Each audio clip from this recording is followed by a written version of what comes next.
True peace, true peace. Happy holy day, peacemakers. Hope every one of you all are joining or enjoying your holy day this Friday. Happy holy day. Peace to the gods and goddesses. Hotep, Shalom, Rabat, Hakatep, all that good stuff. Welcome to Branch Temple number 24 of the Moorish Science Temple of America. We are a global branch temple of the Moorish Science Temple of America. We're teaching our people their nationality and their divine creed that they may learn to love instead of hate. Come link yourself with the family of nations by joining us here every Friday for Holy Day, our World Temple Holy Day gathering, where we go live on YouTube. We gather up as a family, as a council, and we conduct our holy day service and temple meeting. True peace to everyone that'll be joining me. First thing first, I want to give all honors to the divine creator, Subhanahu wa Ta'ala, El Kaloum, the All. I want to give honors to the Prophet, Noble Drew Ali. I want to give honors to all those that came after the Prophet, Noble Drew Ali. I want to give honors to everyone that'll be here tonight. I want to give honors to all things indigenous, all things Moorish. And with that, we're going to jump right into tonight's temple gathering. True peace, true peace. So we're going to open up with our divine supplication as we do here every week. And we're going to get started for this week. I hope you all enjoyed your week this week. I definitely enjoyed mine. And we're going to close it out with a bang. So as y'all know, we begin our prayers and thinking by using the All Heavenly One, the Most High, who is sustainer of all the worlds. We do accept the duty you have laid on us to clean up the filth made by the West and its non-submitting fools. Oh, my sustainer, we beseech you to keep your hand over us, to control the strings of the courses of our lives. Our sustainer, and if we do wrong, please show our divine blessings and forgiveness on us. You are the only one that can raise us, true followers of the news bearers, and in thy name we carry on. All right, y'all. All right. So y'all know how we go. We're going to jump right into our 19 affirmations, which you should be reading and going over with your family. And these are affirmations that I constantly suggest you read daily, like I said, with your family, or even if it's just amongst your friends, people you consider family. These affirmations are very, very, very grounding and keep you level-headed is, best way I can say it. So we're going to jump right in. We're going to dive right in. These affirmations are called What We Accept as Fact, the daily affirmation of loyalty of the children of the Elohim. And as they state, we accept as fact the eternal laws of nature as revealed through science, past events, logic, and common sense, revealed as right knowledge, wisdom, and understanding. We accept as fact the highest laws of nature is the cooperation and harmony of all living things. We accept as fact our way of life as a means to the best end. We accept as fact that loyalty is the greatest of all honors and treason is the worst of all crimes. We accept this fact that what is good for the Holy Tabernacle is the highest virtue, and what is bad for the Holy Tabernacle is the ultimate evil. We accept this fact that the Holy Tabernacle is the finest and noblest organization for all humanity, created by circumstances, and the ancient and mystic order of Melchizedek is the noblest of fraternities on and above this planet. We accept this fact that creativity, love, and cooperation are the essence of success. We accept this fact that truth and facts are always and has always been the originator and creator of all success. We accept this fact that all worldwide cultures and civilizations came about from the ancient Sumerians and Kamite Egyptians and the Anunnaki or Elohims from the heavens, without which there would be none. We accept this fact that for the Holy Tabernacle to survive, expand, and advance, we need, first of all, a revolution of values and thoughts, which must start within each person by being truthful with themselves and about themselves. Therefore, we completely and categorically reject all myths, fictions, religions, and lies that have not been proven. That would include your heavens, your hells, your hellfire and brimstones, your horn and pitchfork devils, your winged angels, and your old man God character sitting on the throne up there somewhere. We deal strictly with facts. If you can't prove it, We don't want to hear it. It doesn't mean we won't listen to you. Just don't expect us to accept your beliefs by virtue of a title such as Reverend, Pastor, Deacon, Imam, Sheik, Rabbi, Minister, Theologian, etc. That is your sensationalism, and we deal with just the facts. We accept this fact that the only true revolution is a war of good against evil, right against wrong, fairness against unfairness, loyalty against disloyalty, sincerity against insincerity, honesty against dishonesty. And this war is fought within each person among the agreeable and disagreeable Elohims that make up your willpower. We accept this fact that the unity of our community and its success will only happen with cooperation with all involved.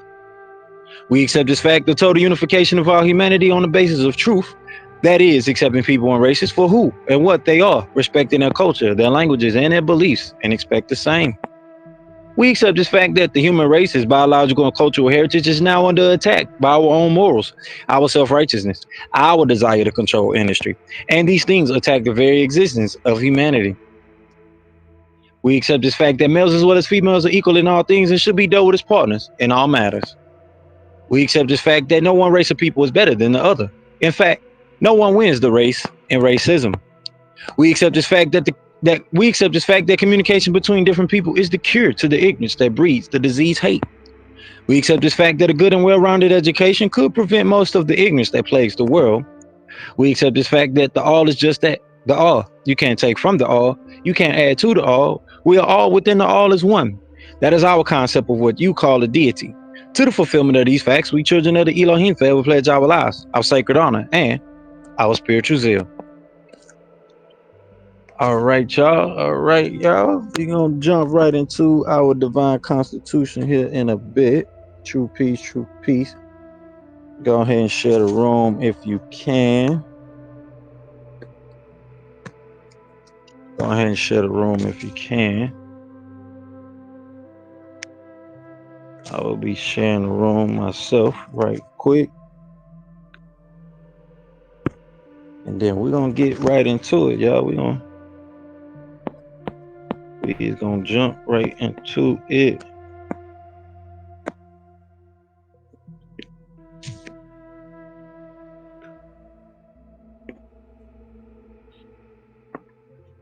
And we're going to rock on for the rest of our holy day. I'm sharing mine to Twitter.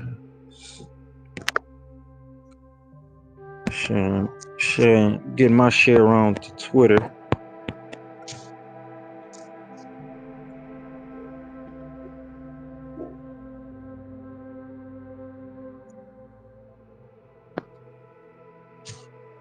So let me go ahead and do that. True peace. Really true peace. Yeah, I was able to share it with my computer, but I can't copy it on the phone, just as a heads up. So I can kind of highlight it and copy it with the computer, but not with the phone. Yeah, that's the only thing about this platform. It don't give you like a good way to share the audio. That's the only thing about it. I did fix the. There we go. I did fix the.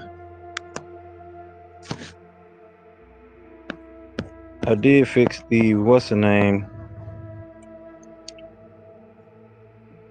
I fixed the invite link to the triple chat here on Telegram.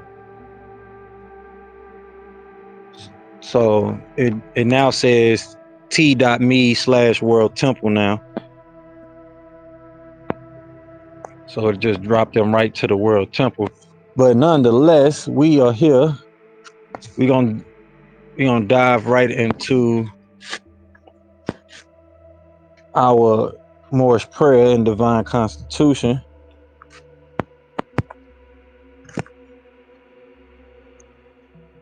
All right, so y'all know how it go, facing the east, feet at a 45-degree angle, 2 fingers up, 5 fingers up. Allah, the Father of the universe, the Father of love, truth, peace, freedom, and justice. Allah is my protector, my guide, and my salvation by night and by day through his holy prophet, Drew Ali. Amen. All right, so we're going to We're gonna go over our divine constitution and bylaws, and as it state, Act 1. The Grand Sheik and the chairman of the Moorish Temple of America is empowered to make law and enforce laws with the assistance of the Prophet and the Grand Body of the Moorish Temple of America. The assistant Grand Sheik is to assist the Grand Sheik in all affairs if he lives according to love, truth, peace, freedom, and justice, and it is known before the members of the Moorish Temple of America. Act 2.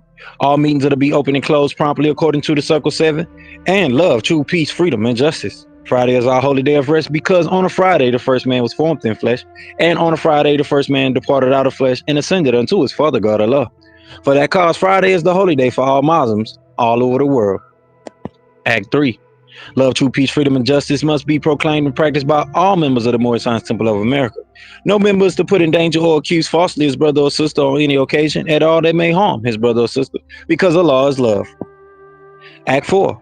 All members must preserve these holy and divine laws, and all members must obey the laws of the government, because by being a Moorish American, you are a part and parcel of the government and must live the life accordingly. Act 5. This organization of the Moorish Temple of America is not to cause any confusion or to overthrow the laws and constitution of the said government, but to obey hereby.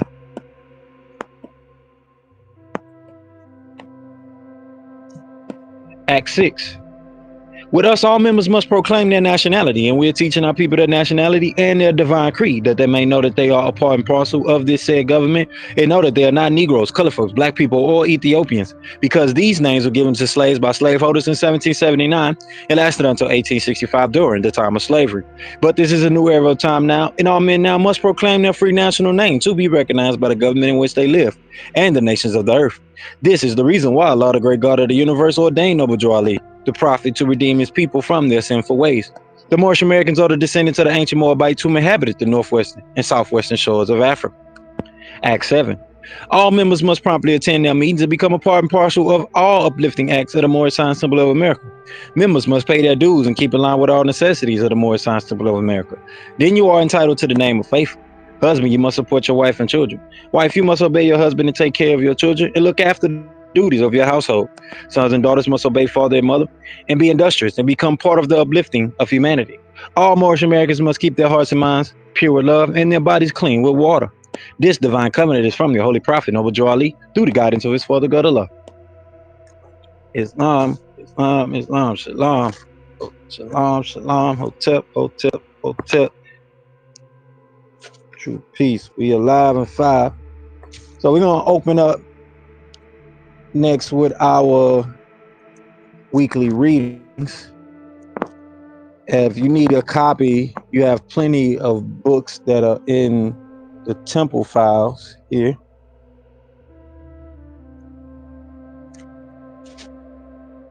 We give away free copies here of a lot of things. Some things you better get them before I delete them. So you want to get your hands on the clear vision scroll and things like that, you better get access to them now while it's free before I delete it out the library here on Telegram. But we definitely will be having a lot of documents that are uploaded to our Telegram group and things that you can access, because we're going to be using a lot of the documents and PDFs and books in there as source reference information. So you want to grab some of them documents as much as you can, because you won't be able to get access to them after next week. Some of them I'm gonna have to remove out of this group and put it into another private one. But with that, we're gonna dive into our weekly readings. You have the Holy Quran Circle 7. You have a copy of that in the group. You can just go to the file section, go to the media, go to the files, and you should be able to have access to a free copy of the Holy Quran Circle 7. That way you can read along with us here every week as we go over the chapters of the Holy Quran Circle 7. And as we do every week, we start out with chapter 25 of the Holy Quran Circle 7. chapter 25, called a Holy Covenant of the Asiatic Nation. And it reads, Ye are the children of one father, provided for by his care, in the breast of one mother, had given you suck. Let the bonds of affection therefore unite thee with thy brothers, that peace and happiness may dwell in thy father's house. And when ye separate in the world, remember the relation that bindeth you to love and unity, and prefer not a stranger before thy own blood. If thy brothers in adversity, assist him. If thy sisters in trouble, forsake her not.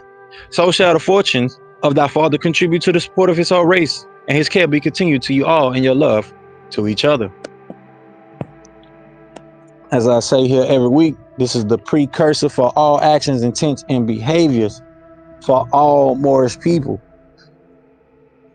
Just simple, simple, without making it sound grandiose. It's just simple love that we show and have for one another and acknowledge between ourselves. So next we're gonna jump into chapter 47 and 48.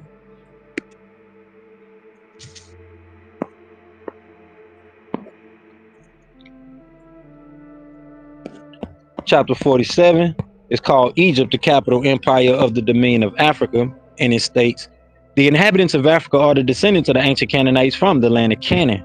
Old man Cush and his family are the first inhabitants of Africa who came from the land of Canaan. His father Ham and his family was second.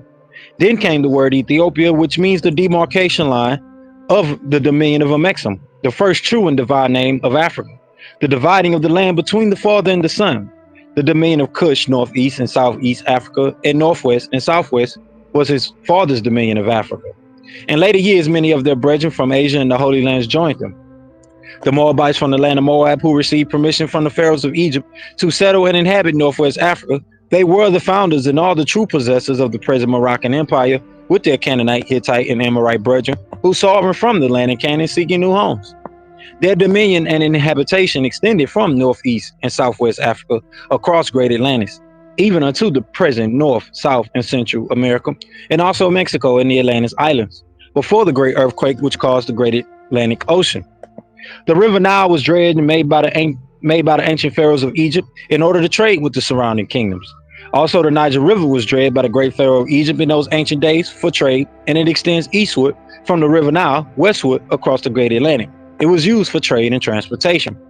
According to all true and divine records of the human race, there is no Negro, black, or colored race attached to the human family, because all the inhabitants of Africa were and are of the human race, descendants of the ancient Canaanite nation from the Holy Land of Canaan. What your ancient forefathers were, you are today without doubt or contradiction. There's no one who is able to change man from the descendant nature of his forefathers unless his power extends beyond the great universal creator Allah himself. These holy and divine laws are from the prophet Zabuwr, the founder of the Uniting of the Moorish Science Temple of America. These laws are to be strictly preserved by the members of all the temples of the Moorish Science Temple of America, that they will learn to open their meeting and guide it according to the principles of love, truth, peace, freedom, and justice. Every subordinate temple of the Grand Major Temple is to form under the covenant of love, truth, peace, freedom, and justice, and to create their own laws and customs in conjunction with the laws of the Holy Prophet and the Grand Temple. I, the Prophet Zabuwr, was sent by the great God Allah to warn all Asiatics of America to repent from their sinful ways before that great and awful day that is sure to come. The time has come when every nation must worship under its own vine and fig tree, and every tongue must confess his own. Through sin and disobedience, every nation has suffered slavery due to the fact that they honor not the creed and principles of their forefathers. That is why the nationality of the Moors was taken away from them in 1774, and the word Negro, black, and colored was given to the Asiatics of America who were of Moorish descent, because they honored not the principles of their mother and father and strayed after the gods of Europe, of whom they knew nothing. Islam. It's a lot I want to unpack here, but I'm really gonna save it for another day, because this is not the the actual day to share it. But I really do want to go ahead and go in about it. It's scratching at me, but Spirit say not right now, not right now, not today. We ain't gonna do it today. But I'm definitely gonna go in after we close out this banking series. I'm definitely gonna go in about it. So we're gonna continue on to chapter 48, called "In the Time and the Fulfilling of the Prophecies." And as it states, The last prophet in these days is Noble Joe Ali, who was prepared divinely in due time by Allah to redeem man from their sinful ways, to warn them of the great wrath which is sure to come upon the earth. John the Baptist was the forerunner of Jesus in those days to warn and stir up the nation and prepare them to receive the divine creed, which was to be taught by Jesus. In these modern days, there came a forerunner of Jesus who was divinely prepared by the great God of law, and his name is Marcus Garvey, who did teach and warn the nations of the earth to prepare to meet the coming prophet, who is to bring the true and divine creed of Islam. And his name is Noble Joe Ali, who was prepared and sent to this earth by Allah to teach the old time religion and the everlasting gospel to the sons of man, that every nation shall and must worship under their own vine and fig tree, and return to their own and be one with their Father God Allah. The Moorish Temple of America is a lawfully chartered and incorporated organization. Any subordinate temple that desires to receive a charter, the Prophet has them to issue to every state throughout the United States, etc., that the world may hear and know the truth, that among the descendants of Africa there is still much wisdom to be learned in these days for the redemption of the sons of man under love, truth, peace, freedom, and justice. We, as a clean and pure nation descended from the inhabitants of Africa, do not desire to amalgamate or marry into the families of the pale-skinned nations of Europe, neither serve the gods of their religion, because our forefathers are the true and divine founders of the first religious creed for the redemption and salvation of mankind on earth. Therefore, we are returning the church and Christianity back to the European nations as it was prepared by their forefathers for their earthly salvation, while we, the Moorish Americans, are returning to Islam, which was founded by our forefathers for our earthly and divine salvation. The covenant of the great God Allah, honor thy father and thy mother, that thy days may be longer upon the earthland, which the Lord thy God Allah had given thee. Come, all ye Asiatics of America, and hear the truth about your nationality and birth rates, because you're not Negroes. Learn of your forefathers' ancient and divine creed, that you will learn to love instead of hate. We're trying to uplift all of humanity. Come and link yourself with the family of nations. We honor all true and divine prophets. Islam. Right, so we are officially open for this week. Just seen Brother Idris chime in. I thought he said something. Okay, getting in the chambers.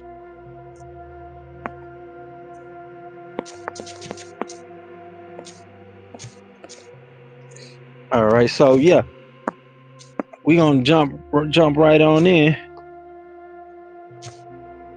Continuing where we left off last week, and we touched on some things last week. Some real key pointers last week. Some real key pointers.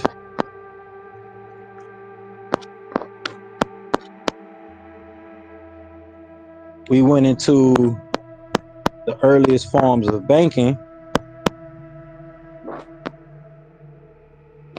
and we stopped off right at the time period for India and Asia Minor. But there's some things that we're gonna be unpacking as we wrap up this currency series, going into the banking portion of the. We went into the history of currency. Now we're going into the history of banking, so our people can understand the importance of coming together as a temple, coming together as a people, understand economics, the importance of coming together and actually producing our own economic surplus, our own economic schools of thought and groupthink as indigenous peoples, and making those contributions, especially in a scholastic and academic kind of way, because we are definitely lacking when it comes to modern day history on where's the indigenous people, where's the indigenous people in the list of modern day contributions to the school of economics. I don't want to just turn to see non-indigenous peoples.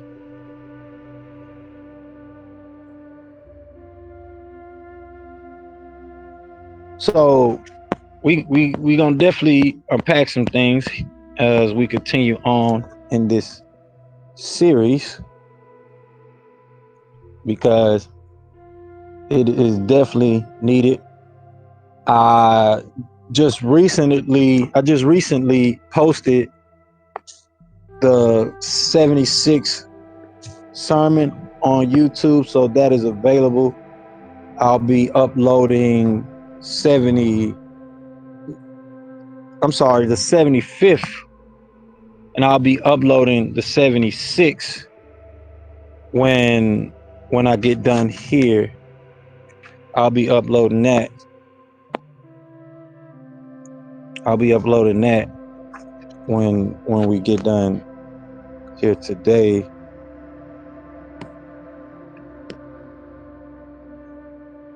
So I'm gonna put a link to that here in the chat.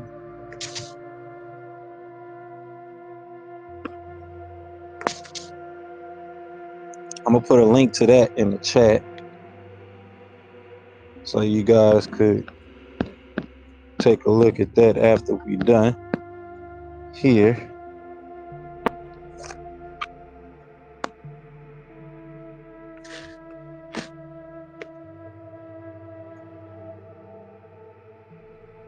Just uploaded that today, and I'll be coming with the rest of them as we continue on. Having to do it the hard way, but I'm definitely getting it done. You guys will definitely have access to it, especially you guys on YouTube. That way, if you don't have a Clubhouse account, you don't necessarily have to get on there and create an account or anything like that. So they will be available on YouTube. And we got some good news this week. Definitely got some great news this week. But we're gonna get into the thesis of our Kupa this week, our sermon this week. Like I said, we're gonna pick up where we left off. So just real quick on the recap, we really touched on heavy last week with the points of us having our own royal families, our own family offices, going all the way back to ancient Sumeria, ancient Mesopotamia, and how there were wealth management companies and trusts, actual like documentary or testamentary wills and trusts set up for these royal families, and they passed on the inheritance from generation to generation. And one thing that really skips over a lot of people's head, especially people that are very, very much so into religion, you would think there would be a lot of more people trying to handle their affairs when it comes to having an established estate trust for their family, and wills put in place, living will put in place for their family. And learning how to really get detailed with it, especially being that you find these things talked about in the Bible, in the Qur'aan, and other biblical texts, that this inheritance is being given down to this generation, to the next generation, or you're supposed to store up inheritance for the next generation. So that means you're supposed to set up a trust and a will that establishes that probate, that establishes that estate for your family to inherit. But you got to have something for them to inherit. You got to have a company, you got to have a trade, you got to have a business, you got to have enterprise, you got to have a skill that you turn into a business that can be inherited. Land, assets that are put into that estate, that are put into that trust, that can be inherited. You would think more of those people that are into religion, into the Bible, you would think more of them would want to be, up to par on these things. But this is what we're reading. This is what we're going over. We're making it clear. And like I said, we'll be uploading those old sermons, those previous sermons to YouTube, so you all can catch that and be in alignment with where we are right now. We have the Civic series, which is a quick series you can get access to, which is a great, real quick mini series, and you really should check out that one, especially because it leads you into understanding the economic series, and then now us into this currency series and banking series. It'll really give you grounded principle on how these things function and operate just from a basic standpoint. And even if you don't have a scholarly background in any of these things, this will give you that fundamental understanding on how these things operate and why you need them, and why we have to dive into them. And we're gonna jump right into where we left off with that. So I put the link to the history of banking in the chat, so you all could check that out. I'll post it up on YouTube when it's time, so that way you all on YouTube could get access to it. But all you have to do is really go to Wikipedia, go to history of banking, type in history of banking, and it should pull up, and you'll be able to keep up with us as we read along. So, as it states in the Asia Minor section, it says, from the 4th millennium, previously, agricultural settlements began administrative activities. The temple of Artemis at Ephesus was the largest depository of Asia. A part hoard dated to 600 BCE was found in excavations by the British Museum during 1904. During the time of the cessation of the First Mitridic War, the entire debt being held at the time was annulled by the council. Mark Antony is recorded to have stolen from the deposits on occasion. The temple served as a depository for Aristotle, Caesar, Dio, Chrysostomus, Platus, Plutarch, Strabo, and Xenophon. The temple of Apollo in Didyma was constructed sometime in the 6th century. A large sum of gold was deposited within the treasury at the time by King Sorosus. So they're telling you right here that temples were banks. It was the depository. This is what you have. This is what you have. So this is why we established the banking system that we established in the Bureau of Reserve banking system for us Moorish people. This is why we established the community credit unions, community exchanges that we have set up, so we can have our own financial structure, financial system based on our natural ethereal order or natural economic order. And this is what we went over in the economic series, this portion. That, that needs to be something that we put our full focus on, especially with the ideals that we have for nation building, kingdom building, empire building, whatever have it. But that should be the focal, especially when you are into the, like I said just a second ago, you're into the Bible, you're into the scriptures, you're into faith-based things. This should be one of the main things that get pointed out, especially those people that say they kingdom living and kingdom building, but they're not, creating a local ecosystem and a local economy amongst themselves, especially their people, when they know that their people have been systematically targeted, and among other things, this has been omitted by mainstream. So it's not something that's a farce or foreign to people. All right, so this next section that we're about to get into is on India, and it states, in ancient India, there are evidences of loans from the Vedic Empire beginning in 1750 BCE, later during the Maurya dynasty, 321 to 185 BCE.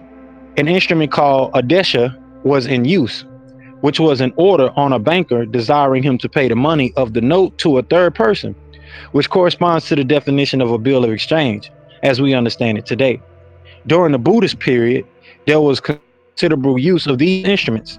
Merchants in large towns gave letters of credit to one another. So they talking about letters of credit going back to before Christ days, BC days, before the Common Era.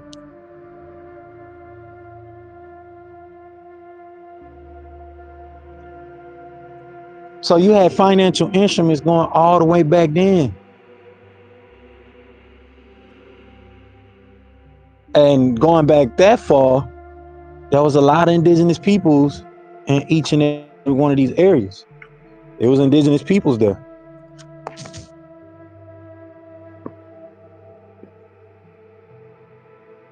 You had indigenous people there. So, especially when we're talking about India and then China next, but especially definitely in India, that we know that's definitely a melanated and indigenous place. They have the Indian Moors there.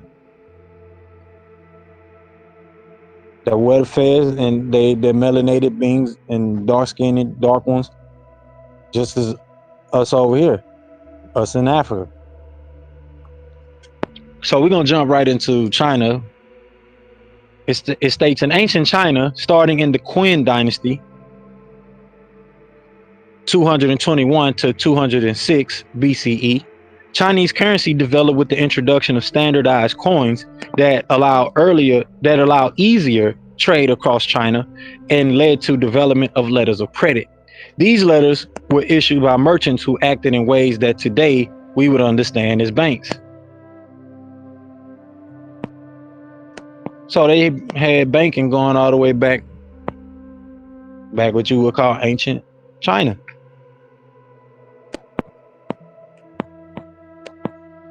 Going all the way back to ancient China.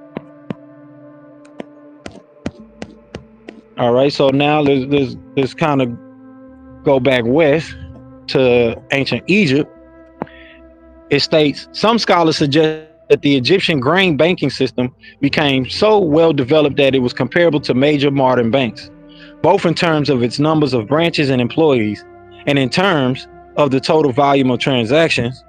During the rule of the Greek Ptolemies, the granaries were transformed into a network of banks centered in Alexandria, where the main accounts from all of the Egyptian regional grain banks were recorded. This became the site of one of the earliest known government central banks and may have reached its peak with the assistance of Greek bankers. According to Muir, in 2009, there were two types of banks operating within Egypt: royal and private. Documents made to show the banking of taxes were known as PEP token records. So we gonna look into that further. PEP token. Let's see what PEP token records. We're gonna look into that because that's something new for me. It say PEP token records are documents that show the banking of taxes. In ancient Egypt, there were two types of banks, royal and private. So they just reading basically the same thing we're reading from.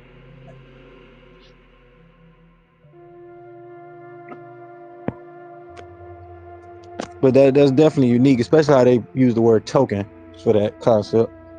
So there you go again with banking going all the way back to ancient Egypt, ancient Mesopotamia, in that area. So we're gonna see a pattern as we go through these fundamentals and the foundations of banking, economics, and currency, and where these things come from. And now, what is our modern day input? What is our real modern day input? Now, it's one thing to have royal Moorish banks, which we are working on a project for that too, but actually get it going, actually get it up and running and get it going and have the ecosystem start to develop itself. And it really takes someone to really lead the herd and steer the focus which is what we dedicated ourselves to here with branch temple number 24, the Moorish Science Temple of America, World Temple, the Omniversal Church, which we take back the claim of the power, our power of the temple gathering. And this is a great feat. So this is why I will constantly say, like I mentioned last week, we don't mind starting small because there's things that have to be focused on. We don't need a lot of distractions. So that means as much as we need the contributions of our people, we don't need the disorganized, unprecedented opinions. Non-research based opinions. This is why I say when it comes to the economic series, we have to make contributions to the School of Economics and start to really go over these things, go over these formulas. Now we can put our heads together and do some math that makes, sound sense, even when it gets into privacy, securities, and things of that nature, because this is not a small conversation that needs to be had and understood. This is definitely not a small conversation that need to be discussed. So we're gonna jump into this next part. We're gonna travel back to Europe, to Greece. It states Trapzitica is the first source documenting banking by De Soto, who stated this. The speeches of Demosthenes contains numerous references to the issuing of credit. Xenophon is credited to have made the first suggestion of the creation of an organization known in the modern definition as a joint stock bank and on revenues, written in 353 BCE. So a Greek philosopher wrote about having joint stock banks going all the way back then. And if we're talking about 353 BC, then we know the controversy behind that. And during that time, and a lot of those Greek philosophers, where they was getting their knowledge from, and what their ethnicity was. It was a lot of controversy. It's still a lot of controversy behind it, still to this day, about who they were. But you see a lot of the evidence left in their writings, which, of course, they don't want the average person today to really know, because if it was just that simple for everyone to do the 2 + 2 = 4 on their hand, then we'd all be on the same page. Wouldn't be a controversy. So continuing, it says the city-states of Greece after the Persian Wars produced a government and culture sufficiently succinctly organized for the birth of a private citizenship, and therefore an embryonic capitalist society, allowing for the separation of wealth from exclusive state ownership to the possibility of ownership by the individual. According to one source, Trapezites were the first to trade using money during the 5th century BCE, as opposed to earlier trade, which occurred using forms of pre-money. Pre-money. So we got to look into pre-money. We'll be considered pre-money. But I think we went over that in the money part of when we went in. We went over a little bit of that, yeah. The wampums.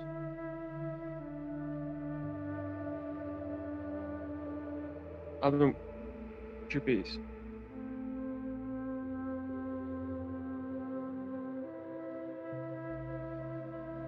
Can you hear me? Two piece. Yeah, I can hear you now. Yeah.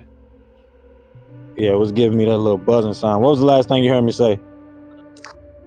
We're talking about the origins of like currency and definitions of that. I don't know. I've been watching a lot of these videos too from the estate work. So so it's like all kind of been hitting me. And my father and I have been talking about some of that too. I think the natives and Europeans was the shell-based necklaces had value. So it was kind of various different items based on supply and demand, if I remember correctly.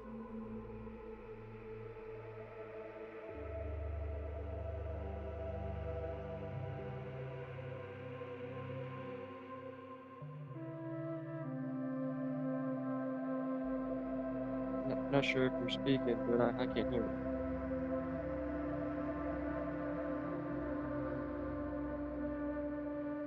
Can you hear me now? True piece, yes, yes. Okay, what was the last thing you heard me say?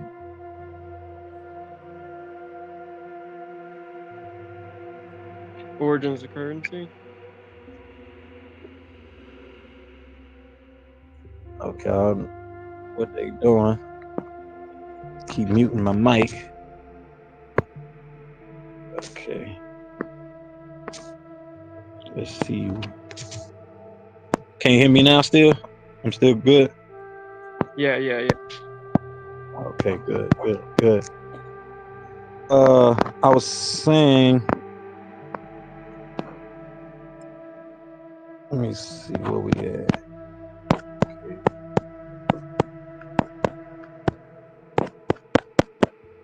I was asking, did you hear me read this part right here? According to one source, Dondameva, trapezites were the first to trade using money during the 5th century BCE, as opposed to earlier trade, which occurred using forms of pre-money. So I was saying I'm not sure what pre-money is, but we're gonna go over that later on. We're gonna follow back on that. And a lot of the things we were just talking about, you can find that in the currency section of this series. But we're gonna just jump right into the next part here, called specific focus of funds. And it states the earliest forms of storage utilized were the rudimentary money boxes, which were made in similar form to the construction of a beehive and were found, for example, in the Masonry tombs of 1550 through 1500 BCE. And that's very unique because one of the things they talk about in the orders is the beehive, how we are the beehive. We are the B team, not the A team. So that's definitely something that's very unique to see right there. Continuing, it says private and civic entities within ancient Grecian society, especially Greek temples, performed financial transactions. The temple were the place where treasure, and the temples were the places where treasurer. The temples were the places where treasure was deposited for safekeeping. The three temples thought the most important were the temple of Artemis in Ephesus and temple of Hera within Samos, and within Delphi, the temple to Apollo. These consisted of deposits, currency exchange, and validation of coinage and loans. The first treasury to the Apollonian temple was built before the end of the 7th century BCE. A treasury of the temple was constructed by the city of Siphanos during the 6th century. Before the destruction by Persians during the 480 invasion, the Athenian Acropolis temple dedicated to Athena stored money.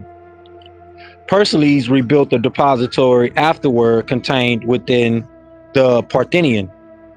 During the reign of the Ptolemies, state depositories replaced temples as the location of security deposits. Records exist to show this having occurred by the end of the reign of Ptolemy I. As the new building, as the need for new buildings to house operations increased, construction of these places within the cities began around the courtyards of the agora or the markets. Geographical focus of banking activities. So we about to go into this next. That's our next section here. But just to follow up real quick on what we just read. So we're continuing to get the explanation of how the temples were depositories before the the state depositories came into play. So you had the original state, which would be the church, the temple, right? The gathering acted as the original state, and then there became a secular state that was outside the construction of the temples and the churches. So you start to see the gravitation toward statism outside of the faith-based rules and faith-based regulations and governmental governmental statism. So that that's something that that really hits home, especially how it aligns up with what we know about how the church was actually where you got your studies of the law from, and who really initiated the the forms of government within the communities. And we see how everything centered around the temple. So us taking heed to what we're discussing and observing, us of the Moorish Science Temple of America, we should really definitely be taking heed, because as a temple, we're seeing that the temples were depositories. This is where they deposited funds and deposited their money. And this concept goes all the way back to the indigenous peoples of ancient Africa, ancient Sumeria, and possibly even before then, if we look further into ancient texts and see that this may also go back to the ancient Anunnaki and the Elohim and other extraterrestrial forms of intelligence that visited the planet, because we know that it's documented that there was commerce. People use this place as basically a trade center. They would visit here as a market and get what they need and leave. That's pretty much what is documented in ancient history. So continuing to the next section, it states Athens received the Delian League's treasury during 454. During the late 3rd and 2nd century BCE, the Aegean islands of Delos became a prominent banking center. During the 2nd century, there were for certain 3 banks and 1 temple depository within the city. 35 Hellenistic cities had private banks during the 2nd century. Of the settlements of the Greco-Roman world of the 1st century Common Era, 3 were of pronounced wealth and centers of banking: Athens, Corinth, and Patras. So you had these banking centers during that time. And we know that Apollo, especially Apollo, is Apollo is a form of the sun god Ra, which is where they got the concept of Apollo or Apollo, and who they would call Zeus in ancient Greece. This is where they even got the concept from. It came out of ancient Africa.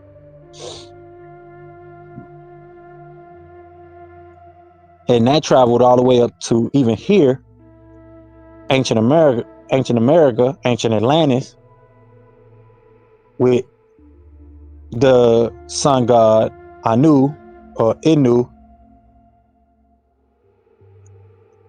and even if you want to include the Peru, and you get into that, which is technically the same deity, just described with a different dialect. But it's all going back to that global language, that global connection that we had as a people. All right, so this next section is called loans. It states many loans are recorded in writings from the classical age, although a very small proportion were provided by banks. Provision of these were likely an occurrence of Athens, with loans known to have been provided at the same time at an annual interest of 12%. Within the boundaries of Athens, bankers' loans are recorded as having been issued on 11 occasions altogether. Banks sometimes made loans available confidentially, which is they provided funds without being publicly and openly known to have done so. In addition, they kept depositors' names confidential as well. This intermediation, per se, was known as diates, trapazus, translated from Latin as God will trap you.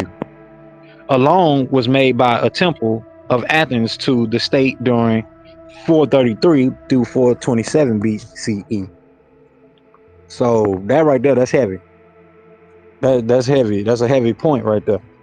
So the church has been loaning the secular state funds going back to BCE days, ancient times, going back to ancient times. So you see the the history of you see the history of banking being done from the temple, from the faith-based gathering. This is your original this is your original place where, land was given and recorded, loans were done. These things are documented in the scriptures.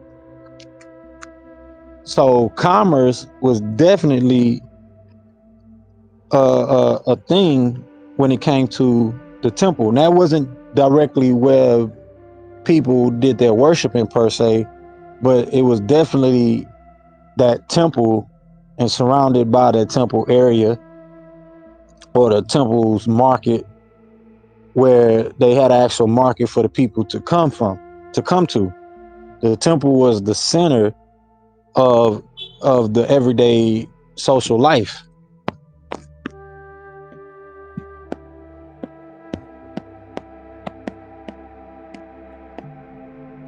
All right, so this next section is Rome. So we're gonna take a trip to Rome and get into how Rome produced gold and gold coins through their imperial mint, and get into that. And it's gonna recycle some things that we've already read over, and in the economic portion of this. It's also going to kind of take a turn toward religion here coming up. So after this, we'll be going over some things that really confirm, what we're discussing and what we're talking about. So it states Roman banking activities were a crucial presence within temples. For instance, the minting of coins occurred within temples, most importantly, the Juno Moneta temple during the time of the empire. Public deposits gradually ceased to be held in temples and instead were held in private depositories. Still, the Roman Empire inherited the mercantile practices from Greece. During 352 BCE, a rudimentary public bank known as Demacia Trapeza was formed, with the passing of a consular directive to form a commission of mensari to deal with debt in the impoverished lower class or classes. Another source shows banking practices during 325 BCE on account of being in debt. The plebeians were required to borrow money, so newly appointed quinquevalii mensari were commissioned to provide services to those who had security to provide in exchange for money from the public treasury. Another source has the shops of banks of ancient Rome firstly opening in the public forums during the period 318 to 310 BCE. So you had the, I don't want to say extortion, does sound it does sound a little bit like extortion for protection, but you definitely have the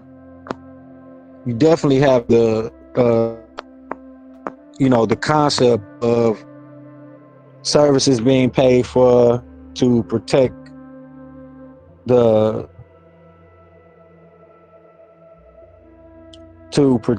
I would assume the plebeians. If not, it would be the royal. This would be the guards that protect the state officials and the royals.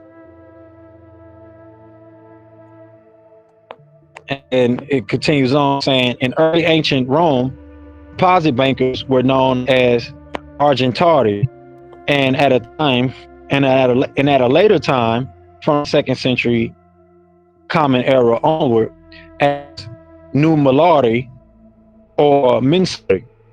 The banking houses were known as tabere argentario and menso numerario.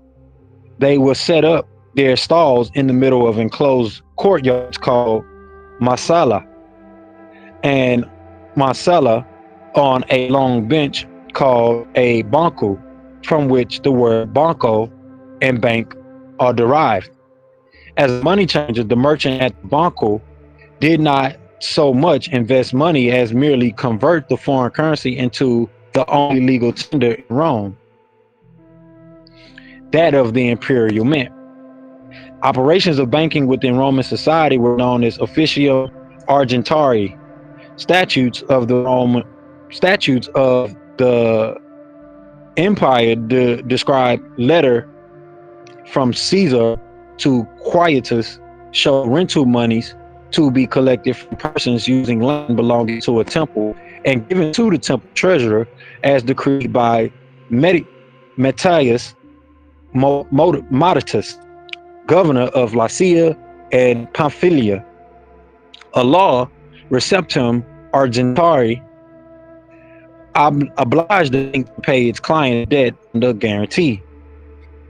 So you had a lot of banking things going on during 125 through 126 Common Era that concern things that we understand to be modern day principles of banking, and it really just gave real detail on where they get the concept of a bank from, which is the bank, the bench, judge, the the magistrate, which would also which would also be the ruler and authority of a temple as well. So your courthouses are temples, basically churches, basically, because this is where the original judges sat. They sat on the bench of the temple. They would call banco or banco,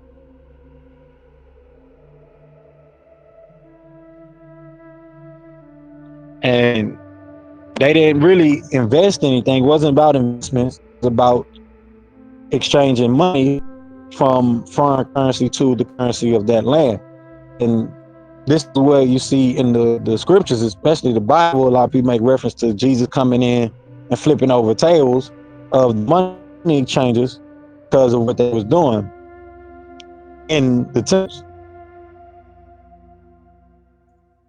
And you have the quoted scripture, "Don't turn my father's house into a house of merchants," where the merchants are supposed to be in the marketplace, which was still connected to the temple, but it was a section of the community of the society called the market.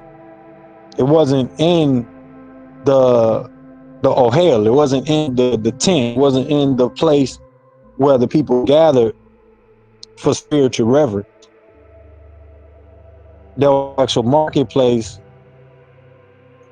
where that can be done. So basically, what Yahshua is getting at is that anything concerning finances should be dealt with arbitrarily in the marketplace and not the temple, not the temple. Now, when it comes to money matters and issues, you may judge over a financial issue, which you'll have that. But I want to see what we're gonna get into later on when we get to the religious sector that's coming up. I want to see what it is, and then I'll add some of what I'm thinking on top of that. So continuing, it says Catholics, Islam. Just, Someone just, says, yeah, I just wanted to kind of make reference to how like churches that we see this day and age does have, you know, interactions with mothers and fathers and matters of the heart and finances. So it's not like those have strayed too far. But this is really interesting because it's getting into like the depth of like the whole thing about, money is the root of all evil, and no, it's the love of money is the root of all evil. And I could totally see how, pre technology, the just small little spats could have been popped off all over the place because of just this right here. So I'm glad we're getting into this. True peace. yeah, yeah. It's the fundamentals, and I'm glad we as well, because like I said, we have to give out the fundamental understanding of where this stuff is coming from, and it really touches on the ontology of everything, the origins of everything, because if we're going to be able to actually have a dog in the fight, then we got to know the fundamentals. We have to understand the fundamentals, versus this jargon and this miscued philosophy of being some sovereign citizen and patriotism, you know, skewed patriotism or thwarted patriotism, that's not really in alignment with the principles of what proper civics and all these other things are about. So this really brings it home, getting into the, getting to the fundamentals and getting into the ontology of currency, banking, and even economics, because we did the same thing during the economic portion. But it really brings out, I will say, this really brings out, and expounds on what we went into during the economic series. And it's only fundamental stuff. We didn't get into all the graphic formulas and things like that. Like I said, you can see that for your own personal academic journey. But we definitely covered the fundamental basics, and went over definitions. That way we could, at least make sure that we gave layman term understanding of these things. So, uh, like you said, Brother John, definitely is interesting. And like I said, I'm looking forward to what this religious portion and section is talking about, because I really want to expound on that. And I'll close out the religious after we get done reading the religious portion here. Uh, and we'll only have the medieval Europe 15th through the 17th century, 17th through the 19th, 20th, 21st century, and then major event in the history of banking. So I don't know how long these other portions are, but we definitely getting some meat and potatoes with what we get to tonight. So let's get into the closing of this section. To continue on, it states Cassius Dio advocated the establishment of a state bank funded by the sale of all the properties owned at the time by the state. In the 4th century, monopolies existed in Byzantium and in the city of Obia in Sardinia. The Roman Empire at some time formalized the administrative aspect of banking and instituted greater regulation of financial institutions and financial practices. Charging interest on loans and paying interest on deposits became more highly developed and competitive. The development of Roman banks was limited, however, by the Roman preference for cash transactions. During the reign of the Roman Empire Gallienus, and Gallienus during 260 through 268 Common Era, there was a temporary breakdown of the Roman banking system after the banks rejected the flakes of copper produced by his mints. With the ascent of Christianity, banking became subject to additional restrictions as the charging of interest was seen as immoral. With the decrease in economic activity after the fall of Rome and Islamic invasions, banking likely temporarily ended in Europe and was not revived until Mediterranean trade commenced again in the 12th century. So it took about almost say, what's that, 100? That's more than 100 years. That's almost 1,000 years it took for them to get back to the commerce. That's a long time. So we talking about the 12th century. You talking about 1200 CE, Common Era. That's a long time. Yeah, that's almost about 1,000 years. So What were here the we go. dates? True peace, Islam, happy True holiday. dates. I thought you saw I was in the. I've been in here for a minute. What were the dates that you gave in reference to that just now? Oh, Gallienus, uh, who was the emperor during 260 to 268 Common Era. He was more big on cash transactions and things like that. And the bank, the banking and the development of the banks was limited because of the cash, and they end up having a temporary breakdown of the banking system in Rome. And after that, they didn't really get back on their foot until the 12th century. Oh yeah, then yeah, most definitely. That's a whole century went by. That would 1,000 be years. 1,000 years, right? Yeah, because 200 plus 1,000 would be 1,200. So just ballpark and just round figures I'm using just to, illustrate what it is that you're sharing. So yeah, it's 1,000 years. It took, well, let's talk about that just for a second, because I'm not reading the material. I'm driving right now. But what it sounded like is in that common era, it took the people under that rule and authority those 1,000 years to recoup or revamp their economic system, if I'm hearing you right. Yep, that's right. Right. But even though it's, quote, that empire of people or whatnot, it's still a factor because they had a measurable influence on other people's You know what I mean? In the nearby surrounding areas. Right. See, the one thing that stands out to me is the how do I want to say this? I'll say it. The recessive germ of people in that period, right? They're disseminating or sharing. There we go. They're sharing of their story or their viewpoint of the past or his story, right? And it becomes a glorification of just a one area of people at the negligence of other cultures of peoples in other geolocations.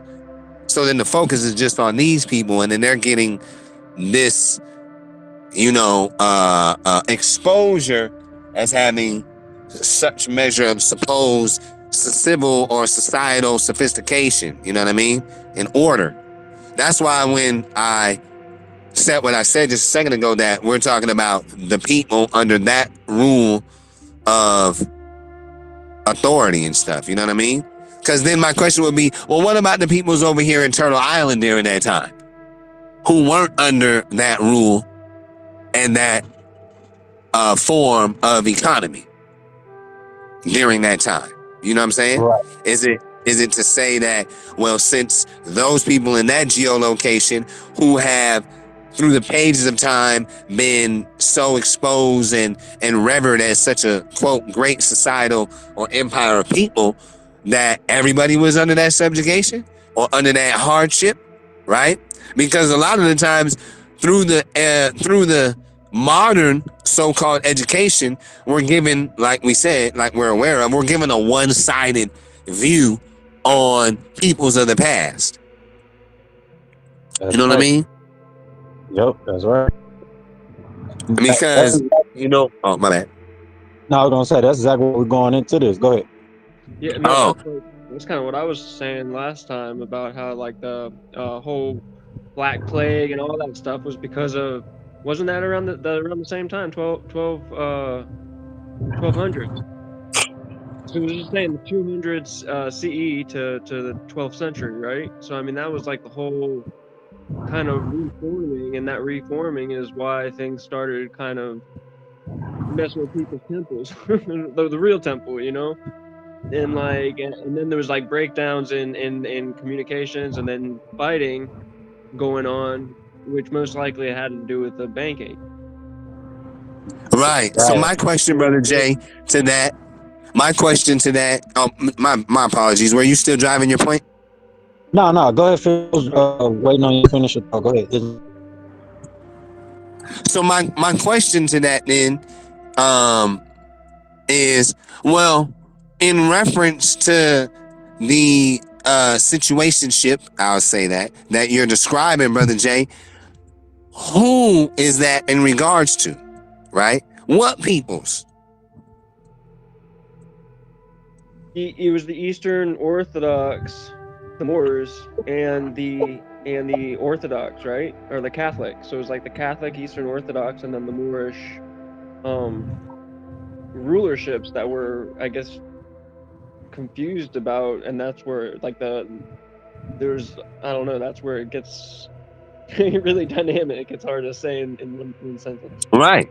Because the author of his story, of course, got to doctor it up so that, you know what I mean, it suits the impression that he wants to make on the masses, right? Right. Because we've been... go ahead. Yeah. Right now, I'm thinking of like the whole, 1/3 and the division of Satan, right? And you got the Catholic, and then you got the Eastern Orthodox and the Moorish, and we're talking about indigenous and foundations and frameworks, and I think we're getting a little bit closer to truth here.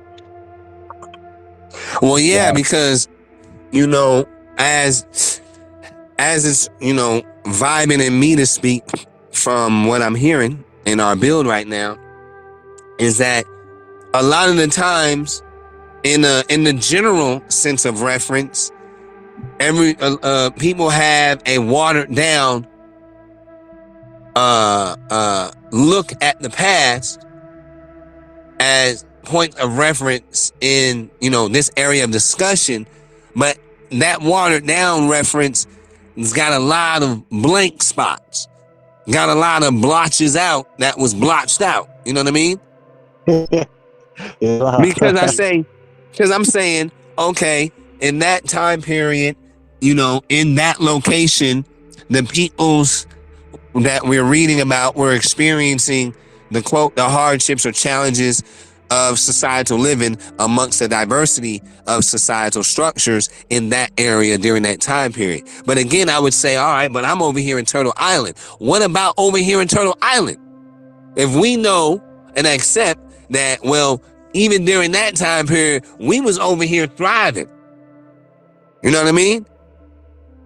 Mm-hmm. So like the people across the Atlantic over here in Turtle Island wasn't under the supposed authority and dominion of those on the other side of the Atlantic and what those people in that area were experiencing in that time period. You feel what I'm saying? Because we look in their pages of the past, we don't see much being spoken or mentioned about the empires or the peoples of Turtle Island during those time periods. There's just I'm going to say this word, there's a bias or prejudice sharing of the past that's centered around a certain grouping of peoples and their false glorifications of their attempts of world dominion under the guise of religion and economical, political, etc., etc. You know what I mean? Yeah, even like my father is the one who taught me about how the Iroquois were the ones who helped the original 13 colonies create their design structure and like the math and all that, like the building and the roads were organized by intelligence that wasn't the colonists, so to speak. You know what I mean? But it wasn't taught in school that way at all. Like if it was more or less overlooked, So yeah, I totally get it. Right, because it has to conform to the agenda of his story. You feel me? Because you're right. Because even according to his story, and he may use different words because he called them, quote, pilgrims, right? But even in some of the pages I've read, those so-called pilgrims were the lows of the lows of that societal structure and empire across the Atlantic. They was the thieves, the robbers, the sick. You know what I mean? They was the scrubs who got kicked out from the lands over on the other side of the Atlantic. And in a sense, they were seeking refuge. They weren't intelligent as those upper echelon folks across the Atlantic. They was the scrub of the scrubs. So when they come over here, yeah, they don't know how to do none of this shit. So of course, the kind heart of the indigenous, as they use the word, peoples of this land in Turtle Island, welcome them and teach them of the indigenous ways of the peoples of Turtle Island. You know what I mean? Islam. Now, I don't know if you caught that part. I did mention. Oh, say that again, bro, because you pop locking on the mic. Say it again. I was saying I don't know how long you was in the room. I did mention about. I don't know if you caught. I was saying I don't know if you caught that part where I mentioned about the whole Apollo and I think we read over the part about the temple in Apollo and how temples was used as depositories and banks. Nah, I came in probably on the butt end of that when you was talking about the Messiah, like maybe a minute or two before when you mentioned the Messiah being mad and turning over the tables because these niggas is siphoning money from the community to fund their own selfish needs, kind of like now. Right. So what I mentioned at that time, I was stating that this is where they got the word Apollo or Apollo from in the first place. Their whole god pantheon system was coming from us out of ancient Egypt. So they didn't have a sun god, right? Apollo and Zeus, if it wasn't for Ra and Anu. And I was making reference to taking it all the way back to here, even if you want to go back to to Peru, right, in America, and connect it to that, because when we talk about the dominion of ancient Egypt, you're actually talking about the empire that came from here, ancient Atlantis, to ancient Houston. You get what I'm saying? So A little the bit, things because that it just sucks because your communication isn't coming out flowingly. It's coming out like There's glitches. There is glitches. I'm hearing a bunch of different digital spikes. It's been crazy, but yeah, I've been doing my best to yeah. follow But along. It's not too bad, but yeah, it's been there. man, look, all of that is because Big Brother Sun Ra is sending out solar ass whoopings on Earth, bro. I mean, pardon my language, my fault, because we in the temple meeting, so forgive me. But the Sun Ra, our big bro, he's sending out solar butt whoopings, man. Solar lashings. You know what I mean? Like, our mental, emotional, and spiritual body is tied to the magnetic field of the Earth. We're a part of that. And being that the North, what they call the North Pole, is the location where those solar energies are funneled. Shut up. Are funneled into the Earth. Being that those energies are funneled into the Earth, that which is not conducive to us, the Earth's magnetic field filters, and that which is agreeable to life is allowed to come in and do its, plasmic photonic interaction with life forms on the Earth. And the way Sun Ra has been extra active and turned up in this 25th solar maximum cycle, man, people on Earth, life on Earth is getting them solar butt whoopings. Serious, like, serious. Mama, I didn't mean to divert too much, but it was just, you said something that triggered that was in alignment with it. I paused. No, I understand. Can y'all hear me better now, though? I want to see if y'all can hear me. Mic check. Yeah, it sounds good. Yeah, you sounded a little bit more on flow. All right, no glitchy. Right. All right, yeah, I think that's because my Wi-Fi. So, yeah, I mean, yeah, you definitely on point. The point about us having our own currencies, I was mentioning, far as us here in Turtle Island or in the Americas or ancient Atlantis, I was stating that the connection is between ancient Egypt, going from ancient Kushtan or Hindustan back over here to ancient Atlantis. We had the same cultures, from here to there in the empire.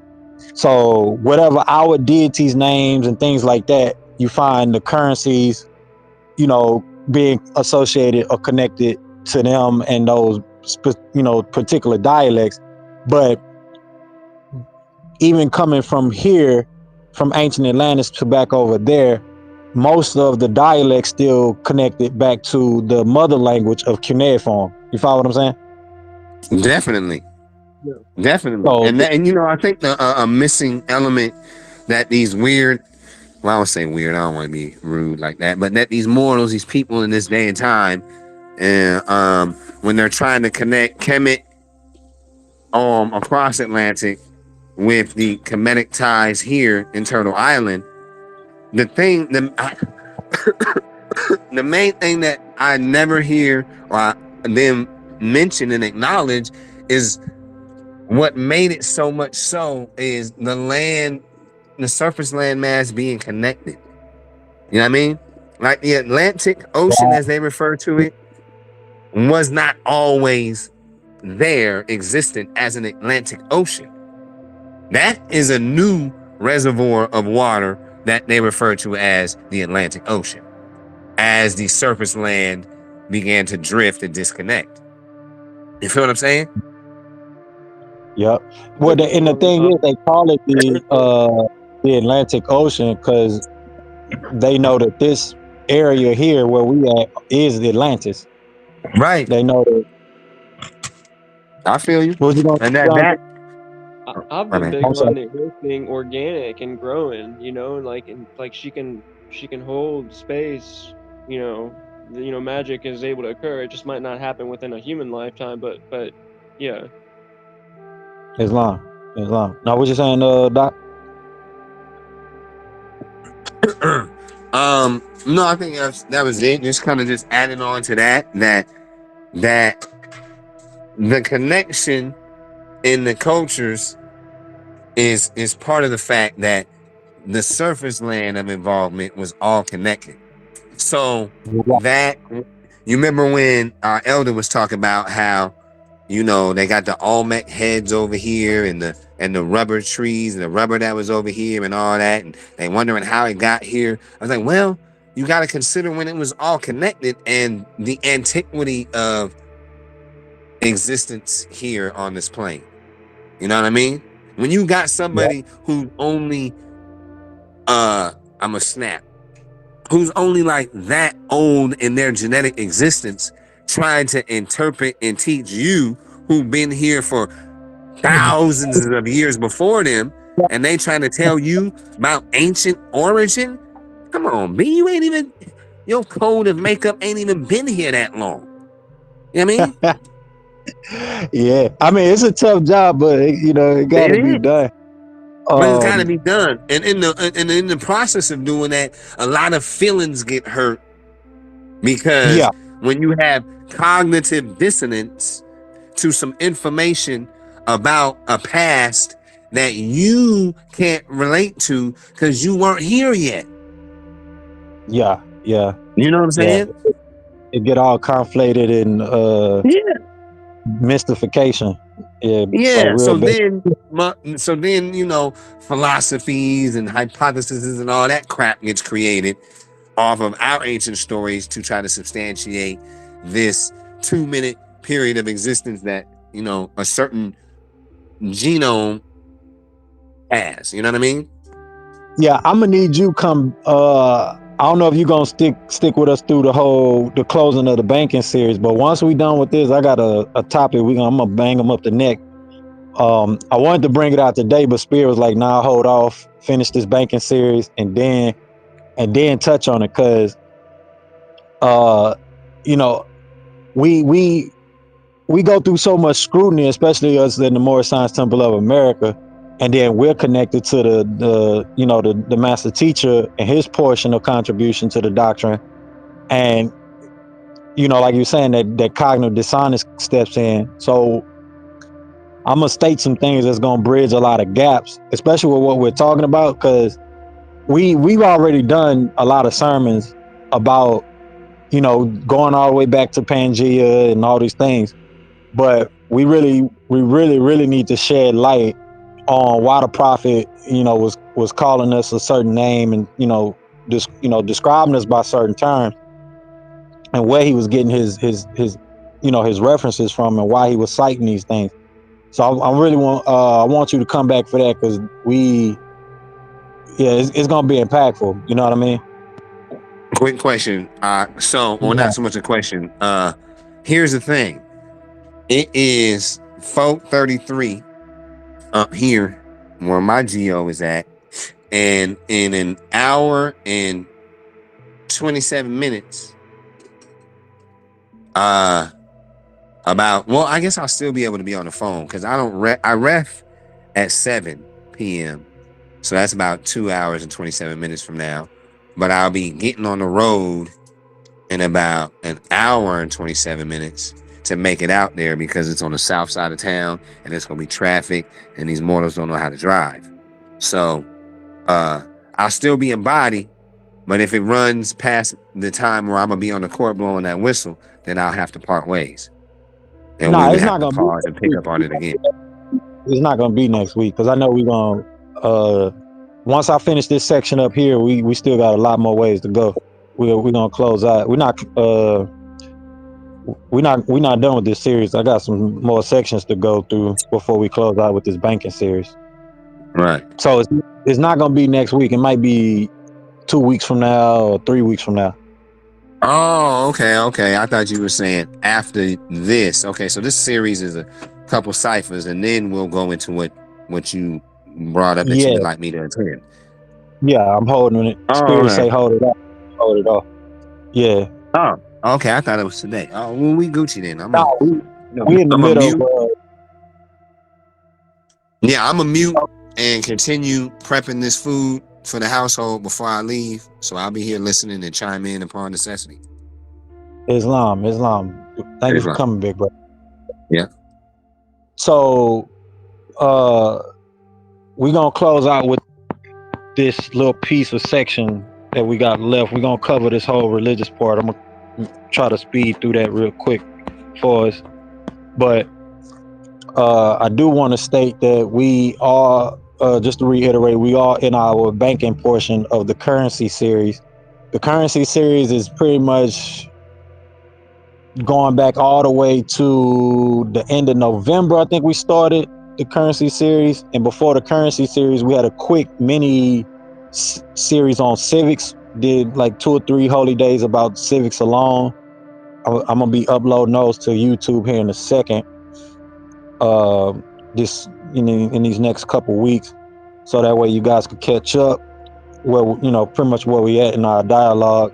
And we got some heat coming for this year, and we're gonna really just buckle down, get more organized, more focused.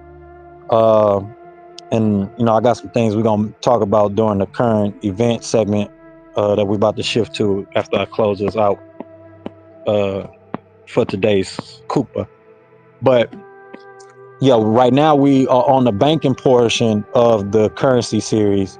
And like I said, this has been carrying on since the end of November or the middle of November. Not sure exactly when we started, but we are definitely giving some fundamental knowledge and information, on some tools that you can use to, utilize, especially in your life, economic purposes. But those fundamental things that, help you break those spells of those people that, be pushing the whole sovereign citizen and secure party creditor and all that stuff. It'll really give you grounded principles on it. But but I would suggest you start from the civics mini series and then continue on down, so that way you'll really have a full rounded understanding of what's being stated. And just be able to take that baton and continue on with your self-study from there. But we're gonna wrap this up as quick as possible, quick as we can. That way we can get to this current news segment, because like I say all the time, I do not want to keep us here past past our time. So this next section is called religious restrictions on interest. It states most early religious systems in the ancient Near East and the secular codes arising from them did not forbid usury. These societies regarded inanimate matter as alive, like plants, animals, and people, and capable of reproducing itself. Hence, if you lent food, money, or monetary tokens of any kind, it was legitimate to charge interest. Food money in the shape of olives, dates, seeds, or animals was lent out as early as 5000 BCE, if not earlier. Among the Mesopotamians, Hittites, Phoenicians, and Egyptians, interest was legal and often fixed by the state. So the government, the royal families, the state set fixed interest. So we see the point and principle of having the fixed interest that we have in our Nucratic economic order and structure and Asarian school of economics philosophy. And where this is coming from, we're seeing the source references about it. But like I say, we have to get into that economic philosophy school of thought and conversation, and as much as you can, make it the household conversation. If you can't have the coffee table conversation about economics, that's where we come in. This is the place to be to have that conversation, especially outside the temple, as we have a lot of things going outside the temple that we're working towards, especially with being able to offer jobs to people in our community, offer jobs to the people in our ecosystem, build and develop the ecosystem to the point that it's self-functioning. All right, so this next section is called Judaism. And it states the Torah and later sections of the Hebrew Bible criticize interest taking, but interpretations of the biblical prohibition vary. One common understanding is that Jews are forbidden to charge interest upon loans made to other Jews, but obliged to charge interest on transactions with non-Jews. However, the Hebrew Bible itself gives numerous examples where this provision was evaded. Deuteronomy 23:19 states, "Thou shalt not lend upon interest to thy brother, interest of money, interest of victuals, interest of anything that is lent upon interest." Deuteronomy 23:20 states, "Unto a foreigner thou mayest lend upon interest, but unto thy brother thou shalt not lend upon interest, that the Lord thy God may bless thee in all that thou puttest thy hand unto, in the land whither thou goest in to possess it." So that's real heavy, especially when I open us up with chapter 25 of the Holy Quran, Circle 7, stating what it states about your Moorish people. So indigenous people, as it states here, was forbidden to charge interest to their own indigenous people, to their own brothers and sisters, especially people in their own society and tribes. But if they was outside the tribe, outside the society, outside your local region, then yeah, I'm charging that person interest. We don't know them. We're trading with them. This is commerce. So that's something major, especially for us Moorish people to understand. And there's more text about that in the scriptures. I think we should dive in some more and do some research and see what we can find. But we're gonna definitely go over, like I said, scriptures throughout this, and here we go. As they come up through the reference points of what we're reading.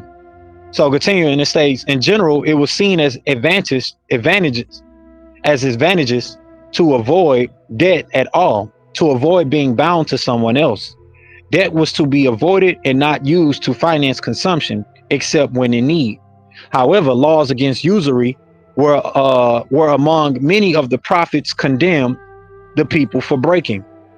The interpretation that interest could be charged to non-Israelites would be used in the 14th century for Jews living within Christian societies in Europe to justify lending money for profit. We getting somewhere. This conveniently sidestepped the rules against usury in both Judaism and in Christianity, as Christians were not involved in the lending, but were still free to take the loans. Which this makes no sense, but because we understand the religious controversy behind these things, but we definitely got to add some form of clarity to this, especially with the difference between the Christian and the Jew, and how that comes up and being what it's supposed to be. Them that claim to be Jews, but we know they're not Jews, and Jews just technically come from the word, gu, and they're really trying to say that they're Judahites, and Christians, if they're followers of the Messiah, they're definitely Judahites. So there's a lot of, twists and turns and plots when it comes to religious controversies and sectism and all those things. But just plain basic clarity's sake, we're talking about the same people. And so the tribe of Judah, we know, was the surviving tribe out of the Israelite tribe that survived to this day, that exists among Moorish Americans, or what you would call Black Americans, still to this day, being those true Jews, those true Sephardims that descend out of the ancient land of Cadmon or Canaan. So it gets crazy when we talk about the Jews who run the banking system, Rothschilds, and this, that, and the third. You get into the whole conspiracies and things like that, which are not so much conspiracies at this point in time. We should know that these things are documented history and true. We're reading about a lot of these things. We read about the royal houses going all the way back to ancient Mesopotamia, and they gave you names for these royal houses. They gave you names for these family offices, going all the way back till then. Sure So, did. we have the records. We have the information. We seeing that it's being verified even by his story and the telling of the self with thy pen. So this next section is Christianity. It states, originally, the charging of interest known as usury was banned by Christian churches. This included charging a fee for the use of money, such as at a bureau d'change. However, over time, the charging of interest became acceptable due to the changing nature of money, and the term usury came to be used for charging interest above the rate allowed by law. Interest rate. So this is what an interest rate. So this section is gonna get real interesting right here, y'all. It states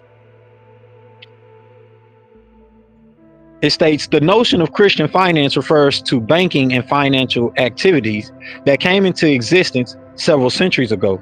Despite the prohibition of usury and the church distrust against exchange activities, as opposed to production activities, a number of operations of a banking or financial nature are in evidence in the activities of the Knights Templar during the 12th century, mounts of piety during the 1462 or 14th century, and the apostolic chamber attached directly to the Vatican, where money, loans, guarantees, issuances of securities, investments, etc. were done.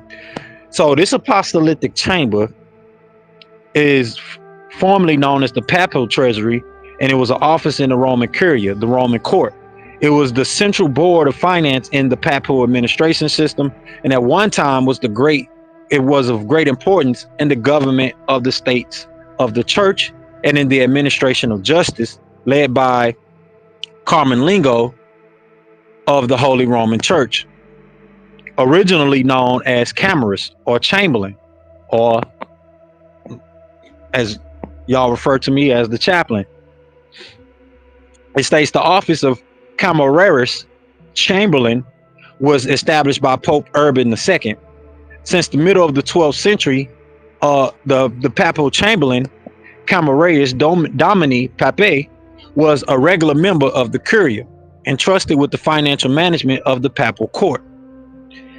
At that early period, the income of the Papal Treasury came chiefly from many kinds of census, dues, and tributes paid in from the territory subject to the Pope, and from churches and monasteries immediately depended on him. So I ain't gonna go into the whole thing, but that's kind of a side note. Especially those that are familiar with the chaplaincy and us starting the chaplaincy, and we also have our chambers where we function through, and we're connected to the family office that we've established, or the family offices that we have established. So that part is definitely interesting, and especially with the connection to like I said, the activities of the Knights Templar.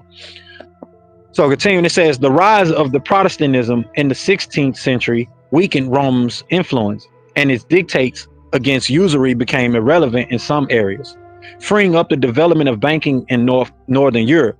In the late 18th century, Protestant merchant families began to move into banking to an increasing degree, especially in trading countries such as the United Kingdom, or Barings, German, who I guess that was Barings, the Barings Company, Barings LLC, which is a global investment management firm owned by Massachusetts Mutual Life Insurance. So I'm not sure if that goes all the way back to the United Kingdom, their ancestors or something like that. But we're seeing the evidence. It's owned by Two a peaks on the mutual body. fund. I don't want to Islam. lose my thought. I don't want to lose my thought. Go So, ahead. what was standing out relevant to what you're saying when you mentioned life insurance is life insurance, that became the hustle, right? That's right. Because of how you could use that methodology to draw on funds to, what do you want to say, increase wealth generationally.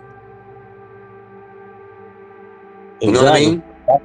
Yep. That's what the Rothschilds and them did. Right. And so those are the families. See, that's the thing too, is those are the more big, obvious, common families that everyone hears about. The Rothschilds, the Bilderbergs, and all of that. But there was plenty families that ain't getting mentioned, and their bloodlines that were following the same methodology during that time period. We just hear Yep. about the big ones. And especially what's happening right now in California, where they have to reveal those insurance contracts on the slaves, because that's what they were. The slave contracts were insurance policies. And that's one of the major things. So this company Bearings is connected to, I guess, that, like I said, their ancestry go back to the United Kingdom. Then you got Germany, who has Schroders and Berenbergs. Let's see what they are. Berenbergs is a multinational asset management company headquartered in London, England, founded in 1804.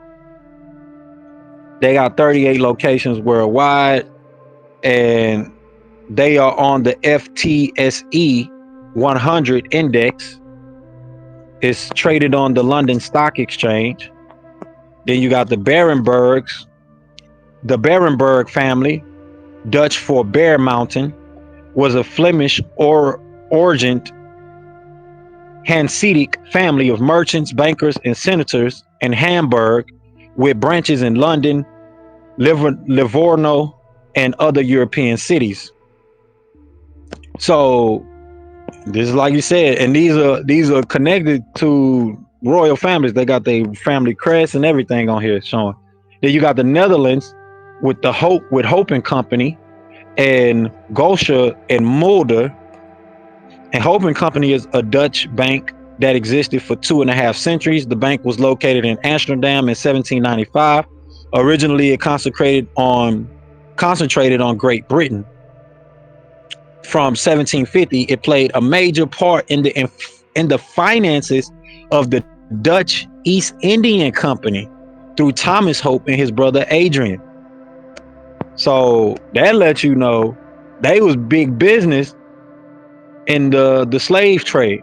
They say in this way, the Hopes helped the plantation economy to become integrated into a global network of financiers and consumers.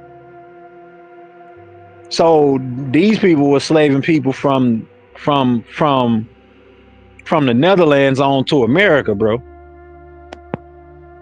Right. And see, slavery, as we're taught and told, right, that term, it has a very offensive connotation to it, right? Islam. But the trickery was indentured servants, right? A lot of so-called slaves, or those of our ancestry that dealt with the hardships at the whip of another mother sucker, right, were being utilized as employees per se under the title of indentured servant and being tricked, and in that being treated very unfairly. Because if you write the rules, you can also break, bend, stretch, and color the rules. That's right, Islam. So we had a whole lot of kidnapping and bondage, bondage going on. And I want to get into that. Like I said, when we close out this banking series, because there's some things I want to touch on that is not necessarily conclusive to this series, but it definitely brings up those points, and it strengthens what we're gonna talk about. So we're gonna use this as a footing during this next upcoming series. We're gonna really dive into setting the record straight a lot during that next upcoming series of sermons that we're gonna do. So continuing, it says, at the same time, new types of financial activities broaden the scope of banking far beyond its origins. One school of thought attributes to Calvinism the setting of the stage for the later development of capitalism in Northern Europe. In this view, elements of Calvinism represented a revolt against the medieval condemnation of usury and implicitly of profit in general. Such a connection was advanced in influential works by R.H. Tawney and by Max Weber, 1864 through 1920, and Tawney was 1880 through 1962. According to Weber, the Protestant work ethic was a force behind an unplanned and uncoordinated mass action that influenced the development of capitalism. Rodney Stark propounds that Rodney Stark propounds the theory that Christian rationality is the primary driver behind the success of capitalism and the rise of the West. So I want to touch on one quick thing before we go into this last. Yeah, this is the last part of this religious piece. But the fact that they're mentioning that the Christian rationality is what pushed them. So when they got to understanding this, the whole Krishna and the Christ factor, the anointingness factor, and that became the drive for what they felt would be their religion and their section of religion. Because before they decided to call it Christian, Islam, what'd you say? No, I'm saying, and a basis for them to create an image of power to stand on. For power to stand on, because they felt that they were the anointed for world dominion.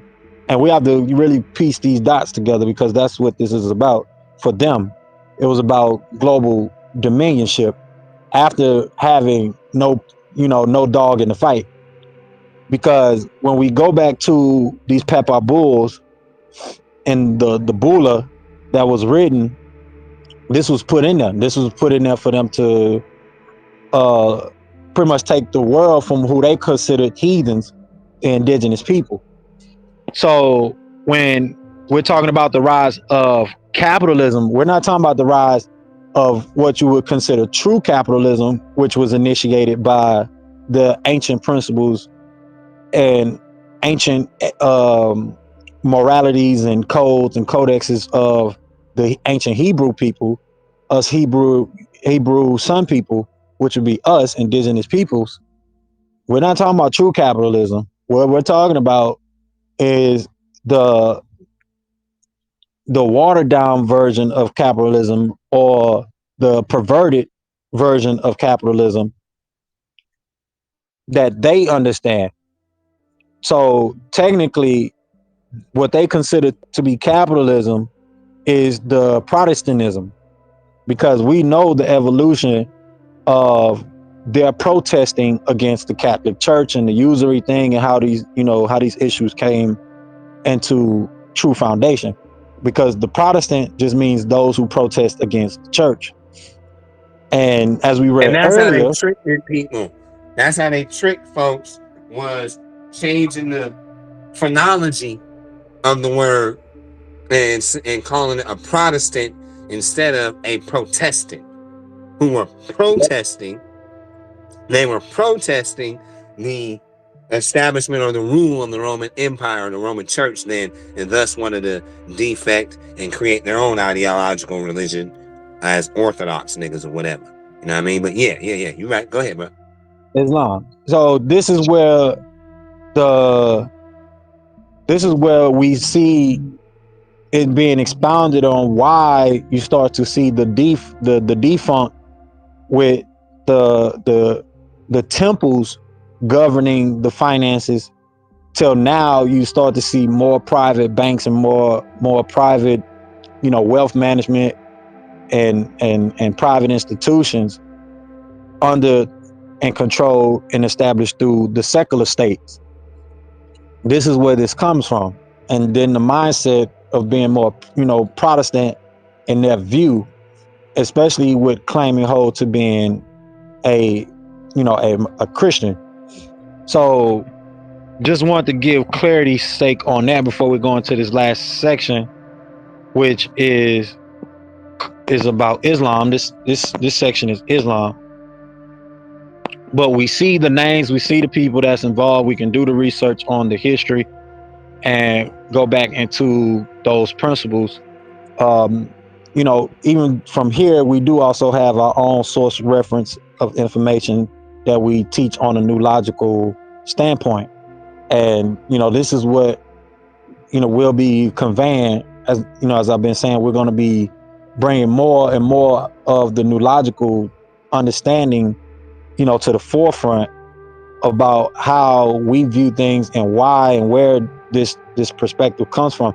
Especially if you are in the Moorish Science Temple of America, Nulogy is Moorish science. Nulogy is Nuwabu for those that are familiar with the Nebuwa, Nuwabu, the master teacher, and many others who have made contributions to the prophecy, the prophethood.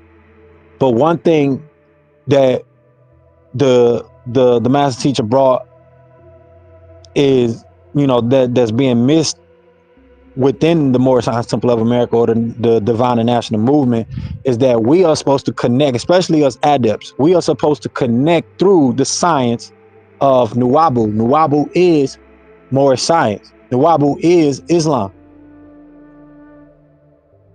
It is the science of the Right. prophets. Oh yeah, I was gonna add on it. The science of Yeah. sound, right? Reasoning. Exactly. We as Nulogists, those that are coming out as adepts of the Moorish Science Temple of America, we should be adepts in the doctrine of sound wisdom. And that's what this is. That's what Nuwabu is. That's what the Nebuwa is. And that's what we are responsible for learning. So this is why I say we take the obligation and oblige ourselves as branch temple number 24 of the Moorish Science Temple of America, a global branch temple of the Moorish Science Temple of America, to initiate our global inheritance and project, because this is a global inheritance. The science of sound wisdom and the doctrine of sound wisdom is found all over the world.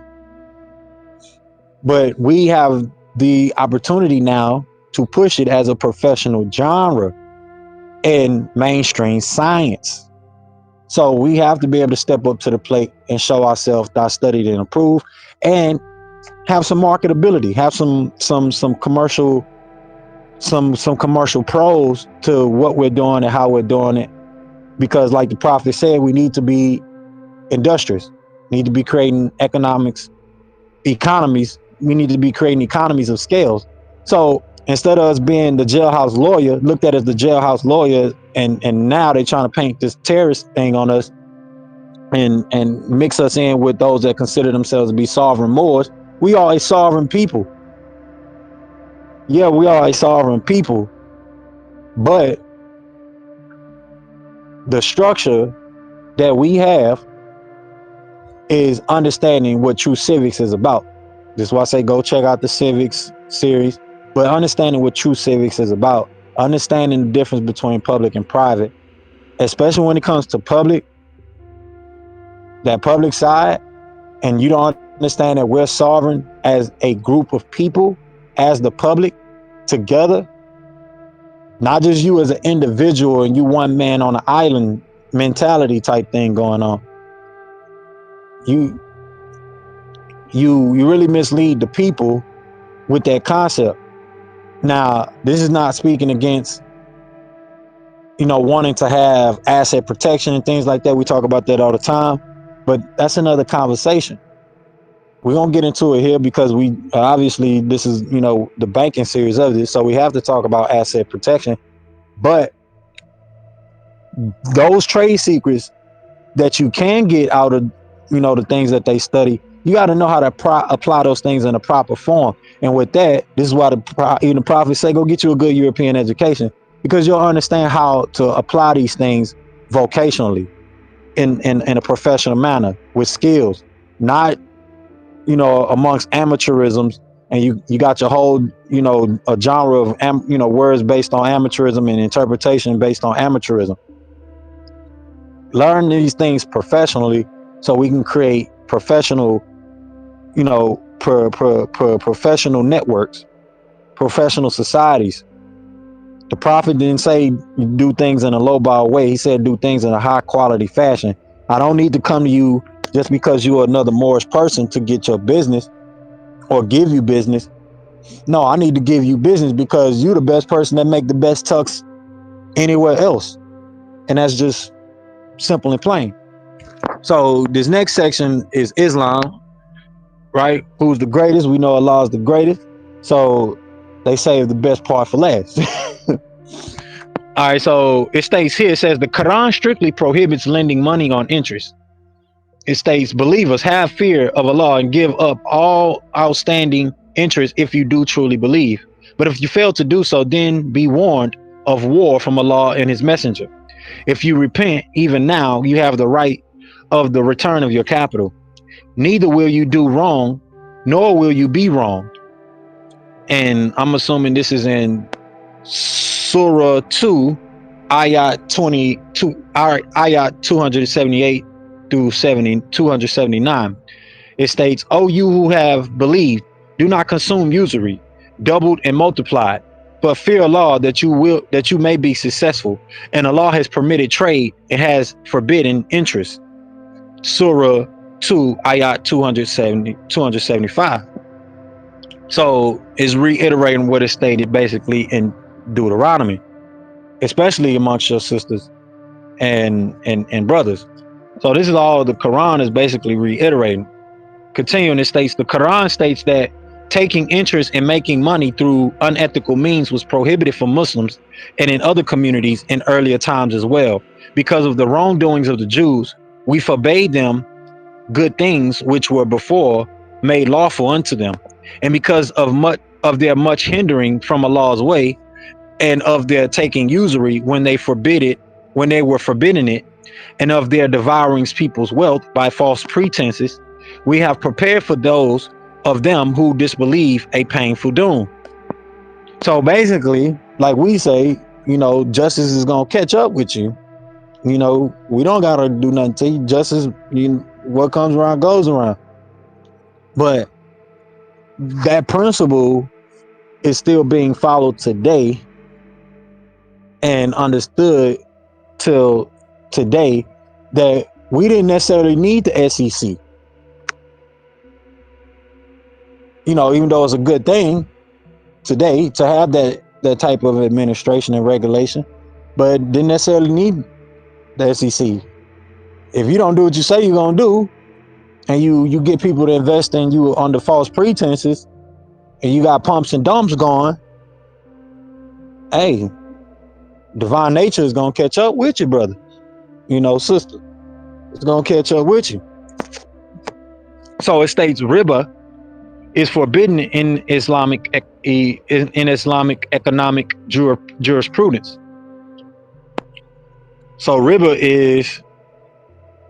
is an Arabic word used in Islamic law and roughly translated as usury, unjust exploitative gain made in trade or business. It says riba is mentioned and condemned in several different verses in the Quran, Surah 3, Ayat 130, Surah 4, Ayat 161, Surah 30, Ayat 39, and commonly in Surah 2, Ayat 275 and 280, which we just went over. It says mentioned in many different hadiths. So this last paragraph states, despite the prohibition of charging interest during the 20th century, a number of developments took place that would lead to an Islamic banking model where no interest is charged, but banks would still operate for profit. This was done through charging for loans in alternative ways, such as through fees and using different methods of risk sharing and ownership models such as leasing. So you have different type of bonds that they use and financial instruments that they use in Islamic banking. I have a diploma in global Islamic banking.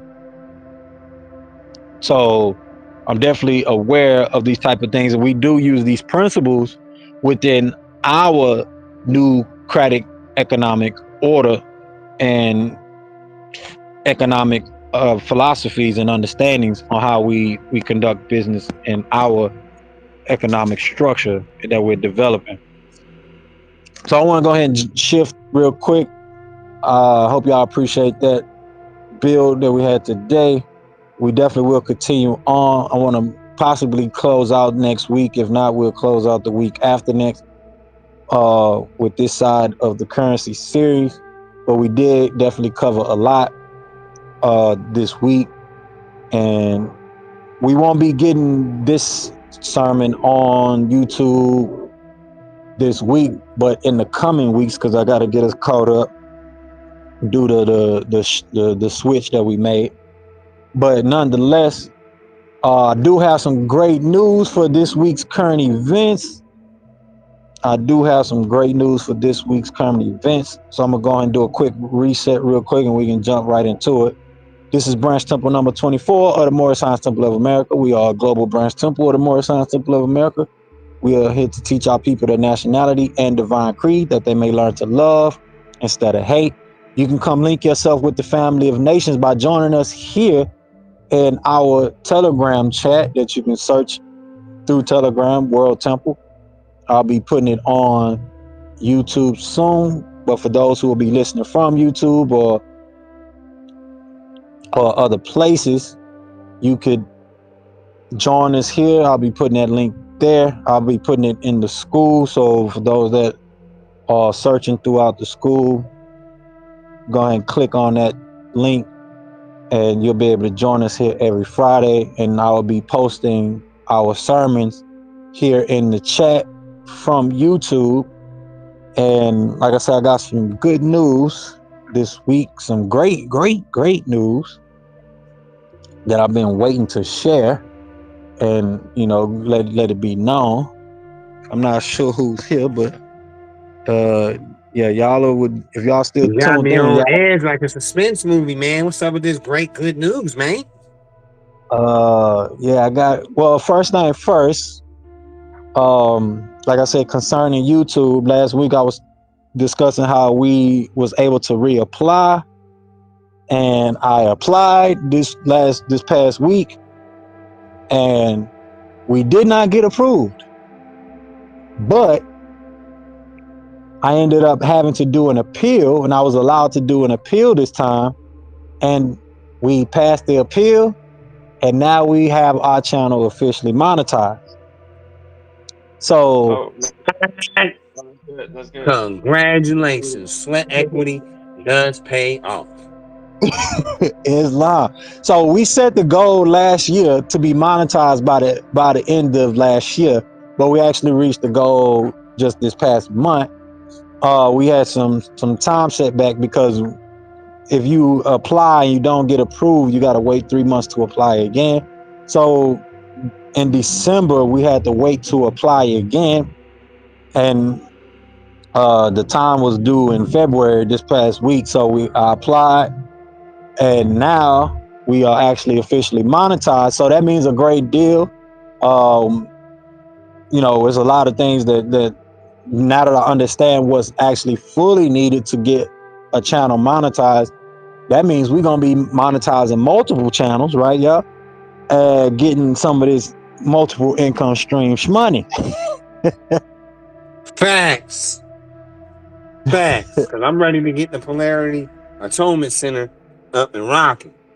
Well, I'm getting ready. You know what I mean? But it's right there. We had that. We more than in the driveway. We had the entryway. Islam. So we definitely got some things going. Me and brother Raheem and brother Jonathan, yeah, even Idris, we got the family office thing shaking.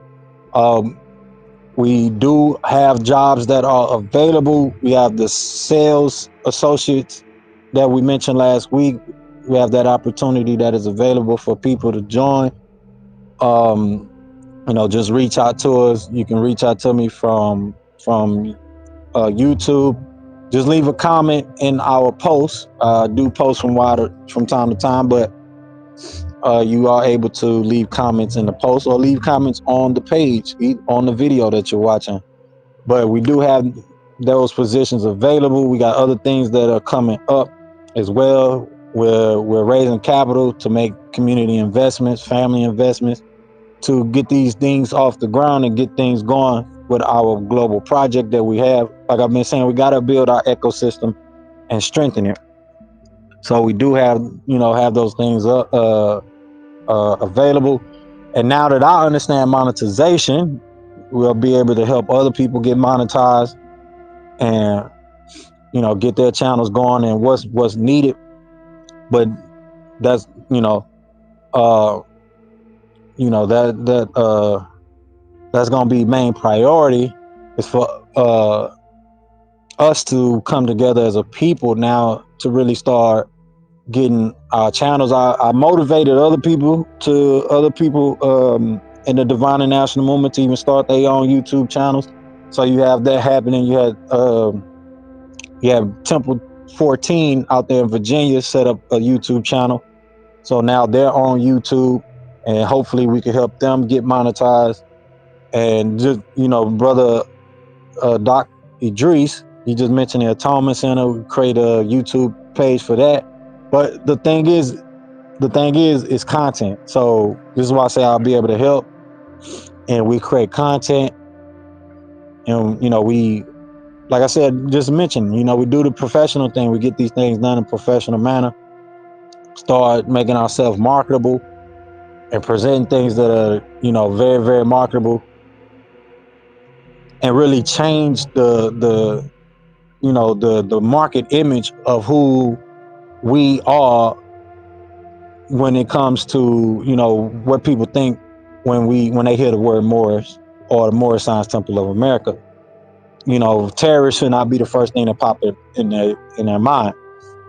We are Moorish Americans. We are Americans, and all these other questions that people have. We got swift answers for them. Where's your army and where's this? Where's that? The American army is our army. What's your currency? The American currency is our currency. We are Americans. Islam. So it's real simple things, but we do have our historical currencies and historical things. Our security are those adepts that are muftis in the temple. We also have the opportunity to join the Royal Council, because I'm gonna need help with all these things that we're gonna be doing, especially establishing events and traveling and getting that on video and things like that. Create more content. It's time to go real content crazy. The goal was to get us to be monetized, to see what was needed, to see if I could actually do it, get it done. We did it. So now it's time to really go all out. And that makes it even more prevalent to have people come in and be on the Royal Council, take active roles on the Royal Council, and get people to start bringing their donations this way, and really bring out our smart contract currencies and go into full promo mode about our smart contract current tokens and currencies and assets that we could trade them. People could invest in our smart contract indexes, smart contract token indexes that we have, which we'll be using those to do acquisitions and other things. But we definitely have, work cut out for us. But that's the great news for this week. I was definitely excited. I was in the background like, nigga, we made it.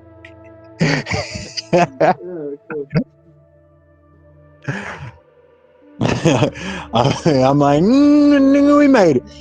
I'm like, yeah, we here. We doing big things. I'd like to do a YouTube page for Sandalphon Productions and promotions. Like get in on the promotions. Like that's like what I've been learning with the businesses and acquisitions. Like I've been kind of restructuring my brain here from just being a small little blogger. You know what I mean? Like the whole blogging was just an entry door, and I was just trying to invite people to join me, but people ignored me. So I'm like, all right, moving on to bigger and better things.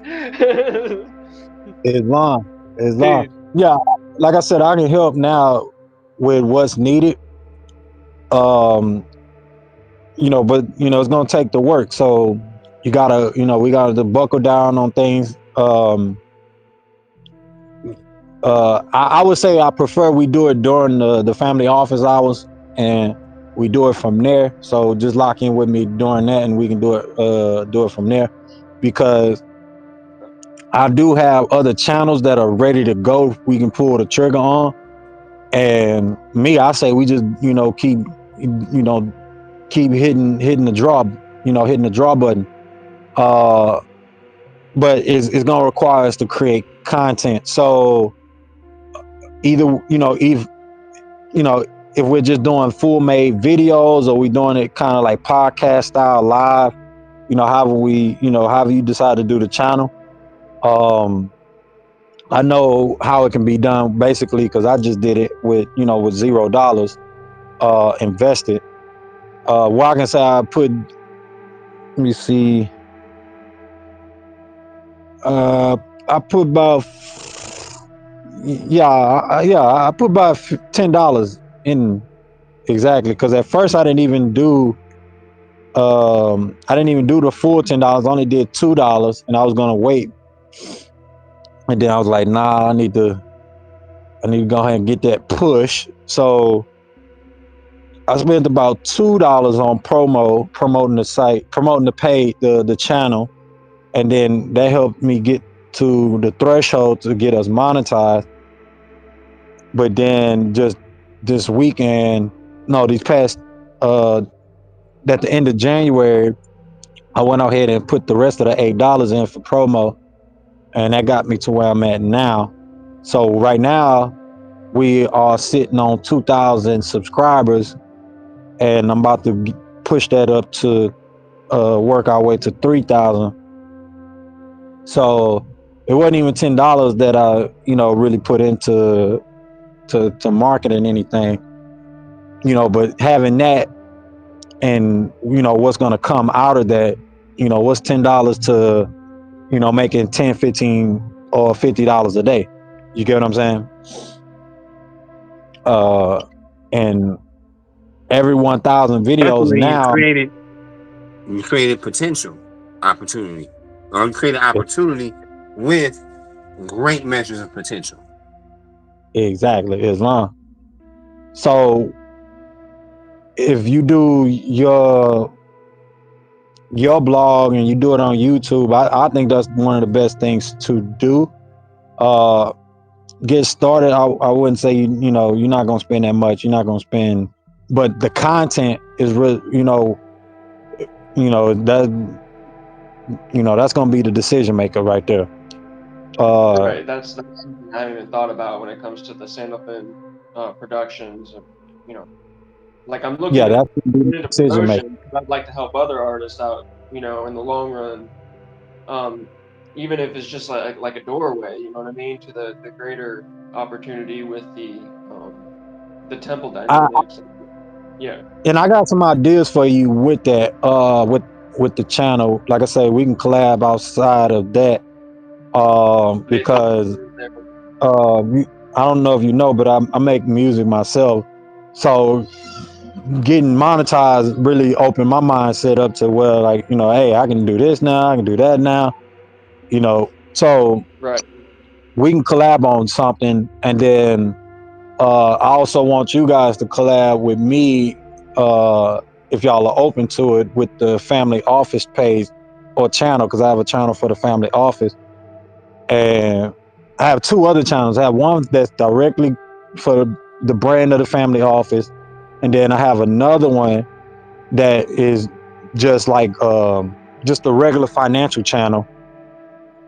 And we can kind of be, you know, universal on that channel, but it's basically about finances or financial hacks, stuff like that. So I definitely would like y'all to work with me on the family office channel. We come together, you know, do one of them suit and tie type of podcasts. We don't have to show our face at all or anything, but we, you know, we kind of do one of them suit and tie type podcast shows, and you know, we can get on here, get on Telegram, do the same thing we're doing with the temple, record the podcast, and then upload it to YouTube. And I'll do all the graphics. You guys just come on, feature. You know, we talk finance, talk trade, talk investments, stuff like that. Just provide quality content, and we get things rocking and rolling.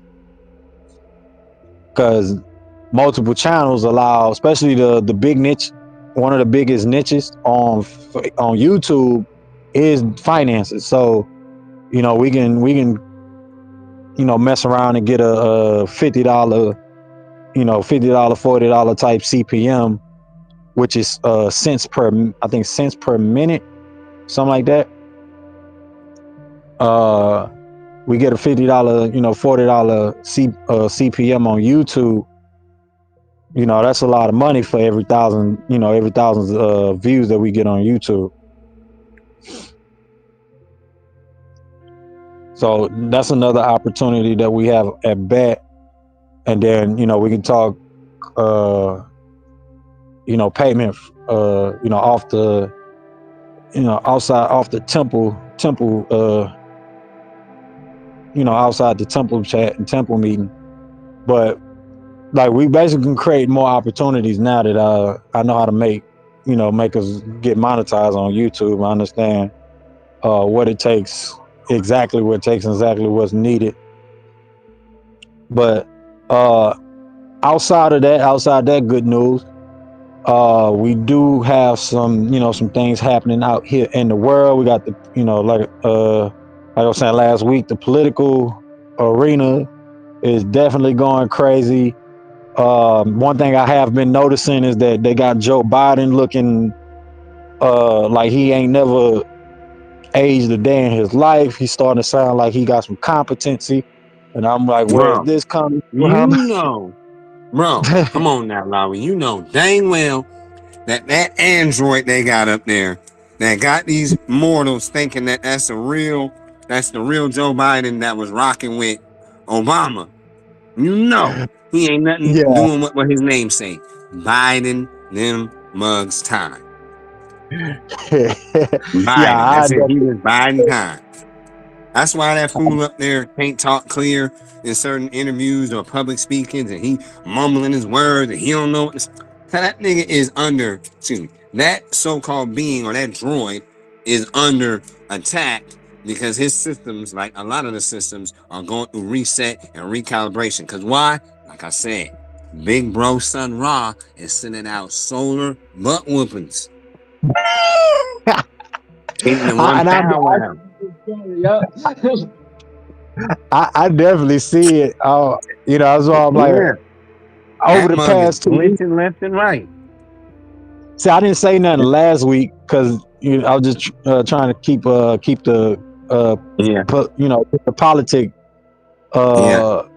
the politic part real simple. But and you know it's me just though. Coming hard not to you notice. Open the door with me on the platform, I'm a bust open the door. Yeah, it's hard not to notice the whole like switch, because I'm looking on some of these things, on some of these news clips. I'm like, wait a minute, they got this man sound like I know, and we all know it's buffoonery, but it's like, okay, he sound like he's saying something now, and it like, wait a minute, so y'all got him, he still look like to me he look like a clown still, because he's still doing, he trying to be Donald Trump, trying to use his way of political delivery, and it's like, it ain't working for me, you know what I mean? But it ain't working for him. He ain't got enough charisma and character. He ain't got enough personality. Why? Because that mug is a droid, man. He hybrid. But this the thing. I never seen him. This the thing. I never seen him that competent. Like to where he's putting together, conversations or delivery, political delivery that makes some kind of political deliverables that make some kind of sense.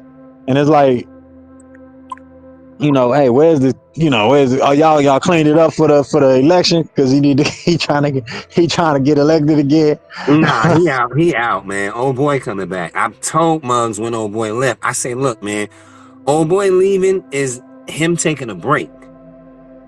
Him taking a break for plan, agenda, recalibrations, and et cetera, while they put this bum in the place whom he just a bum.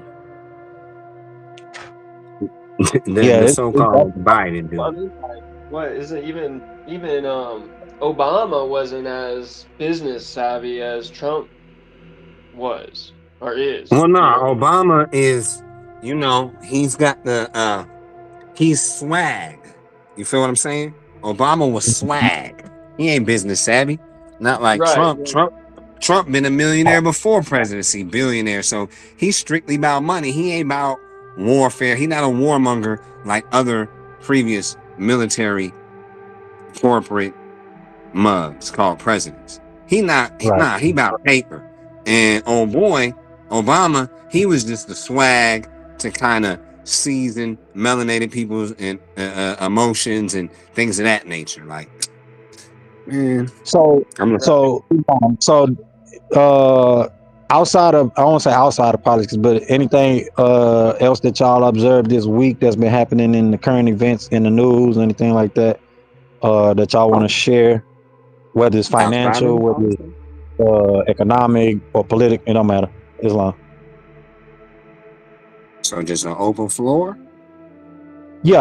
All right. So I'm not sure if you're familiar with, you familiar? We have the opening, and then we do another open floor. The first open floor is before, it's supposed to be before I do my sermon, where we invite people to come and do the 15-minute, lectures and speak before I do the sermon. And then once I do the sermon, the khutbah, we move on into current events, and current events is another open floor discussion where we get to interact with each other like we're doing now. You know what I'm saying? And then once we cover that segment, we move on into the El's Holy Quran weekly reading, and then the holy instructions, and then we close out with the mandatory literature. There it is. That's right. Okay. Yeah, because I want to give us a chance to, discuss open. So let me share something then. Oh, go ahead, Islam. All right. So, something that it's a little left field, but you said it's open. So, there's this guy or these little minute group of quote people that are creating abominations and letting them into the wild. He'll keep one as a pet, but then he'll let the rest go into the wild.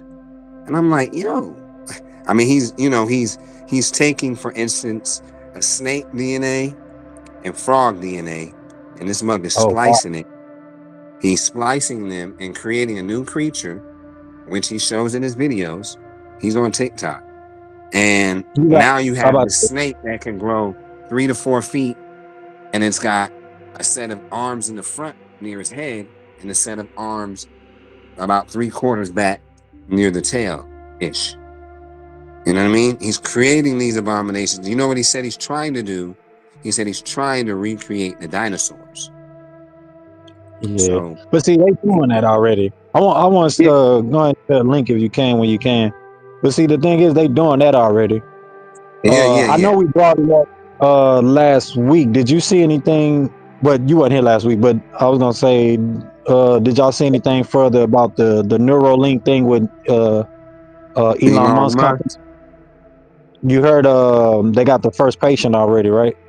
Yeah, they doing it. That's the biotech merge to the next level. They trying to do the Johnny Mnemonic. You remember Johnny Mnemonic? Yeah, I'm taking it back. Yeah, Johnny Mnemonic. Before Manchurian Candidate. Yeah, before the Matrix. So me and brother Jonathan, we did have some in-depth on it last week, but I do want to see if anything fresh came up. So we'll have some some stuff drop about that when I put the Kuba for last week, the sermon for last week up on YouTube. But I definitely see it, to me, it has a dark side of it, right? Which we know, just speaking commercially as I can about it.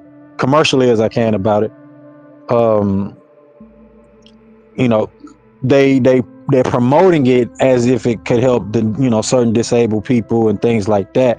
Oh yeah. But which I see the pros in it. I see some pros in it, but it's just those cons, for us, right? That we know, that we're very well aware of, without going down, the foxhole with it, too deep.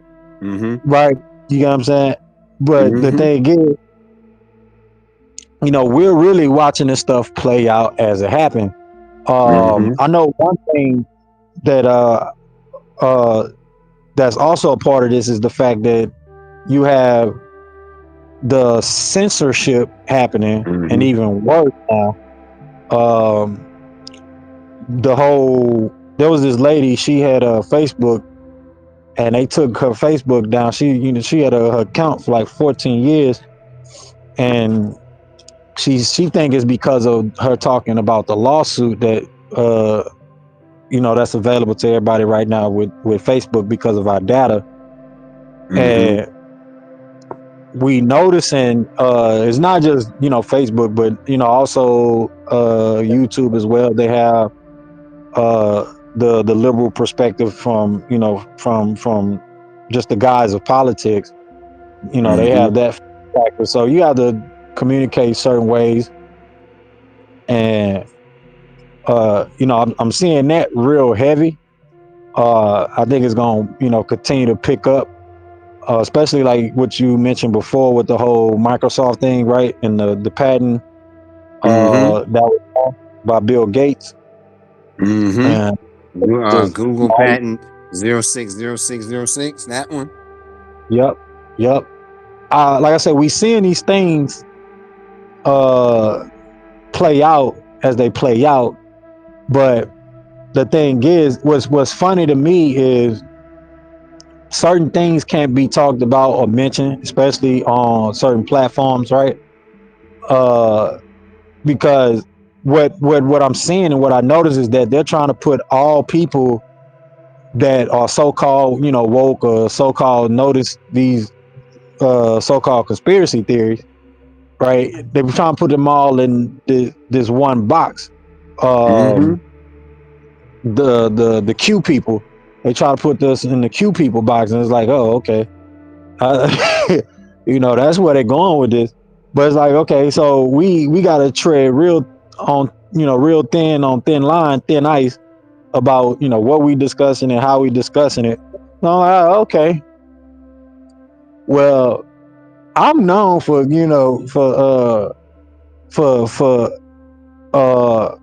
saying saying the secret without saying the secret. I was taught real well, by a good master who gave the secret without giving the secret. You feel me?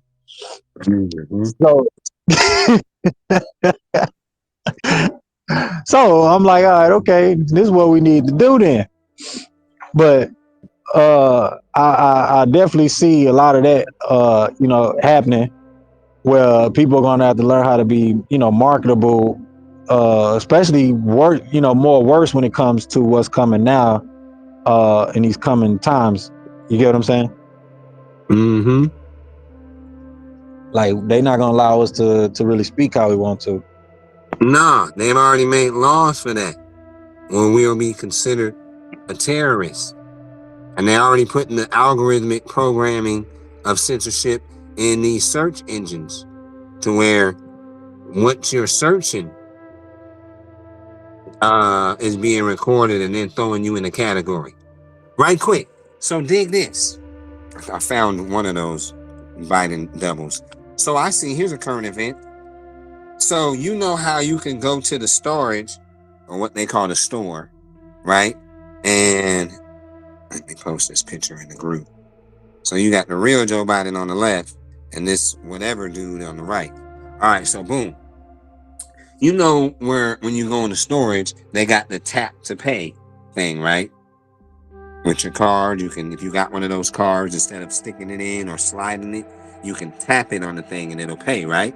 Everybody familiar? Yup. All right, boom. All right. NFC. So in this one video, it was on news. It was news shit that was being talked about with these people that having these experiences where the dude pulled his card out of his wallet and put his wallet back in his pocket. He pulled one of his cards out. He went to tap it on there to make the purchase, and it wasn't. It wouldn't accept it. The receipt already printed out. And what the tap machine did was scanned all the way in his back pocket through his wallet another one of his cards and charged that. This one lady was in a place looking at clothes, and she said she was like 2 feet from the thing, and 3 of her cards were charged for merchandise, and they were in her purse. Paul.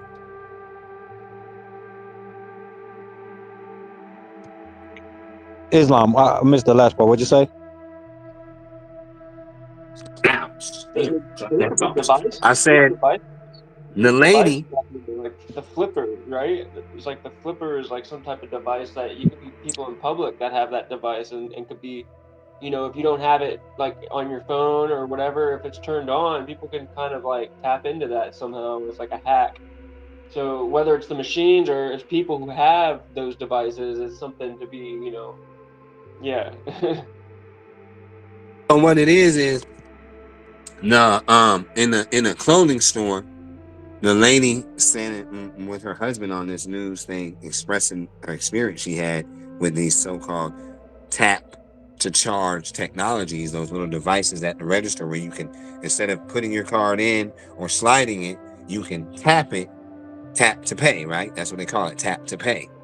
And so her wallet or whatever with her cards is in her purse. She's 2 feet away from the device at the register, and 3 of her cards in her purse, in her little billfold thing that ladies have, 3 of her cards were charged for the purchase of merchandise.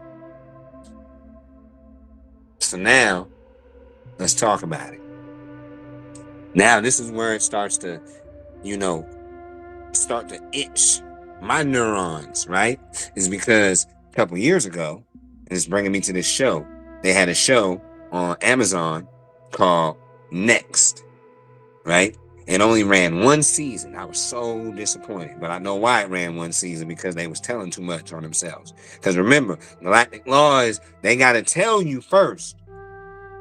Now, how and the directives of them telling you is on them, but they got to inform you of what they're going to do first, and then they can proceed to do it. Now, it's on your intellect to be able to decipher and understand, oh, I see what they're doing. You know what I mean? So, in the next show, the show called Next, the AI was sentient, unbeknown to the creator of the quote program and the operator within the grand facility.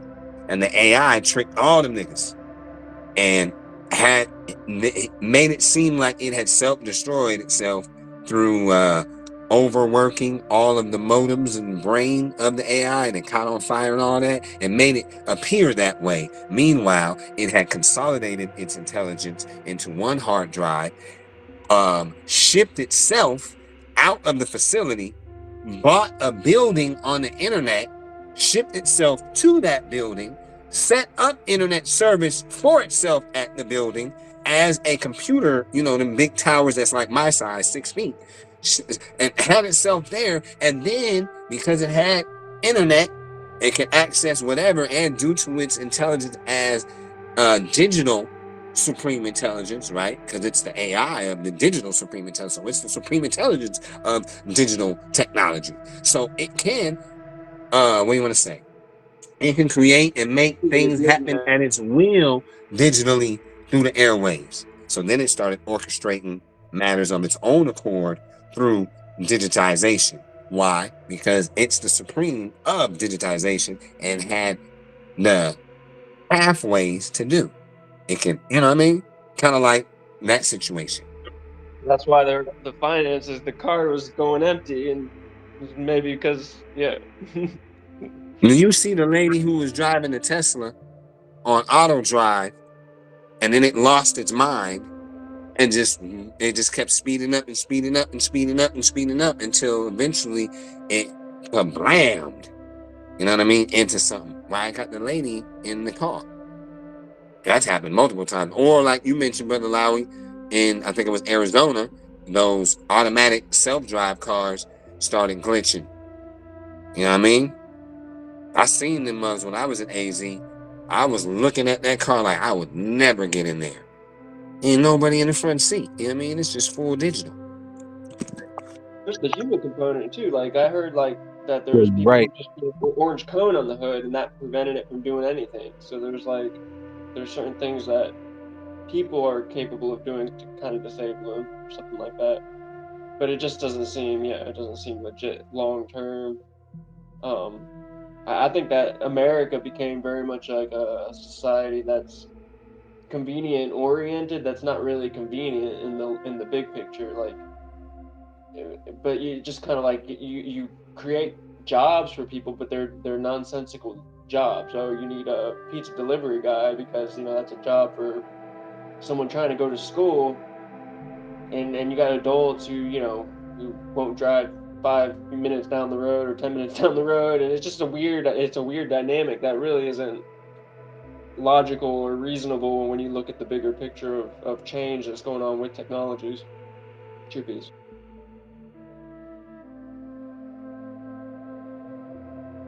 I gotta hit the road. Yeah, that's when we're existing in the time period of, or in a time period, because it's not absolute and it's happened before, but we're existing in a time period of these so-called humans creating the destruction of their own demise.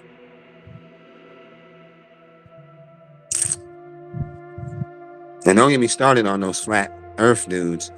You know, that's that one picture that they like to use, and I came across that picture that they use and edited it and I'm gonna put it in a group here, that they use and edit it and say that, oh, this is a NASA aerial view of the flat earth and the lands beyond, and it's trying to look like a so real picture. Man, they used a crater in the Gulf of Mexico that's on the edge of land and the Gulf of Mexico waters and edited that mess. I got the location and picture of it, man. They're so freaking stupid. So earlier, on the 12th, or on the 8th of February, our great brother Sun Ra sent out 3 consecutive what they call CMEs, right? 3 of them. And then the third one was regarded as a cannibal CME. And the reason why they called it a cannibal CME is because it came behind the first 2 CMEs that were earth directed and engulfed them. And so it was like this gargantuan CME coming to the earth.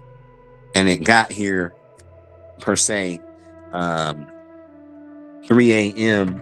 February 13th, UTC time. Which for me, in Anchorage, that was 6 p.m. February 12th, AK Standard Time.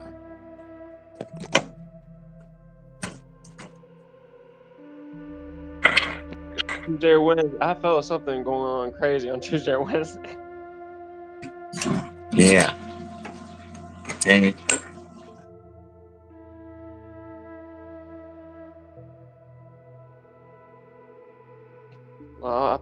I've been praying and having faith that less is more, and there's going to be some type of, revitalization towards, I don't even like the word common sense, but towards a sense of divinity and it's right in front of us. I mean, it's right here. So I ain't praying, true peace.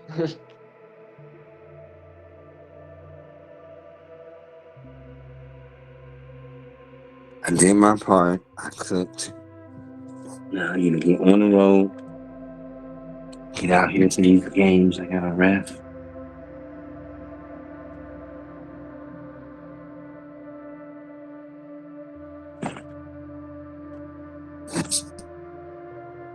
It's what? It's almost like 5 p.m. where you're at? Nah, it's 17:52 right now. Because that's the time that I use. So if you don't know what 17:52 is, you better find out. Trying to do the math in my head. I don't use it often, but yeah. 17:52. So do 12 noon plus 5, right? 12 plus 5 is 17.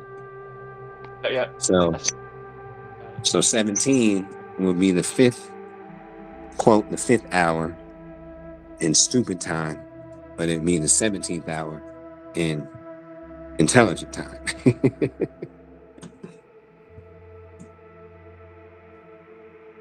When I was working at the hospital, yeah, it was all military time clocks there.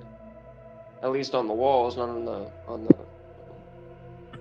for the digital clocks, not on the computer. Socks, check. Whistles in the car. Need water, check. Yeah. So, but when we get a chance, I know you still in body, Brother Lawiy. We gonna have to update on some of my stasises. My stasis of experiments here.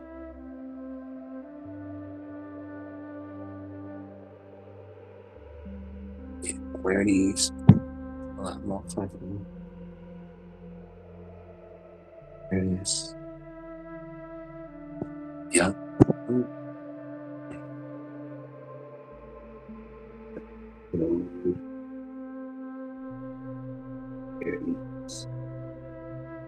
There it is. Okay. So.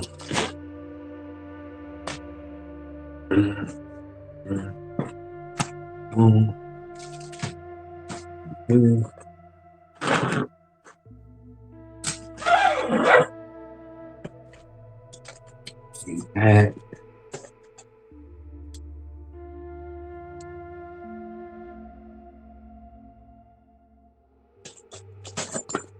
My whistles are in there. I'm good.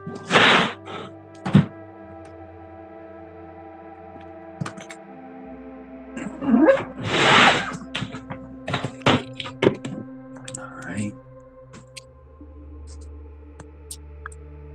Appreciate it. True peace, y'all.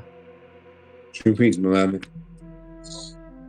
As step away for a second. So we're gonna go ahead and Close out. no, I don't wanna close out. I said, no, hold up. I want to move to the Qur'an section. The what? Our reading of the Holy Quran, Hell's Holy Quran. Let's see. Left hands. Check.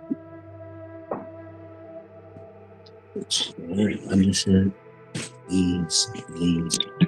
This. This was in there. I don't remember I don't remember when we last read the Holy Quran, where we stopped at.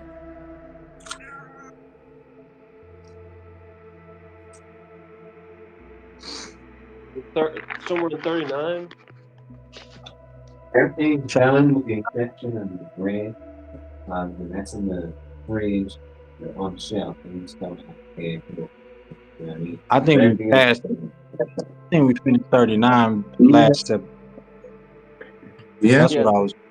You think you might? I think we were reading over 39, but then you said maybe we were in 40 or 42 or something like that. Yeah, What's that? because Oh, it's a lunch stuff? It looks very lovely. Oh, okay, word. All right. That's what's up.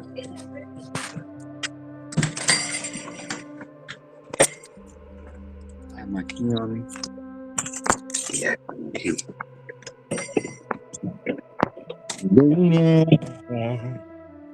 Yeah. See what else is going on in the week.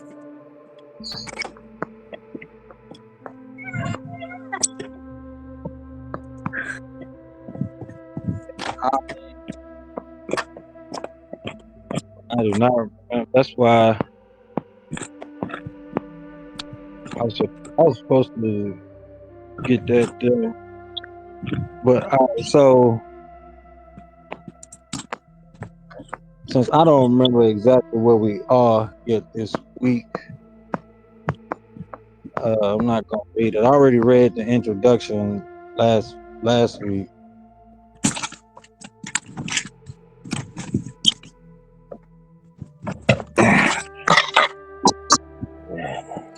Now I gotta get. excuse me. Huh? Pardon me. Go ahead, Islam. Yeah, I had picked up some of the files, I think, for like over time, but I wasn't sure within the Telegram where those files were located. I looked in the file section, but I don't know if I was finding them in the correct place. Yeah, you should be able to click on where it say World Temple, and then the file should pop up. Just saying there was one file there. Got it. It says one file.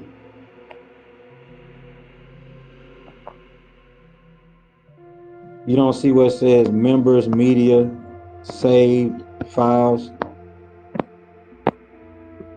It says links, and then it got voice.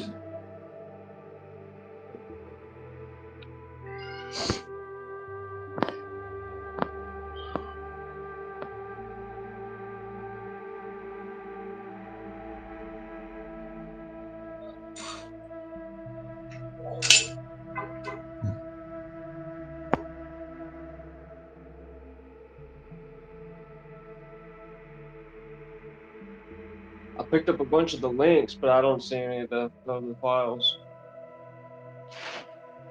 Thank you. Islam, what you say? I said I picked up like some of the after tonight. I picked up a bunch of the links, and I've been saving some of the links that I see because it says there's about 100 and something links. And I saved some of the files before. You know, I still have some of those organized. But yeah, it doesn't. It says that there's only one file from my view for the World Temple group info on Telegram.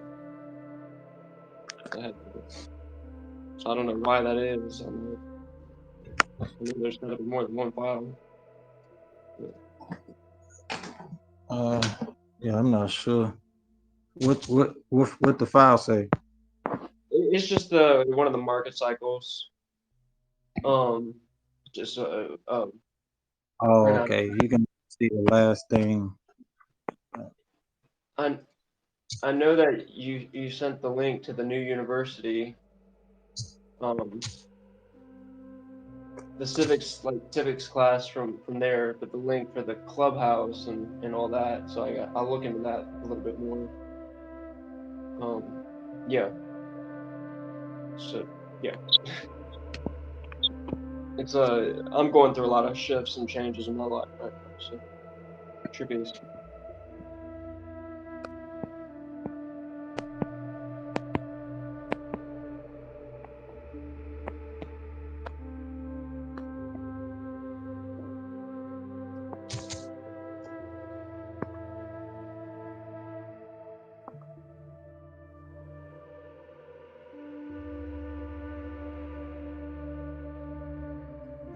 I was looking for okay. All right, so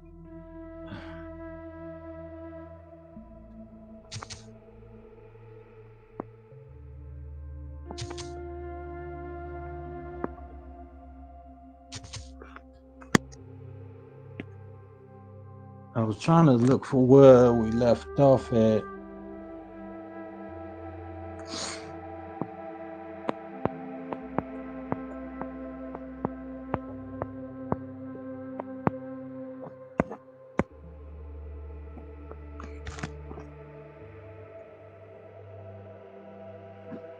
Mic check.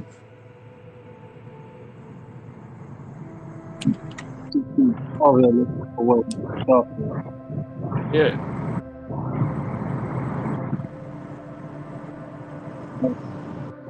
Now my ex-wife had called, so I had to address that. What's good? What we doing? I'm looking for where we left off at El Holy Quran. I really don't want to jump into the instructions, the holy instructions, because we're supposed to close out with the holy instructions. Trying to see where I left us off at in the El Holy Quran, but I can't do it on. I have two phones, so I gotta go to You on my your old. Kevin Gates, huh? I got 2 phones. I gotta see where we left off at. Like I said, I'm not gonna go into it. I just need to know where we left off at on the El Holy Quran last time, because my new phone ain't gonna show us.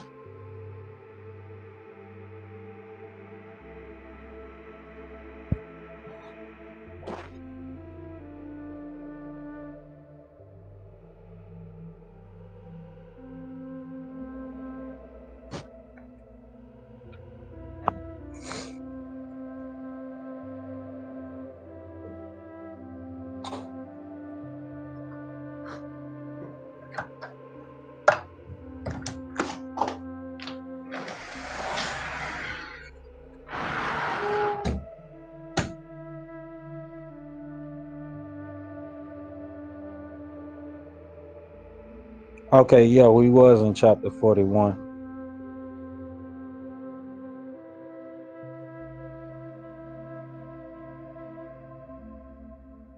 We was chapter 41, 28. That's where we left off at. Because I was like, I know I read over, we went into the secret already. So, like I said, we're not going to do it, but we're going to start next week. We're going to start next week off at chapter 41,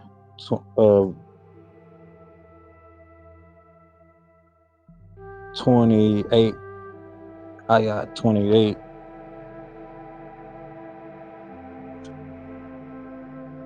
But I wanted to go into the holy instructions. I'm not going to go over the reading, but I do want to talk about, we can close it out with, like, if y'all got any questions, anything like that, about the civics part, we can close it out with that, at least about how to join.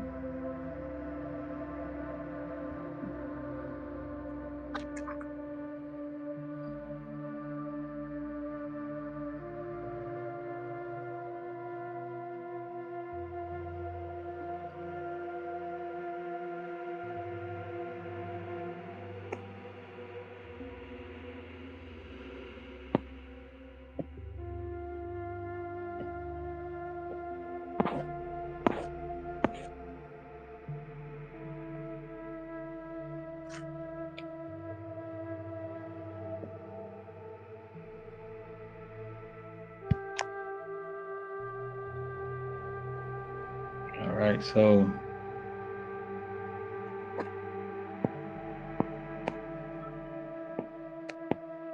all right, holy instructions that we go over every week.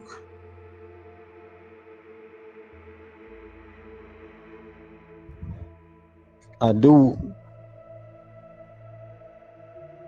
want to add that when it comes to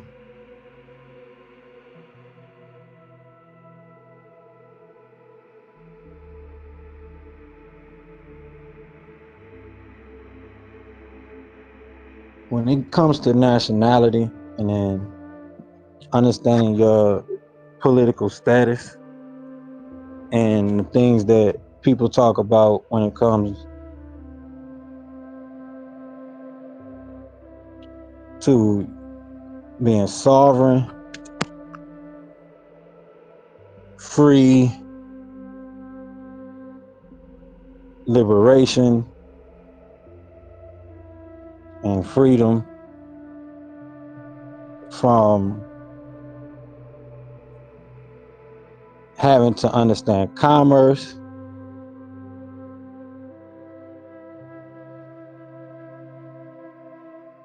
modern day trade, skill sets, and want us to do procedures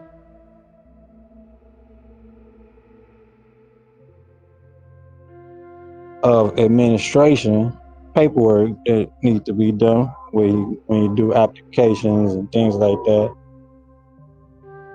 to be understood the way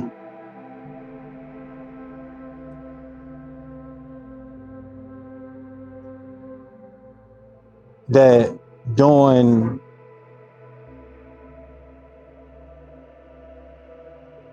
contracts and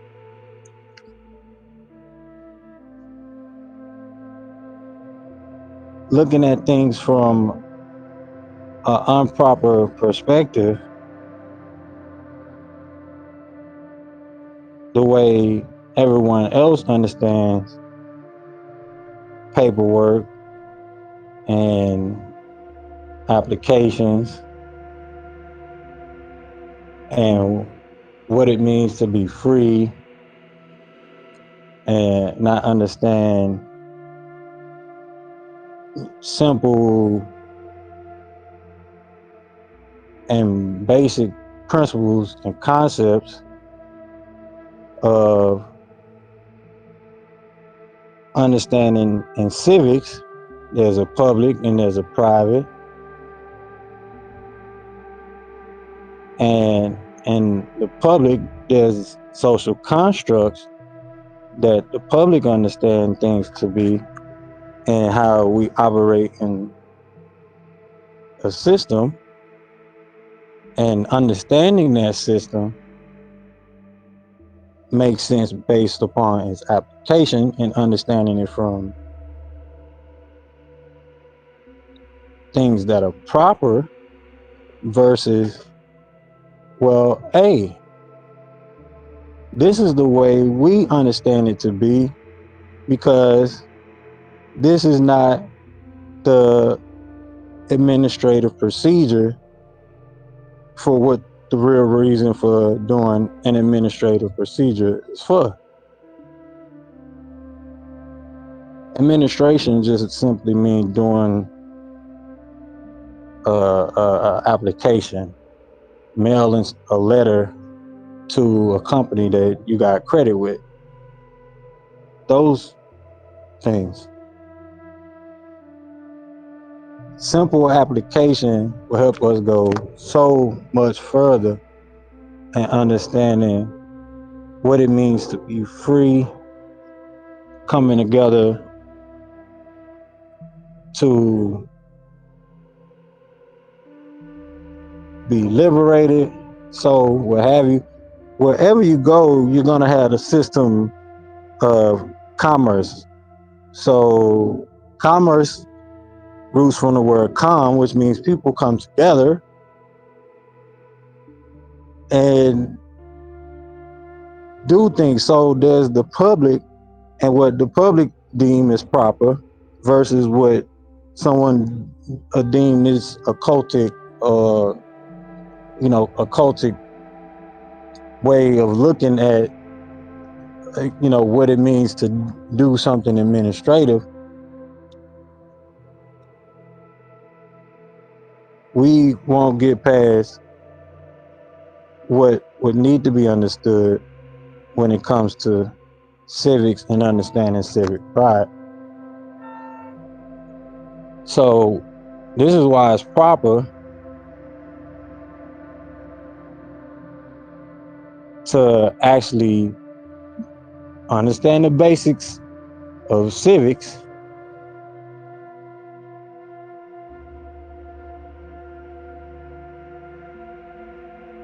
because then you'll understand if you're applying your administration of whatever political or social or entertainment purpose, what is being applied for. So when we're talking about politics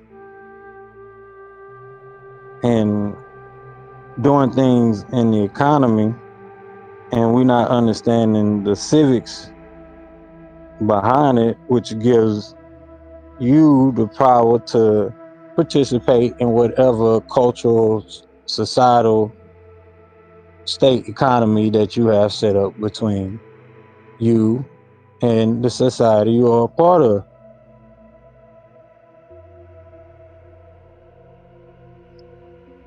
So we got United States of America. So you're going to be doing United States of America paperwork for whatever it is, whether you're getting a job and buying a house, you're going to be using that standardized contract or application, whatever it may be. Like lawyers, they have standardized contracts that they got to use, especially in real estate.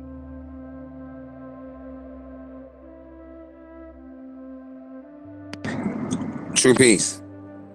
True peace. So, as you're speaking in the same line, right? And those who are, hyper focused on sovereignty, right? Because that's the trend. That's that is a major trend now, is sovereign citizenship and things of that nature. And I hear kind of where you're coming from with it. Is it's like overstanding our, for lack of a better word, our God-given right, is to operate, and function in our, sovereign or in our indigenous standpoint as a culture, as a nation with a nationality, right? Some are looking at it as, cause like the question that comes to my mind is, okay, you go through the trend method of becoming a sovereign or secure party creditor type crap, right? But in the back, they say, well, what's your nationality though? What is your geopolitical status? What nation body do you belong to? What is your nation or national flag? Well, who do you represent outside of one's personal stance of belief and representations on the social, civil level of body? Who are you a part of? Or are you just a rogue, sovereign, secure party creditor person saying, oh, nigga, I'm free. I'm not with nobody. I'm out here still, like how you say, I'm out here still using the American standard societal paperwork and structure, right? Because they're going to UCCs and USC, or USC and things of that nature. They're still using the books or informations of the American system to substantiate their quote or validate or establish their quote non-American, non-national non-nationality yet sovereign status. You know what I mean? Islam. You know what I'm saying? It's like somewhere along the line in your pursuits, trying to be this sovereign citizen, secure party creditor, to me, it's like you're more akin to being a world terrorist, because who you a part of? You know what I mean? Like, who you with? Who is your nation? Who you rocking with? If you ain't rocking with nobody, then it's like, well, then who the fuck are you? Excuse me, damn, we in body, my bad. Who are you? You know what I mean? Oh, I'm such and such, you know, whatever title. I'm such and such and such. All right, cool. But who you roll with? Who, you know what I mean? What's your nationality? Again, what's your flag? Where's your embassy? Do you have a coin? What's your currency? Do you have a 5 pillars of a societal structure? Do you have a economy? Do you have a military? Do you have a political structure or a government? Do you have an educational system? Do you have any of those things? Because if you don't have any of those things to lead a people, teach a people, guide a people, so-called free a people, then you're a vagabond. You know what I mean? Right. I grew up. I got homeschool, private school, public school, charter school, and in the different systems, I gained different perspectives of the past, and it gave me a lot of foundation for looking at the future. And I definitely can be honest, the last 10 years have been nerve-wracking because of how, unknown a lot of the stuff we're dealing with and how fast things are moving and what my neighbors are probably going through, to the point that I've had to pull myself back and almost have to redefine that for myself, and also have faith, and things have been defining, for themselves in that process. So, peace is the goal, and sometimes peace is a double-edged sword, and things are on the move. Peace. Cause like, I understand on the emotional level where those of the sovereign citizen trend and the, erroneous secure party creditor crap, I understand from the emotional sense where they may be coming from, right? Because in that relation, many may be aware to whatever degree of one's own, study and learntness and research and so forth, that, we've been under oppressive duress and things of that nature. Hold on. You gonna really ride dude's ass because he on the bike, homie? Like, you stupid. I should stay slow here just to make you stay behind him, since you want to ride on him like that. So, excuse me, my bad. I'm in the traffic. But, like I said, I understand where they're coming from emotionally, because, again, it's in our genetics where through the generations of time, we are fed up with the current systemized manner of living and oppression that, we've been under generationally for a while. You know what I mean? So I understand. So some of them are like in a desperate, non-educated approach, jumping on these trendy opportunities of freedom and self-sustainment, et cetera, but they're missing, because they're not being led right or guided right or taught properly, or they're not doing their own due diligence of homework and research, so that they can know with certainty and clarity what the proper methods and approaches are, to like what we have done and what Brother Lawiy has set in great motion you know, in the likeness and following after the guide of our example, you know, they're jumping on these trendy methods that aren't yielding the proper results, which involves those 5 pillars of society. You know what I mean? Like in that inner cry of belongingness in our proper tribal cultural ethics of living, mugs are jumping on these trends without properly being educated or guided or their due diligence. You know what I mean? And that's where it sucks at for them, because, you know, you got the ignorant leading the blind, or you may have the blind leading the blind, or you got both of it. That's right. Yeah. And so it's a lot to, you know, filter through, because then all of that, you know, misguiding methodologies of so-called, you know, sovereigntyship, and all this other crap is, you know, it's gonna hurt, because these people are being led down a path that would lead to them being labeled as a terrorist. You know what I mean? Even though those who are blindly following may have an inner intention that's honorable, but because they're following a wrong guide or misformation,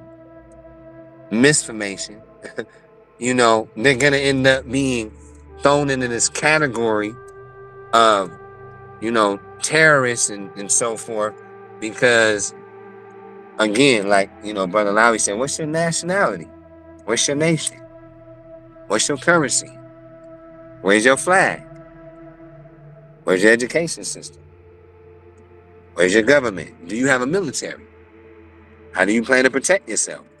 Because then if you're seen as a terrorist to the standing corporation falsely referred to as a country, how are you going to protect yourself when that corporation comes to approach you with the eyes of you're a terrorist? What you gonna do? You know what I mean? Right.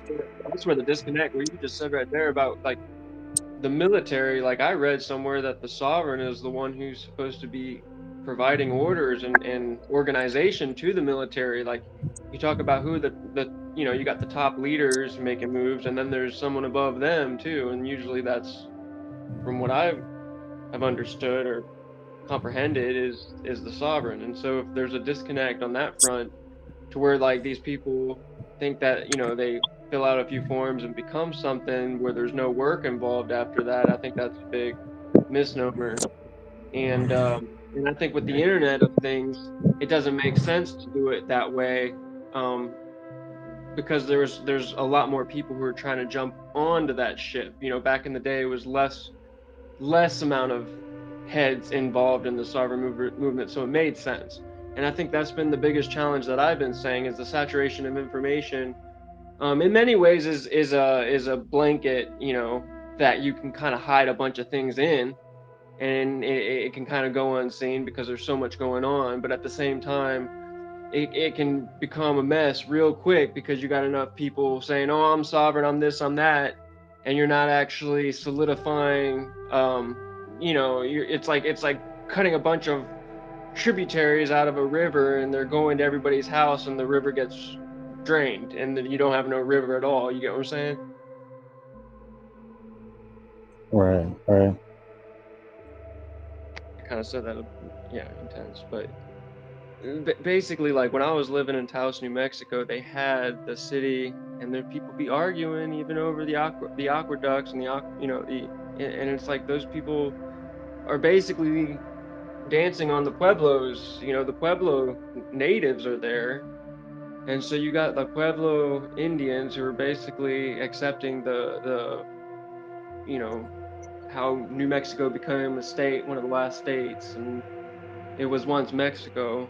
And then you got the river, the Rio Grande, that flows through there, and then there's the the waterways, and the waterways are constantly being tampered with by the locals because either more flows going to one area than another area, and then they start putting blockades to kind of start moving things around, and you got the city who's kind of constantly going back and forth with those people, saying you shouldn't be putting blockades here and preventing it from flowing, and then the next week it happens again, and there's like this always kind of like lookout. And then you have technology coming in the mix where eventually, what are we going to just spy on everybody from space and know who's doing what, when, where, and how? And so it's like that's the flip side when you go really far out there from the local little microscopic spats, and these spats are going off across the world, and the USA has an interesting, unique opportunity. America, rather, has a unique opportunity to get something right, and I'm grateful for some form of organization, even if it's starting from the bottom up, and I have to learn. And it was anyways, before I ramble on, I'd like to speak with you Monday, Lawiy, about addressing how I could go about addressing some debts and getting the proper wording and the professional way of being able to send some letters out. If that'd be all right with you. Yeah, yeah. I'll be up for you to contact me in the office chat, so we can work Okay. in there too as well. Yeah. Get it back to got to get myself in order. If I can't get myself in order, none of it really yet. If I won't be helpful to anybody else. So, peace. Yeah, that's the bottom truth right there. I think But I had to work at the hospital Because because if see, I I didn't can work at the relate, hospital, right? With those same people that I was speaking about with that passion. Because when you learn about it and you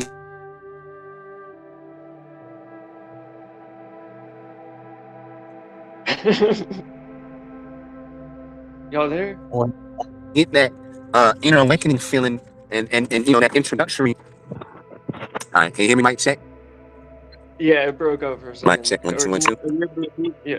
yeah, Peace. it glitched on mine.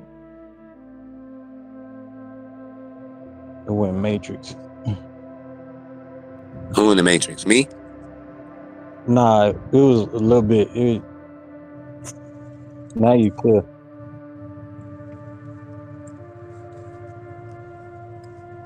Yeah. I need to do something up that floor here. This shit is horrible. What the heck is going on here at this place, man? We got 2 games of ref.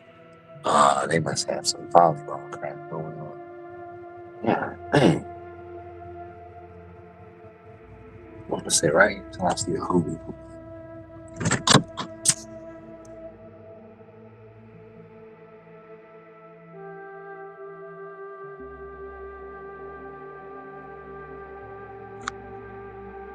Yeah, so yeah, that's the bottom truth, Noble, because that's that's why I was excited about the whole YouTube thing, because that's also needed. You're gonna need for branding yourself, and then a lot of people using that as a big revenue stream.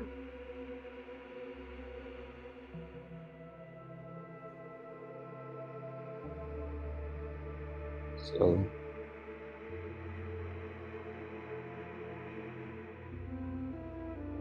but yeah, we can do Monday, like I say, for the opportunities we talked about earlier. We want people to be basically reach out outside of temple hours, which is we do our holy day for Friday and our Sunday newcomers gathering.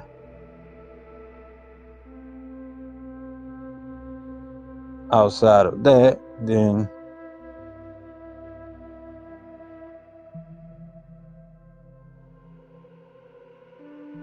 we definitely got to work on self first. So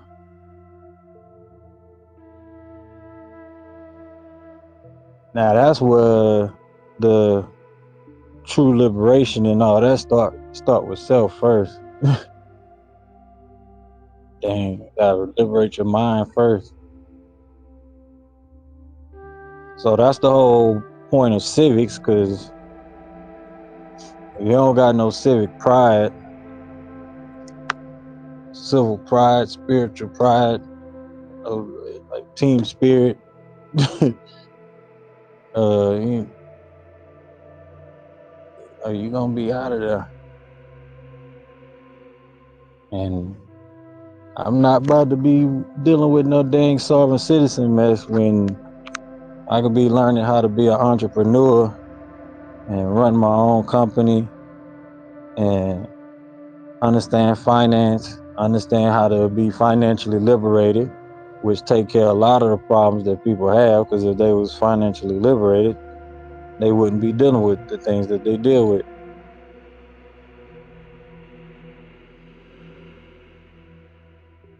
And especially we're not doing this on a generational level. Nah.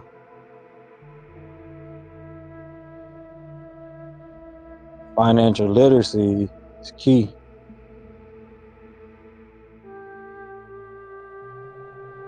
How you manage it. And you got to be willing to like change what it is that you're going to do and how you're going to structure yourself. Because, you know, if you focus on day to day,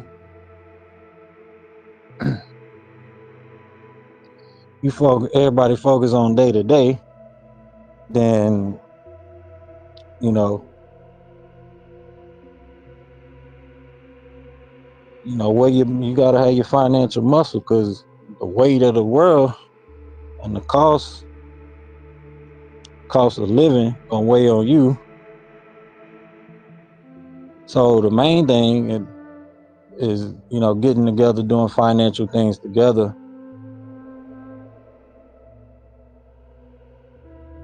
but actually learning how to, communicate financially, understand, the business of investing.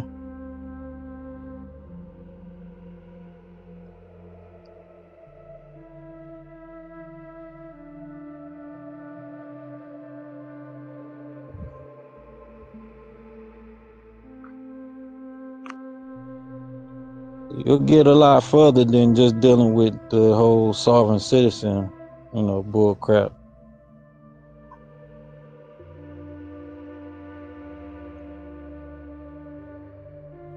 True peace, my bros. I'll be back, or I'll get with you a little later this shadow if you're gonna be up, brother Lawiy.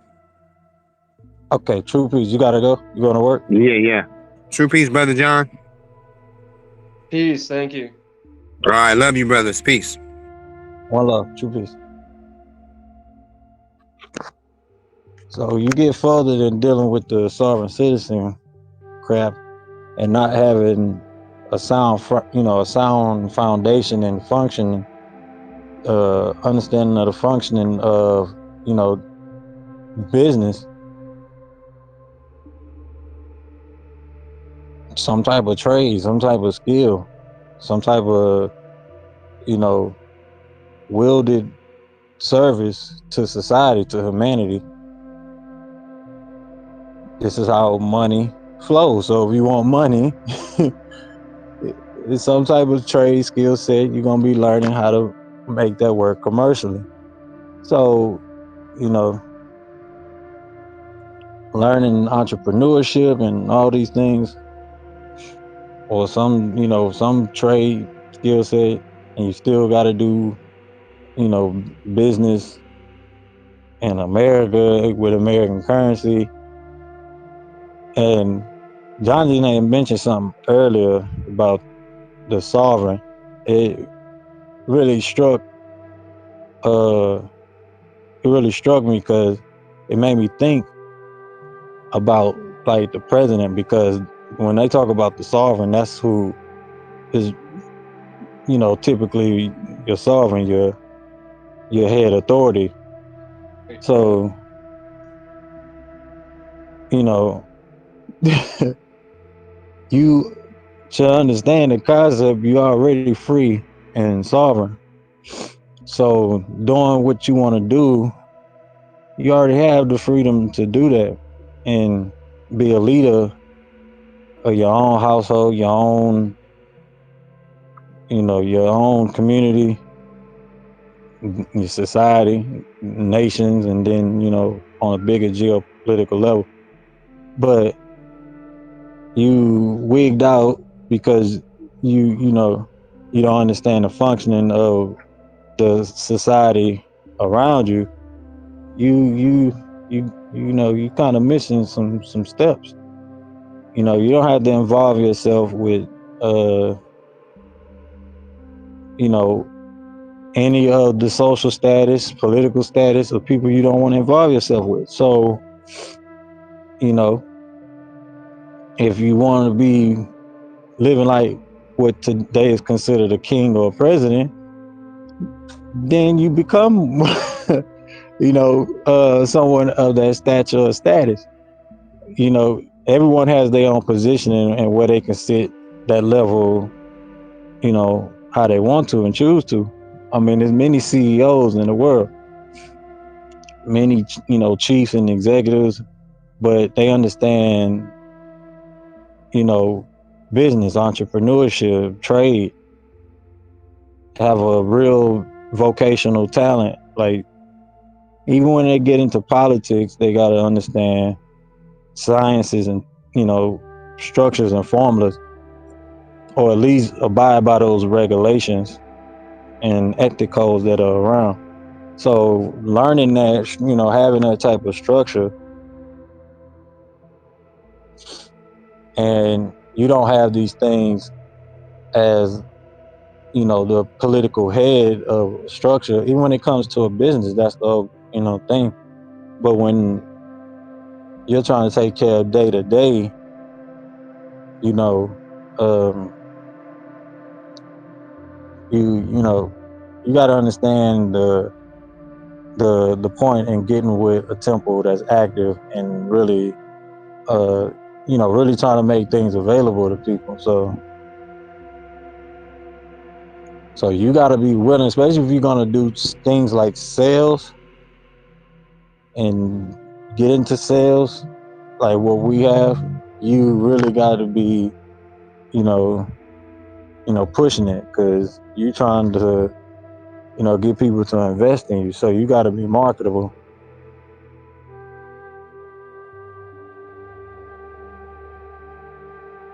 Right.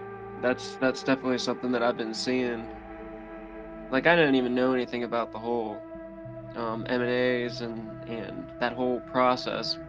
It's a whole world that's starting to open up that's been right there in front of me the whole time, but it just never really um was something I was looking at. It's like, I think that I've needed to go about things a little bit backwards. It's like, what happens, once you have all the money, once you have all the cars, and you get the women, and then that doesn't really satisfy you. And it's like, it's better to start from the truth, and for me to find those waters, and to work with the waters in the right light, especially, considering the not even considering, but just the reality of my start, my beginnings, and like the surgery. And that's what I was saying earlier, is that I was grateful for working at the hospital, because it's, in a way, it's like busted open a scab between my father and I, and my mother, and something's new healing, and I'd rather get it right, you know what I mean? And there might be a little bit of, holes and patches in the process, but I'd rather be dealing with something that I can work with, and rather than something that I've been in the dark about. And it's kind of, and I don't want it to bleed, it can't bleed out either. So it's yeah, it's a very peculiar um situation that requires a level of divine finesse, so to speak. And living on that, no, living on that faith. Yeah, because it's a process. I mean, especially when you riding the waves of life. Yeah, it's a process. You got, building muscle. Especially if you're not gonna cheat your way to, how these people be taking steroids to build muscle and all that. You're gonna build your body up naturally. It's gonna be a process.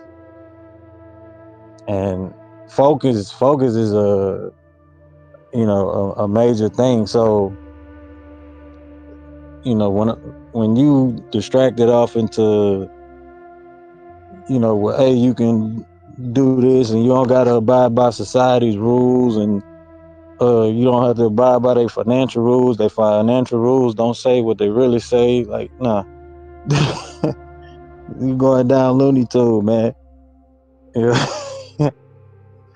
And nah, you totally distracted from the mindset of what, especially living like a sovereign and being sovereign mentally, and in your heart and all these things.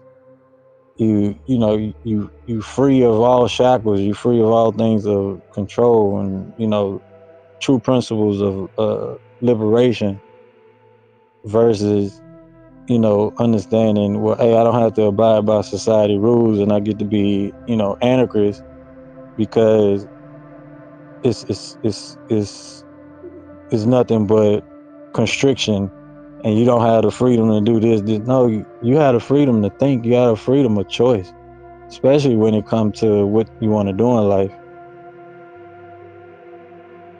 So if you're gonna choose to succeed, you're gonna definitely have to, water, water things and stay focused, stay consistent.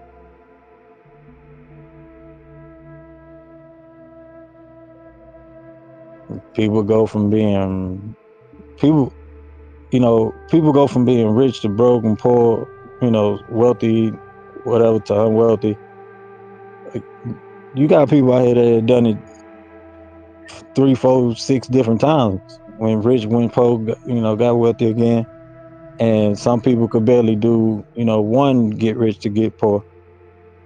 So this is why, faith and focus and actually having your mindset on a goal, a destination is important versus, you know, I'm going to live my life not abiding by society rules and I want to get to this destination. No, especially if success, nah, it ain't going to work out like that. So, Yeah, right. I know there's a lot of people on this planet. It ain't just about, it ain't just about a few people, but at the same time I get that there's been dividing lines and there's been royalty that have been orchestrating just as much as there's, the working class and the children that are growing up and learning and what are they learning and participating in, especially I think where I've been is the whole technology has been a big transitionary standpoint.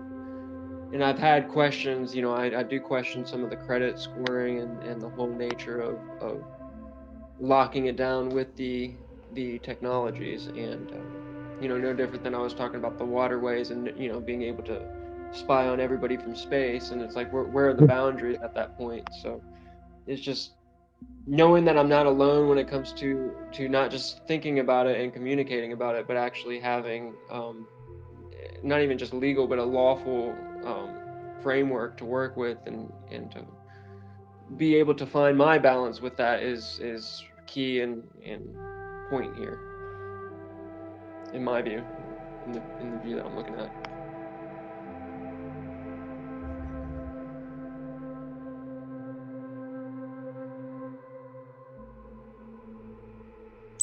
yeah, yeah. Because,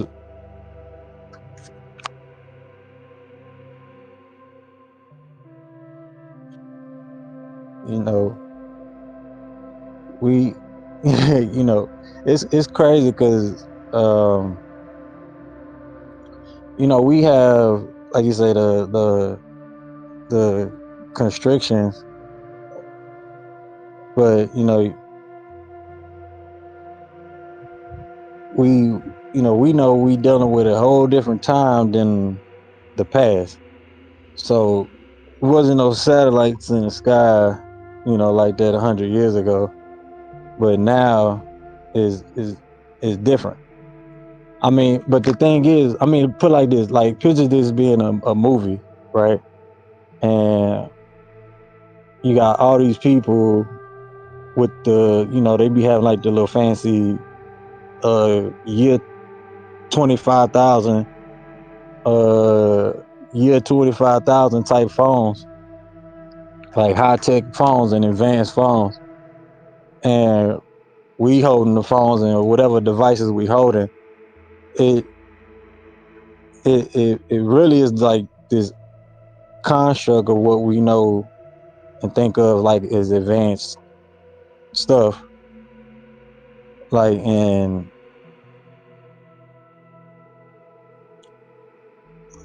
the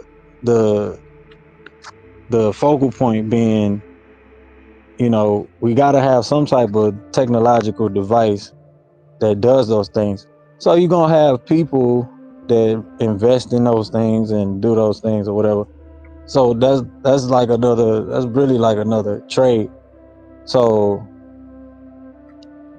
we know uh people that do math or whatever, play chess, whatever you consider to be extra nerdy. They Right. specialize in these things, right? So these higher levels of intelligences and things like that, when it comes to these people that decide to do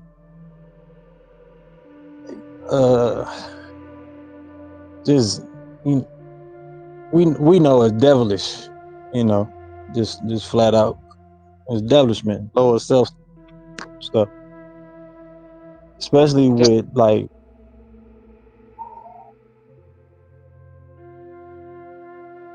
Keep going. I don't mean to cut you off. yeah, especially like with you know with with tools of control, tools of power, you know you got devilishment going on all levels. So you gotta be able to understand that just as amount of devilishment is going on, it's just a more immense amount of peaceful things that are going on.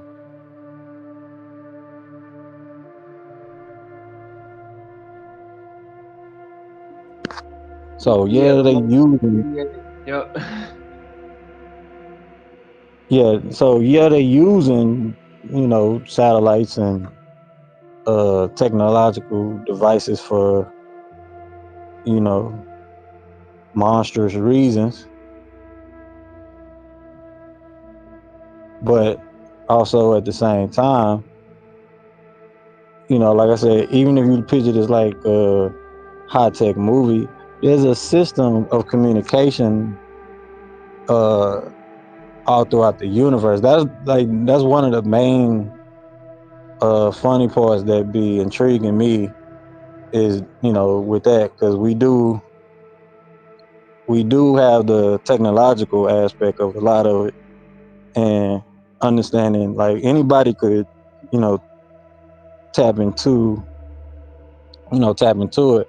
But this is why I was saying, as far as like the balance between freedom, especially freedom of mind, and not being worried about the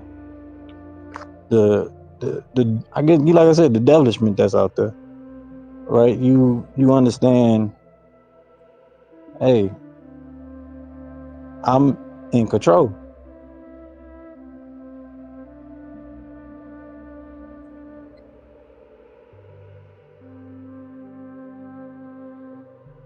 I'm in control. You getting connected with your great I am.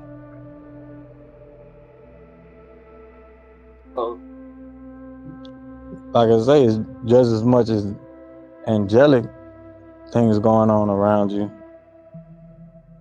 as just as well as the establishment. But you know,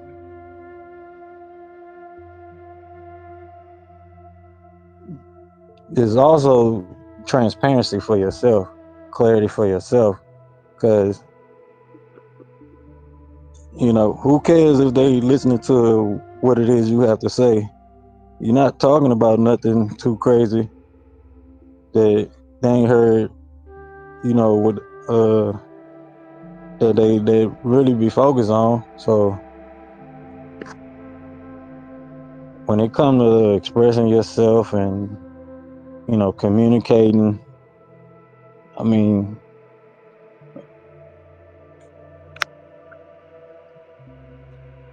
Definitely been a tightrope walk to get here. I ain't trying to go crazy in one direction or another. Like I said, I've been doing my best to find my balance.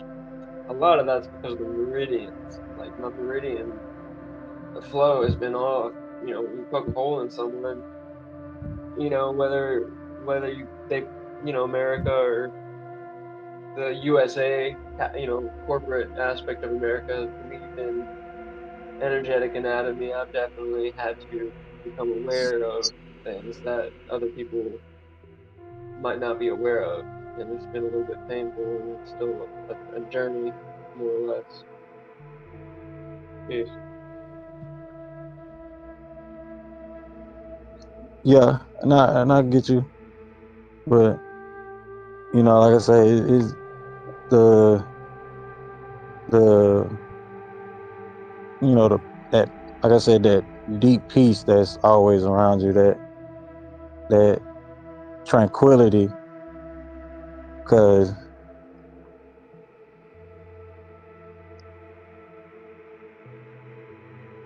you know when you know like you say the whole even with, you know, with the satellites and stuff, when you got, you know, peace around you,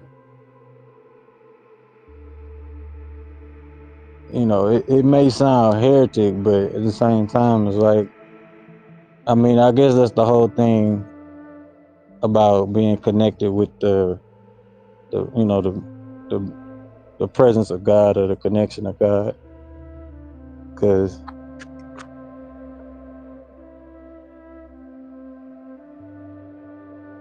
and what I be saying about civic pride, because when you got that understanding, like, you know, this is something practical, you're gonna have this on whatever level, wherever you go. It's like, you know, at the end of the day, I care that, you know, hey, they monitoring, you know, you get monitored wherever you go. You get monitored since you was a baby. Your parents monitor you. So this is why I say where transparency come in, because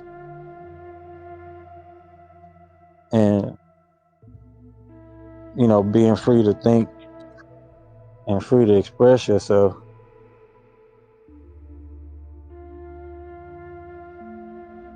but also learning how as well, because I mean that's what linguistics is for. What is, you know, communication, body language, uh, digital language. You know, you gotta like learn how to type into the command prompt of a computer to program it. So you're gonna be programming yourself, you know, and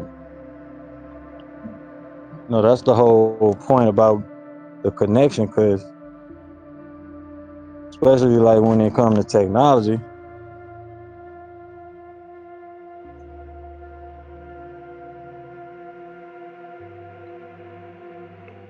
Yeah. Yeah. but you know it, you know, it's communication is key, because like I said, you're gonna be interacting with society, so that's the main thing. Especially like when you're dealing with uh, technology or whatever. But it'll make you go like through some trials in life, especially on a mental level. But they don't teach this stuff in school. Like I said, they don't teach you how to express yourself, especially when when it comes to doing a business. They definitely not teaching that in regular school, not even in college.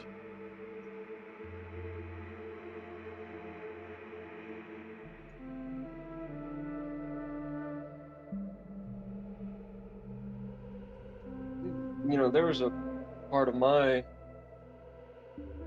growing up and learning that I don't think everybody wants to be involved in that. I think there's more of a majority of people who just don't want to be, tread upon. And I think that's cool too. I think people should be able to still have a place and enjoy, the entertainment and to be enjoy the artists, to be able to enjoy without having to feel like they have to be part of that. At the same time, I want people to feel like, beyond just talking, at a camera, let's say they're doing a live video or something, that there's a dynamic there where you're not, totally subservient to certain people, and I'm big about balance, but at the same time I'm aware that equity is not necessarily, there's always going to be poor people type deal. No matter where you are in the universe. Peace. Right. Well, it's a choice. It's a choice. Because like even when you're dealing with the whole creation of your artistry, you got people who gon' like you can either get mad at the people who copy you, or you know you can be mad that you didn't get paid for people using your work. You know, you got people who sampling people music from all the way back hundreds of years ago. And those people not getting paid for their work. So it's like, be glad people remember you, and the works that you done, or be so it's a choice thing. So especially when uh like I say, you, you mentioned like the technology and uh the satellite thing, like yeah, you rather be focused in on the positive, than the darkness or the negative around you. You know what I mean? And I just keep manifest, I keep because thinking, yeah. even being like laid back, like because like when it comes to an artist, you still if you're gonna live, like be an artist that live off your work, because you don't have to be an artist that don't live off your artwork. You get what I'm saying? But the thing is, that's why I was saying the whole professional understanding. When it comes to like what you're gonna do to make a living, you got to put on a different type of thinking cap. You know what I'm saying? That's different than hey, uh, we're gonna be talking about these UFOs. You get what I'm saying? Yeah, And I what you think think so. about this? Or Yeah, I who getting just the, like, yeah. what you say? I mean, I'm processing what you're saying. I just know that I've had that idea with the whole, like I've been like almost exasperated by communications with my father too, and like there's just been a lot of interesting, um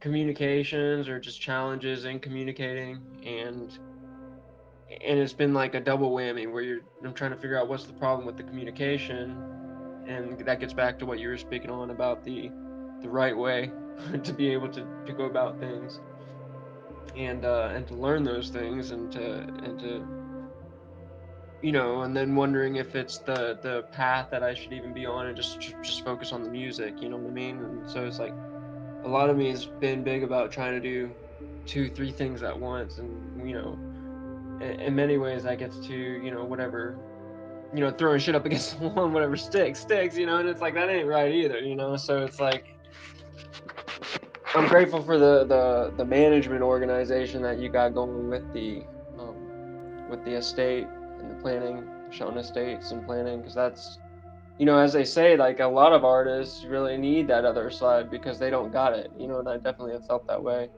But at the same time, I don't want to discredit, that you're an artist also, and that there's depth, there, beyond just being a managerial format, presence, and not just my life, but ideally the lives of those who are here to grow with the technology in a way that brings back that divine love and the divine peace, and calms the waters of a lot of distortions that have been caused through ignorances and imbalances, um, through the ignorances. We'll see. Yeah, I mean, because I mean, like I said, you gotta be at one with yourself first. You know what I'm saying? And when you're doing that, you kind of push past the whole uh riding the tricycle thing. You know what I'm saying? Or training wheels. You pass that, so now you can ride the bike and ride it like Lance Armstrong. You know what I'm saying? That's different. So when it come to when it come to really being free and tranquil, that start with something else, like internal meditation and all that good stuff. And you know that's why I say those affirmations is key, because you know it you programming yourself. So whether you're gonna sharpen yourself to be tight knit and you know be open to learning, because that's really what it is. I mean, you learning something new every day. I mean, but when it comes to, like I say, day-to-day livelihood, that's a different type of thinking cap you putting on. And then especially if you're gonna make some type of good living, you want to be around people that's gonna encourage you to invest. But hey, go in the direction to where the water's flowing. Find you know find the will, not find what works, but find the will, to push something that actually works. And you push it, put that time in, you'll be able to, do whatever you need to do. Cause, hey, that whole, not being connected to a routine and grounded in, natural, like you say, divine love, understanding, you out of that, man. You know, as much, like I said, as much development is going on, there's more, you know, 9,000 times more angelic, things going on. So, or peaceful things going on, as much as you got chaos. So, they govern on a principality level, but you know, when you live in that sereneness, being connected to the divine and all that, you know.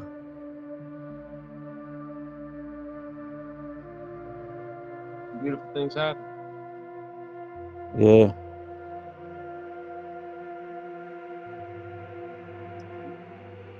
That's why I say you don't want to be lost in the craziness of them. So basically wasting time, especially if you're trying to liberate yourself. And with financial liberation, could it naturally clears a lot of stress. So, especially that's mainly causing the other stress. Because if you got like I said, your creative mind and your imagination, imaginary side of your mind going, and you free from all these worries, and you got a solid routine, especially like when it comes to being disciplined, or you got a solid discipline, you know that's key. You want to learn the discipline, the doctrine, and something that keep you grounded. This is why it don't matter what faith the person comes from.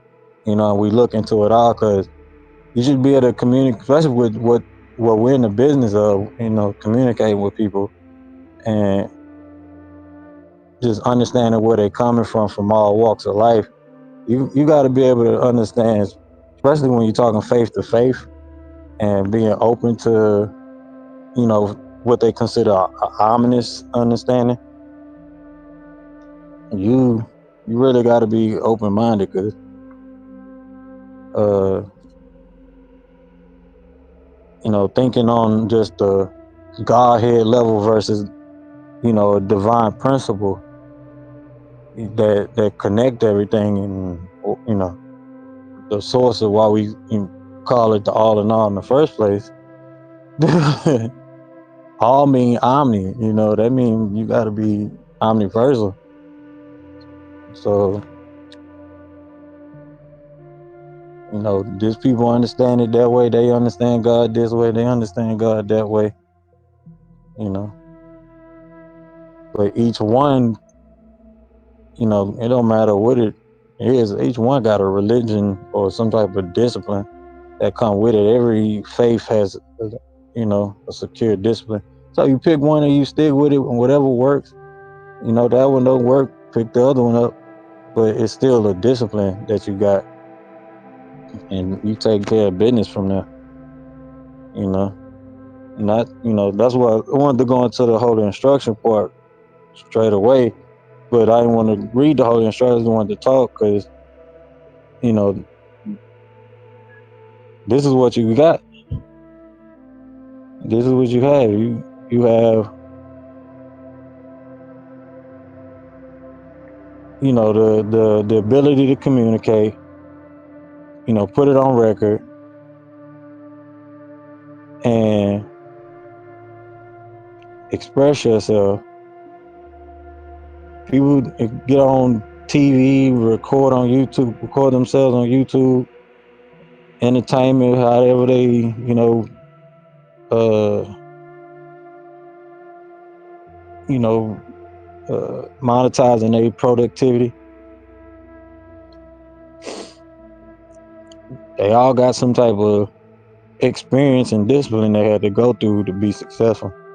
So that's the biggest thing, you know, you want to work on. You got the tools in front of you. You don't, really got to pay for a lot of this stuff, especially you got access to an open library, and you get to go at it. Yeah, that's beginnings. I feels it. I feels it. It's happening. Just grateful, it's God's time, not mine. Like if you in New Orleans, you got the open Market Street. People be down there, just get up and go dance and do whatever. But having a discipline is key, and locking in, and Who's you gonna know school you Yard district over here in St. Louis. I'm sure something like that. I really think that music there's needs to be some more interconnection. I don't know what type of networks that St. Louis has um, with New Orleans, but I feel like they're, whether the boats, bring it back to the old time kind of like river boats where you get like, there needs to be something happening again, but in a modern way, you know what I mean? Where it's not so grueling of a trip. Just an idea.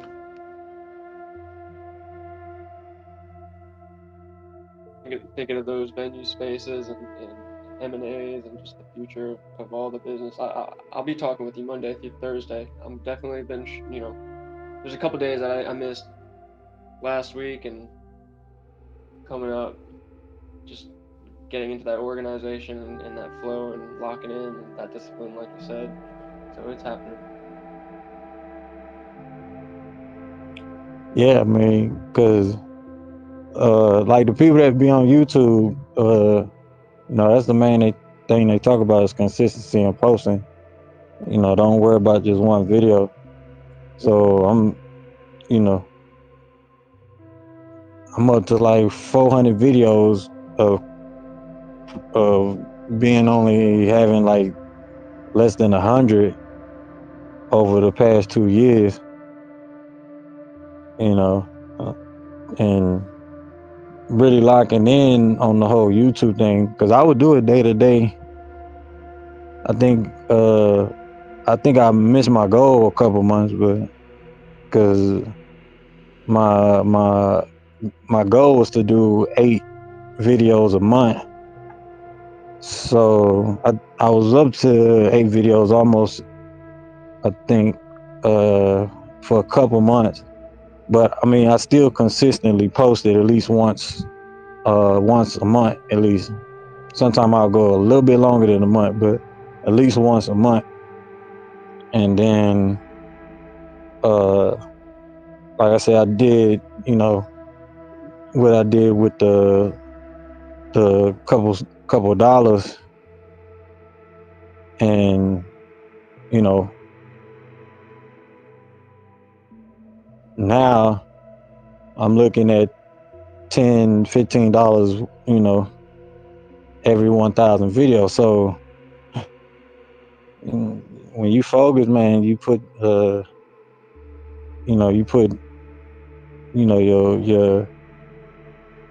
focus where it needs to go. You'll be able to get done what it is what you're trying to get done. Is I mean, especially if you're like a video game player and you play video games, if you know you're gonna beat the video game, then hey, whatever I focus on, I can make it in life. You know what I'm saying? Yeah. I think it's more about the community, like I've been big on the MMOs, but that's just because there's people out there, but I don't know if I was in the right light about it. I don't know if a lot of the people who be playing the MMOs are in the right light about it. But like that's where I get back to the whole internet being still, only 10, 15 years old and I would think that the right light is knowing that some of these MMO players may have a job in the future, working with the next game or the next games that might be coming out. Um, but with that, comes a level of learning and proficiency. And so if I'm able to provide a space that has, all the past links or knowledge base of educational, online free tutorials that links to the temple, which is pretty much what's set up. I mean, everything's right there. I think that good things will start to come of it because it's organized enough for people to kind of duplicate in their own way to start making sense of, what they're doing online in a public way beyond just it being within the, the YouTube space or the Facebook space or the X space, Twitter space. It lets people have a little bit of a harness on it for themselves that they're sharing and they feel like they're not completely underneath the social media or waiting for the next social media to come out, which is probably going to be like the same as the last one. I think we got on Threads now, but maybe it'll, I look at look at life as, heaven's here and now, if you can see it that way. Eternal life is here and now. So if it lets people feel like they have a space, to where they're not just subservient to these platforms, I think that'll bridge a lot of the gaps and bring a little bit more balance for productivity, and getting it to where people will be interested in participating on more dynamic levels, Yeah, like I'd be that's interested in, because of what you've done with the whole the Shauna estates and everything. Like, I'm like, oh yeah, this is great, but I wasn't there, a year ago, here now though.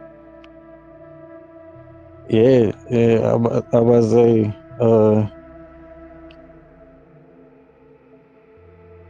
when you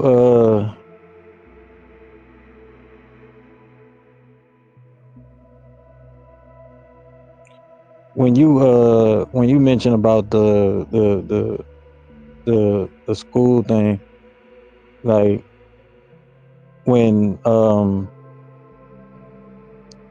when it come to being on your own website, that's one of the most powerful things to have. And then the fact that we do have the school and we can brand it however we want, that is another upside to thing.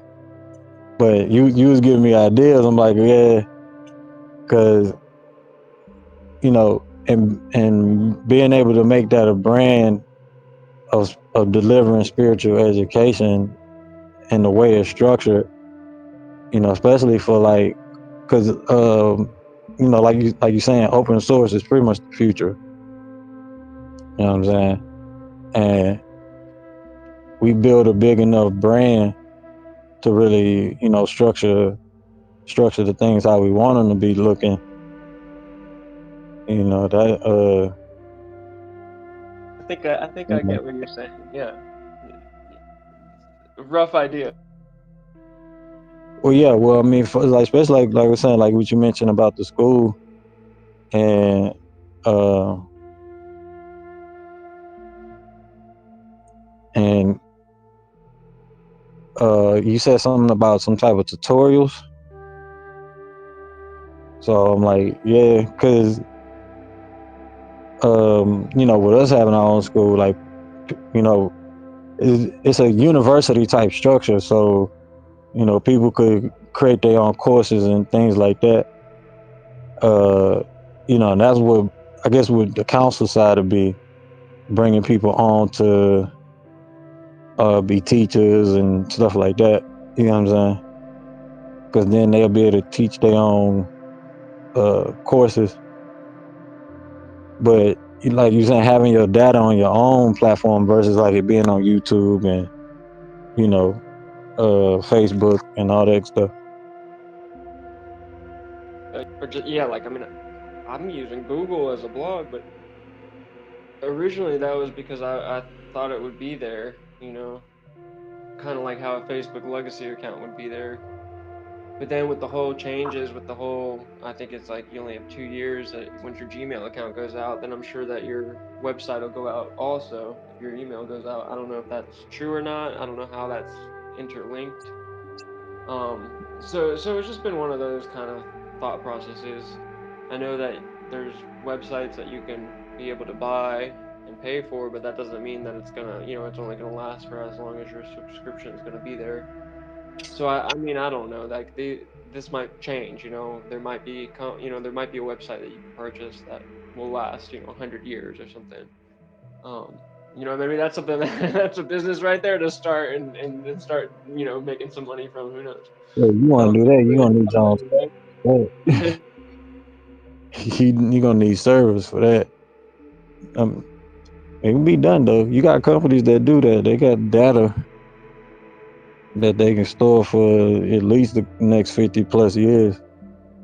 There's ways to do it. That's the type of computer advancement we got now, especially with these quantum computers they talking about. Well, that's like, I think that's something about, to think about building trust or wills, and having it to where, once that starts to expire, having it to where that's organized and family members are able to make decisions on those types of websites. Do you want to take it down? Do you want to add another, whatever, depending on if the person was a legend or not, and then that gets even more dynamic when you start getting into that. But I'd like to cherish people more than the things or the AI or the. I think that's just still in a new, it's still in its fresh beginnings. But I think eventually we'll get back to where the people are what are we here for? Yeah. That's the whole civic pride thing, where the people in high spirits, everyone is, connected. But, you know, uh, I will say this. I see like all the the wayward ways technology can be used, especially the AI, but also people gonna be using it for convenience and laziness. So that I see is more damaging, especially when we use calculators to do our mathematics. You get what I'm saying? Versus doing it,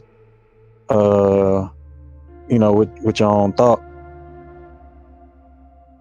Just back to that. I think that gets back to the earlier on about putting that chip in the brain and you know like I kind of like I was saying, like I wasn't really into VR. I kind of was interested in the AR, the augmented reality glasses. But the augmented reality glasses are just as much a step towards that chip in the brain and what the chip in the brain could do. And I don't know. I'm not really. I'm not gonna say too much, but yeah, that's what it is. And, things I are mean, happening. A lot of things are happening. it's not all that bad, but I mean, because you gotta have. I mean, that's the thing. You gotta have entertainment too. So that's why I say people gonna use it for convenience. You know what I'm saying? Versus, uh, them, using the whole neural link and all that. But like I say, whether they even if they use stuff like that for nefarious purposes. I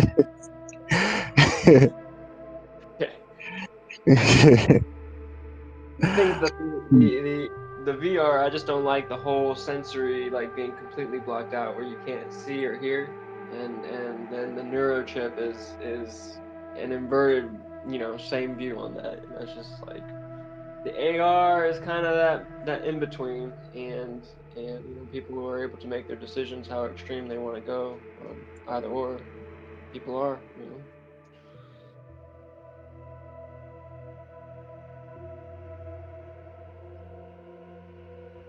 Yeah, the tech gonna be, you know, it's gonna be.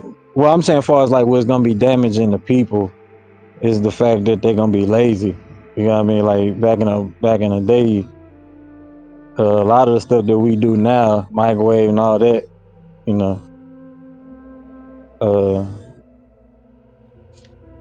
Washing people machine. like have to cook their food. Maybe so, You ever so they're more lazy, huh? ever heard of that machine? It was like a washing machine, but it used sonic waves. Like it was something that was pitched. I don't think it ever became a reality. I know that there's a lot of patents that never became a reality, and I haven't been speaking up against or for those. I figured that sometimes there's a reason. There might be another reason that is not really as productive or useful as it was kind of at first talked about. But I don't know.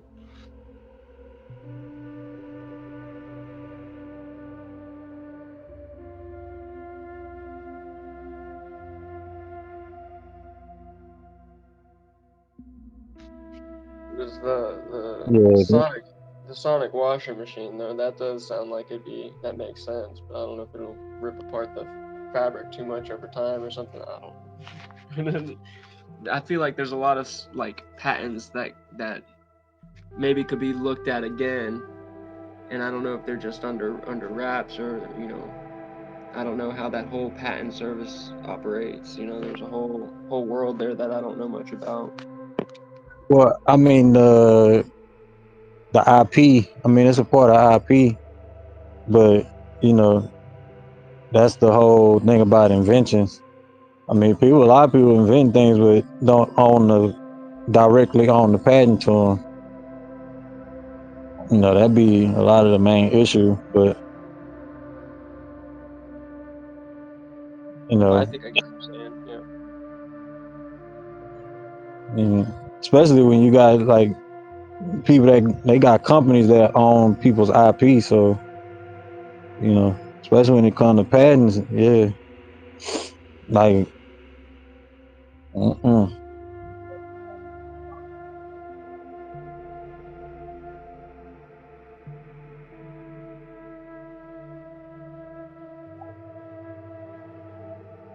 Yeah, especially when it comes to owning patents, you got to do,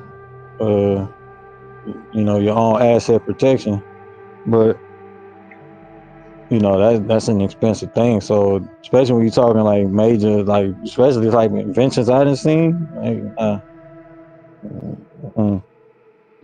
So that you know people having the same issue with their music. That's what I was saying earlier. It's like you know the whole artist thing. But yeah, when it comes to you know, especially like high tech, like the hologram stuff they coming out with now. Like man, I mean, like I said, people gonna use you know they stuff for entertainment is what is needed. But I think it's gonna be like all the extra cool stuff that people you know like we like now from the access that we get to you know do things more convenient or whatever, sped up or whatever. That you know that's gonna be the kicker, especially for us as a people, as humans or whatever, sentient beings. Like that's gonna be the troublesome thing, because more you know people feel like I more your if you don't got money, the more your control. It's really the less money you have, the less access you have. But at the same time, it's a blessing in not having access to a bunch of stuff because it's like you know certain stuff. Because it's like nah, I don't you know I don't want them. I don't want them problems. I want them troubles. Like, mm-mm. Right. And that's why I say open source is the way to go. You know, that's where everything is going. But it's like, you know, hey, she, you know, I mean, because virtual VR and all this stuff, that ain't really that old. I mean, no, it's not really that new. I mean, you know what I'm saying? The VR thing been going on for a while, but you know, it's popular again because the the videography of how things is done, especially now with these holograms and all that coming out, you know, things gonna hit a new wave. Yeah, the smartphone implementation of it all. Yeah. And that's why I was saying, you know, think about it as like a movie, you know what I mean? Because hey, you gonna have the most craziest things happen, but at the same time, if all we know all this advanced stuff is capable, then that means all the theoretical things that people understand to be, you know, those things, then we know, you know, hey, you know, you're gonna be all right. You just you know, buckle down on uh, you know, buckle down on that connection and then focus, because hey, especially when it comes to technology, I ain't gonna say I'm not gonna enjoy it myself, you know, especially things that's proper. But hey, nah. So that's what I'm looking at too. Yeah, it's like I'm big about that less is more, and a lot of the stuff is just, sensationalism that's not even really needed. And I think it'll just be, like it'll hit and happens, and then it'll, fade out. And ideally, what sticks is that the truth and the divine love, and then that transition towards, you know, the transition towards the truth, that full circle.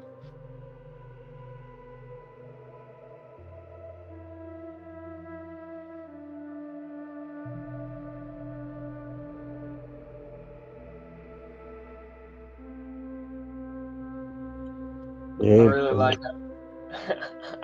I like how uh was it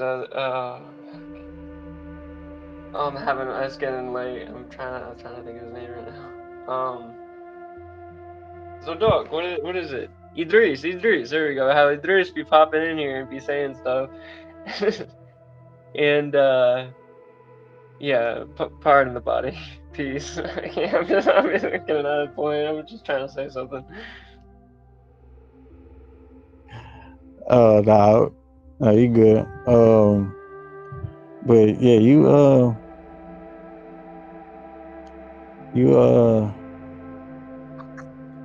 you want to focus on civics, because you gotta be centered mind first. That's what the word civil freaking mean anyway. But um,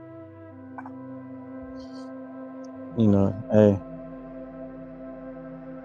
He be we gotta saying time of get the to the money, solar huh? cycles. It's that time of the solar cycles. That's what he be saying. That's what I was trying to say. That Idris be popping in and be like, it's that time of the solar cycle. And like, yeah. Yeah, and getting whipped with the solar energy, getting whipped with the solar. That's why they out here going Looney Tunes because the sun. You supposed to be in high clarity, you know what I mean, and focus. You know what I'm saying, and high vibration.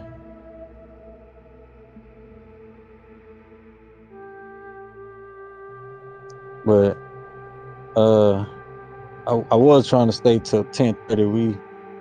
I'm gonna wrap us up because like I said, I wanted to just talk uh through the whole instruction.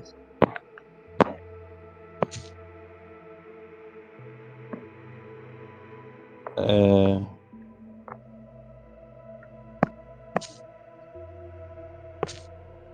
but I knew he was gonna build, so I'm gonna just wrap us up real quick.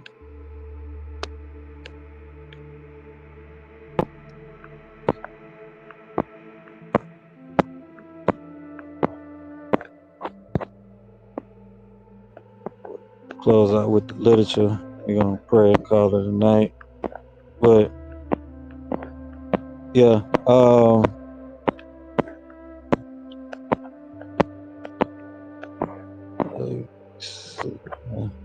keep missing because this right here. Yeah, so you want to be on your focal.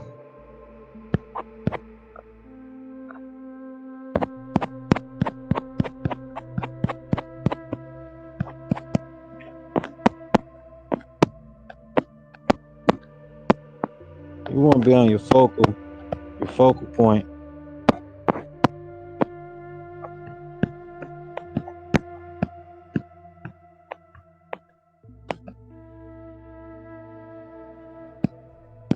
You want to be on your focal point because you know you gotta be around people that's of sound mind, and you can connect with, and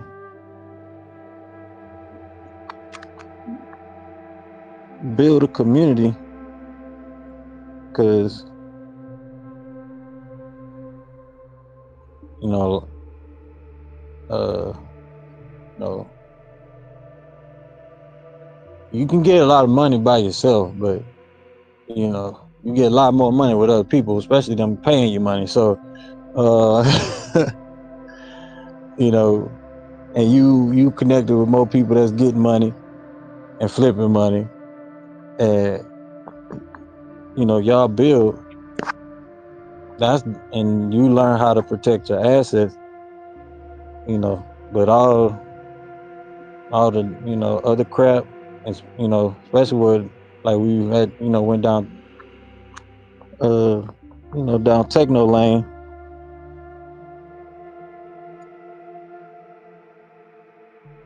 you know, you gotta have your structure together. So I'm gonna close this out, especially if you're gonna be, you know, especially if you're gonna be trying to conquer your day to day and having access to what it is, you know, whatever you want to do. Because you know, one thing I do wonder, you know, will we become so technologically sound that bring down the cost of living? But that's a whole nother tangent. I'm grateful for the temple to know that, you know, the communications get more in depth and the clarity becomes more profound.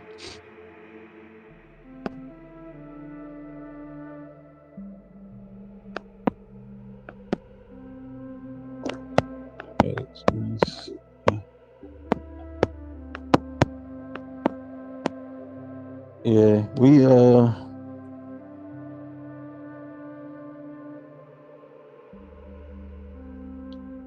got you know, a journey. You know, life is a journey. So when uh, you buckle down, get with active Moors or people that's why I say I always get around active Moors, because you definitely need to be around people that are successful in it, you know, whatever it is that they're doing, and they, you know, they consistent, they committed. You know, I don't know people I'd rather work with, but I'm gonna close us out. We you know, we did our build. Like I said, I didn't want to go through the holy instructions because I just wanted to go over the whole civic thing, because you know, when people ask about joining the Moorish Science Temple of America, and you know what, getting involved, and they not understanding what nationality is about and politics, and how, you know, it has its own aspect of things, and you know, they confusing that with how we gonna, you know, well, how we gonna claim we're a nation and we don't have it, because you know, that has to do with us as a people, you know what I mean, and being of sound mind as indigenous peoples. So, and you know, getting people to focus on the positive, that's a battle in its own, versus getting yourself, you know, getting yourself right, because you know, you can't lead nobody else if you can't lead yourself or discipline yourself. So getting the discipline in civics and understanding, you know, those principles about it, of course, yeah, but the other things that come with it, like team spirit and pride, and you know, the, you know, connectivity to social people, you know, social life, I guess, whatever, how you want to say that. Just being society, you know, being in society, being in the community, you know, that has that real deep brain connection that it really goes ignored, especially with mental health.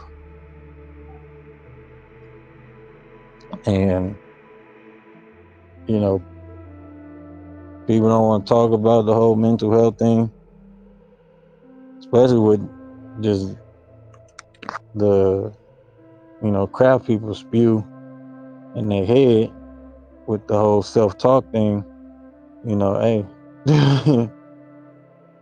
you gotta get you a program, and discipline, focus. Not be tunneled in, but zoned in. Zoned in on your purpose.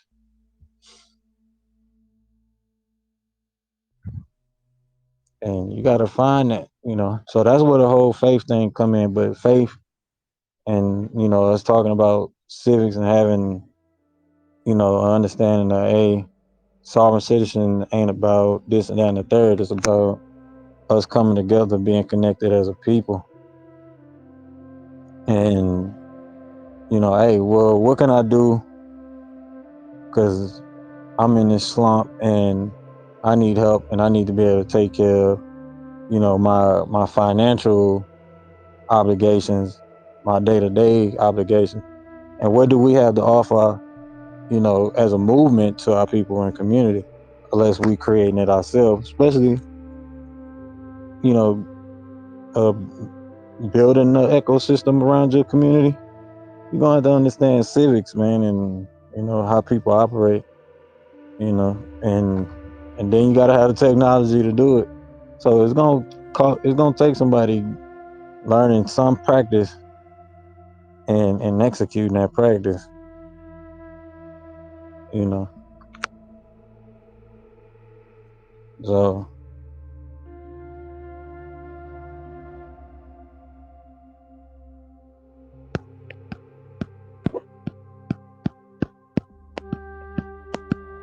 we gonna close out for the night.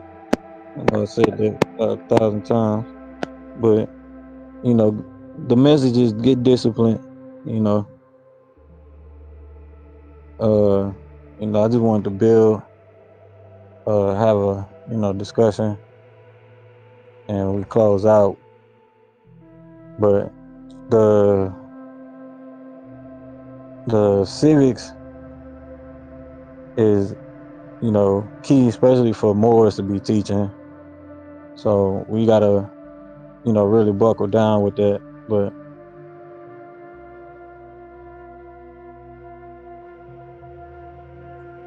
we are doing our part and building our own ecosystem. Same way, you build your family up, and hey, one person got to do it, two people do it. People come together, put their income together. Same way that they invest and they build houses, they build communities, they build neighborhoods. You can do the same thing because you got the liberty to do so.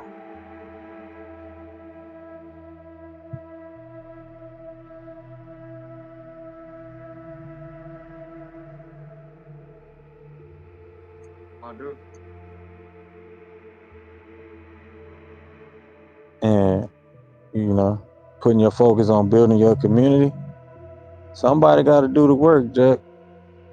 And there's many different parts of that community. So different people gonna be working on different parts of building.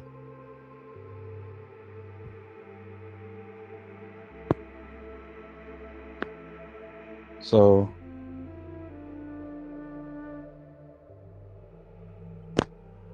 somebody got to do the work. I need my barber, man. I need my people in the market that get the different type of fruits and breads and all those different things that's needed. So startup business is hard, but hey, you got to do the work. You got to do the work, and that's what civic is about. The civil pride and uh, you know team spirit. Being connected. You, for you to be a good salesman, you got to know what your product is and be really connected to it. That's, if you selling something you don't want to sell, you can always have a guilty conscience, but when you Right. love what you sell, like, nah, especially if it's something positive, you're gonna be up on the moon. So, gotta buckle down and, really build. Civics is about, how your people feel.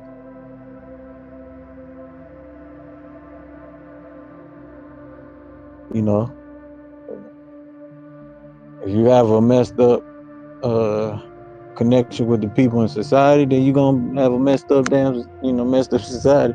It ain't gonna look right. So it gotta be done. But at least we make ourselves available to, ask questions, communicate and talk with people, and talk one-on-one about, these things that are coming through, coming through the airway. That's why I say a lot of these rabbit holes don't be good, because you get caught in, those other holes, and it mess your, your clarity of your thinking up, your focal up. You should be doing better, living better, you know.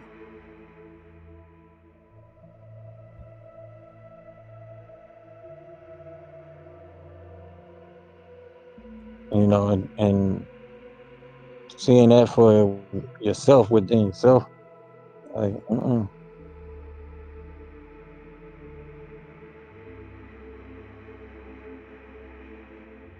but we gonna get out of here because it's getting late.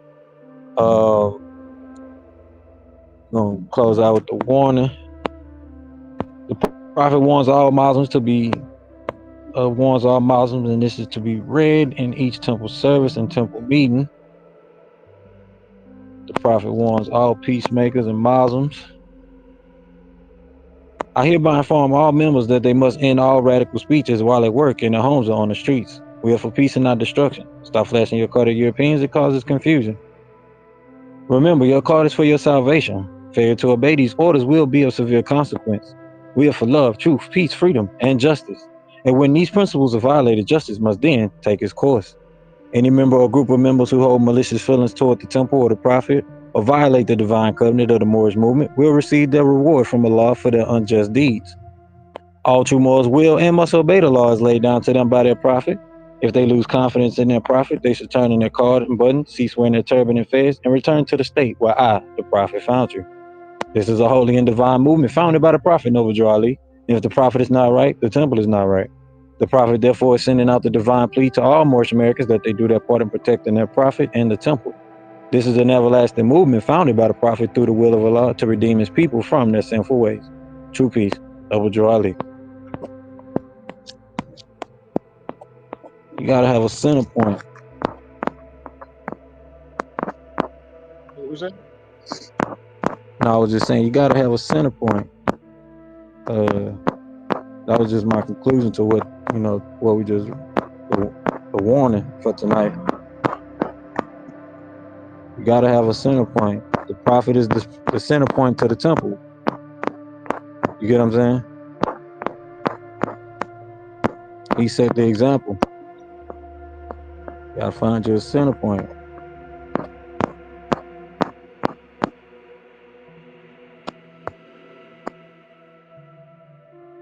That go for everything in life.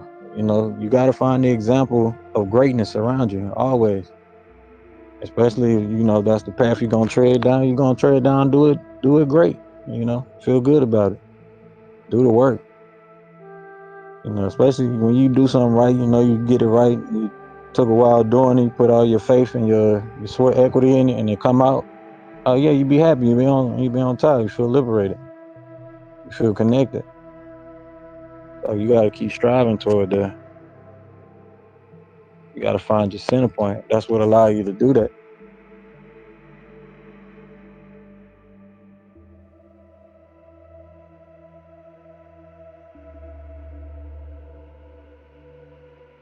I think I just got a lot of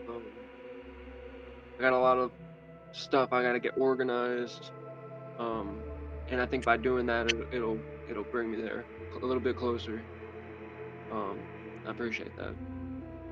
Yeah, I mean, I'm just speaking in general. That go, for everybody, because you know, it, it, it helps with everything you're doing, and that's what we read.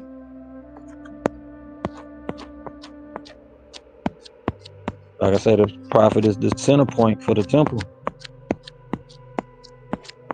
It wouldn't be all the disunity if we was all 2 + 2 = 4. You know what I'm saying? And we all on the same page basically. And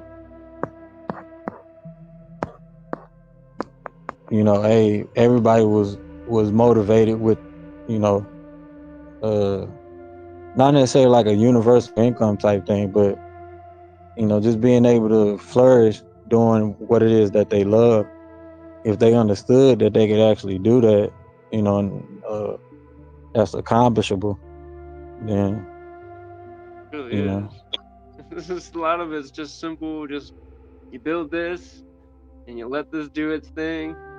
And you get your neighbors involved and you connect it this way, and boom, boom, boom, you got a really great society. It's not that complicated. It's just putting the dream into action, putting ideas into action, and getting it, getting the word out there that it's a possibility, and not forcing just that one dream, but letting it be open to you know mutable, allowing it to be mutable, allowing it to be like water. yeah, it'd be like water. Yeah, yeah, yeah. Yeah, because you are more navigating the sea. All right, we're gonna close up. But that was my point. It's the prophet, the center point, man. You you you basically a whale in the sea, because you got to navigate.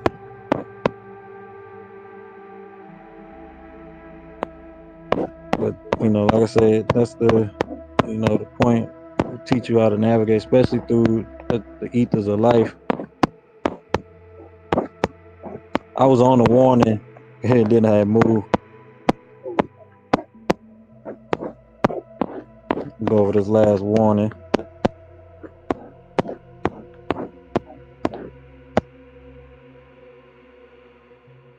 And here we go with the prophet.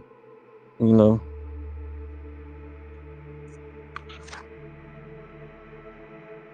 like I said earlier, you got finances that are day to day, and you should be able to go to a temple and communicate about that too as well. But this is not what you have. Like it's temple service and temple meeting. So we have our current events. We talk about that, and then the floor is open. Then we shift to our next segment, and then we have our our civic discussion closing out, especially going over the holy instructions.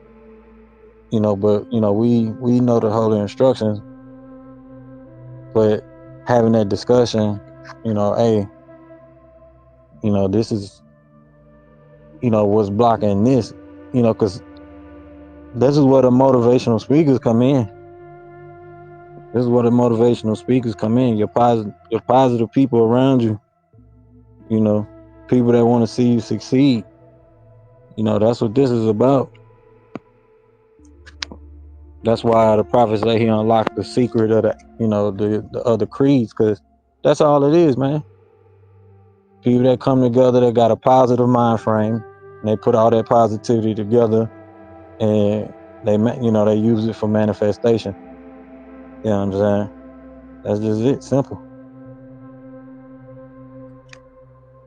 That's why I say the prophet is the focal, especially when it comes to the whole nationality thing and issue. Just understanding who you are historically wise, ethnically wise, and what you have access to, especially as indigenous people. They are, like I said many times over, they're fighting over this, that, and the third, or fighting for this for as far as claims of liberation, which we know is the right thing. But hey, there's ways to go about doing it, especially you connected to the deeper stocks of indigenous people. You know, so-called Negro and color and black, and you're going through these trials and tribulations. Well, hey, you got this, and hey, this is what they mean by political status. It mean by people who they don't look at as uh crazy. They look at you as dignified. So it don't matter what level you on.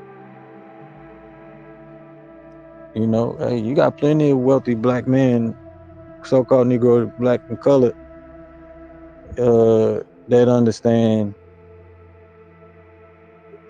understand their Moorish history, but building something that you know where you see more and more indigenous, not just Moors, but indigenous people who you consider just Moorish, but all indigenous peoples, period. And as we read through these things we reading through in these series, you see the history that's missing, especially from a positive narratives to say, well, hey, they making reference to you, so hey, why don't you feel motivated to make something? You have opportunity, especially now with this crypto stuff going crazy, you know. But it is what it is.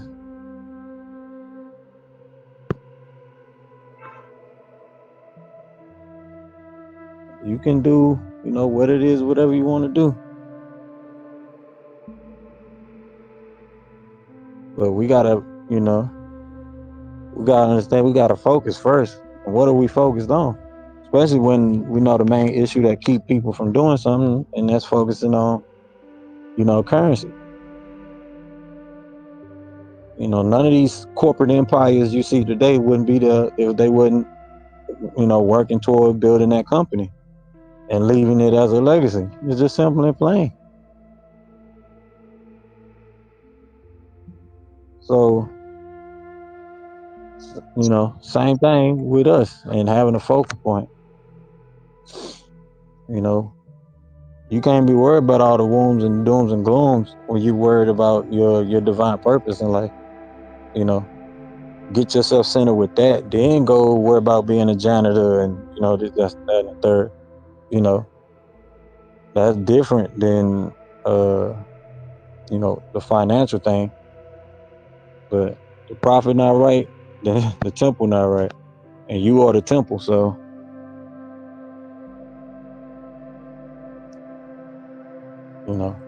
peace.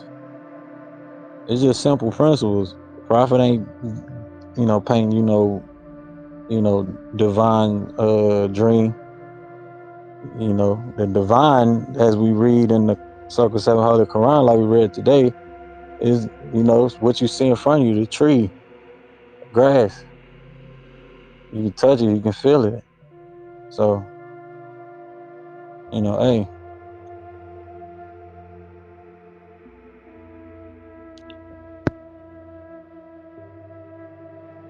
gotta get with the active morals into reality.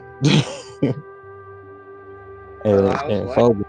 the best Moors are in the church still too, and that's like something with the internet and the waters. It's Yeah, and that goes to say you should be able to connect with anybody from any faith. That's what I mentioned earlier. From any background, your perspective.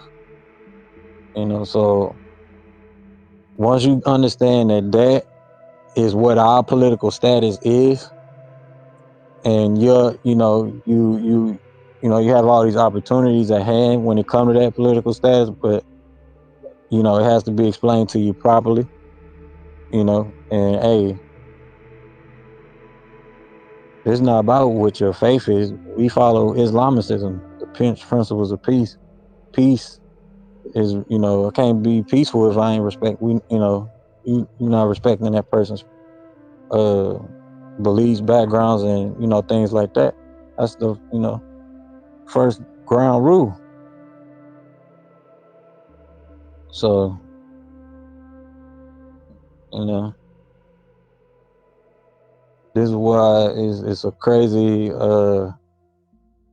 crazy opportunity, and it has to deal with certain levels of sovereignty. You know what I'm saying? As Moorish people, Oh yeah. Yeah. especially on the ecclesiastical end. So you shouldn't have no troubles and no dramas out here. And you should be able to uh learn to the best of your ability what it is that you can do and enjoy your life and focus on that. You get what I'm saying? And understand Yeah. more about yourself versus, you know, what's going on with Johnny and JoJo down the road. Cause, that's why I say I want to talk about current events, but I don't ever want to get down too deep into the negative. Cause we go down the foxhole, but at the same time, for the mind is shaped like this. If you got more problems than you got solutions, then your ass is the problem. You know what I'm saying? Excuse my French. But of course, the more you go down the foxhole, there's more problems that we're talking about and issues that we're talking about. That the logical mind is like, well, where's the solution for all this? And these solutions, you talking about solutions that you won't be able to fathom because they not gonna be most of them, 100% of them in the majority won't be completed in one person's lifetime. So it's like, don't put all that stress on yourself. Be Yeah, open that's minded. not getting Huh? overwhelmed because everything's right here. You can do internet searches and it's, seconds away. And so you can make moves faster than ever, but you could also overwhelm yourself faster than ever too. So yeah, yeah. I definitely want to get up with you on Monday, um, with the estate planning. And I don't see the posts about the Sunday World Temple meetings. I don't know if like what you were saying about the newcomers meeting, but if is that something I should be inviting people into a website, or is that something that eventually happen more so? I mean, I know Clubhouse had its thing. Um, whenever you want to, I Well, can. I haven't the branding like I mentioned. I think a couple weeks back. I don't know how I really want to rebrand it because I was gonna rebrand the domain to the website. Uh, I just haven't thought about how we're gonna rebrand it because if I if I remember straight, the worldtemple.org was already taken. So I'm trying to figure out what name we should use and all that kind of stuff if we rebrand, and what what type of domain I want to go back under, because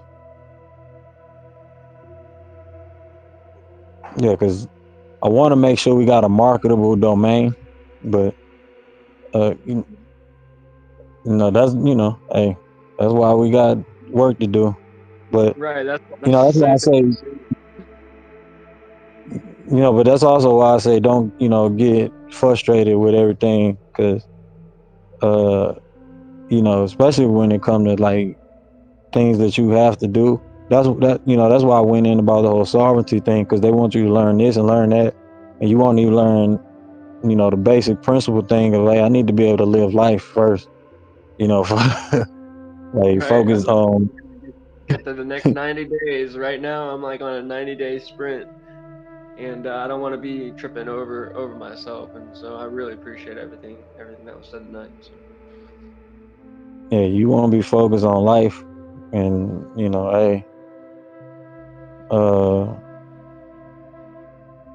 that's why I was like, I'm gonna share the news tonight about being monetized, because you know, is a lot to focus on, far as having a school and everything else, financial system. Like, now I'm spreading myself too thin, and I ain't even got to where I need to be, far as uh doing the whole raising capital thing and being able to bring in millions in capital raising, because the the um type of structure that we creating, we got to buy big firms. So, and the type of projects that we got in mind, we're going to be knowing top-notch economic stuff. So getting certifications, just being here and there and all over the place, you know it take away from just enjoying life and letting things grow. You know what I'm saying? Because Right. a lot of these people don't be successful overnight, and success don't really come overnight. You know what I'm saying? Well, It don't. a lot of what I've been listening to says you need a team if you really want to make it work, and solidify yourself in that type of field.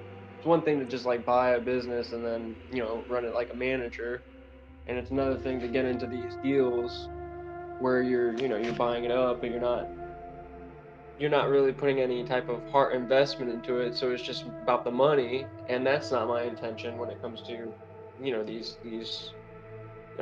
that level of practice. But there's a happy medium that I see that could be orchestrated to help, and this isn't really the time because we're at the end of the long meeting, but just like the churches, the way the churches be adapting with technology, um, there could be a little bit more of an efficient route that I think that a lot of the churches got caught up on trying to brand themselves and promote through online when there could be a little bit more of a service to their congregation that isn't. I don't see happening. Maybe it is. I just don't participate enough. But um, I don't know. Maybe everything's in its right place, in the right time for now. But we'll see. Yeah, I'm following you though. Like I said, it don't be no real one-on-one, discussion, especially in the church podium type of environment, versus what we get to do here and kind of go the virtual route and build, because that, like I said, the current events is open, for us to talk about those type of things. And then at the civics conversation, even though we try to be on a particular time format, um you know we we in the moments of building. And I'm like, hey, we got one step done of what we want to do.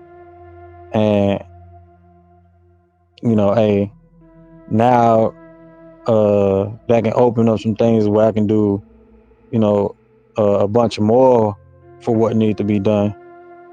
And now I know uh I'm able to produce the conversions that I'm looking for. You know what I'm saying? And I can put my I can put my 2 cents in. But then we also have it to where now we got an instrument to where we can bring other people in and we build equity. You know what I'm saying? Because there's only so much I'll be able to do by myself. You know, this is why people go to big banks, get loans or whatever. But I think that because there is an interest in that I think people might like ideally there'd be people who are getting involved in learning those type of things, but then we'll be seeking to find a group of people like what you got going on, and then that will grow um, things on a world level towards ideally creating a sense of balance between making a good living off of it, but also progressing the helping the businesses, or making the businesses either valuable, or removing and replacing with something better type thing. And there's an attention to detail that's not about, the love of money, but the actual, the truth of what's needed at that time for, you know, whatever that business is type thing. yeah, If that makes because sense.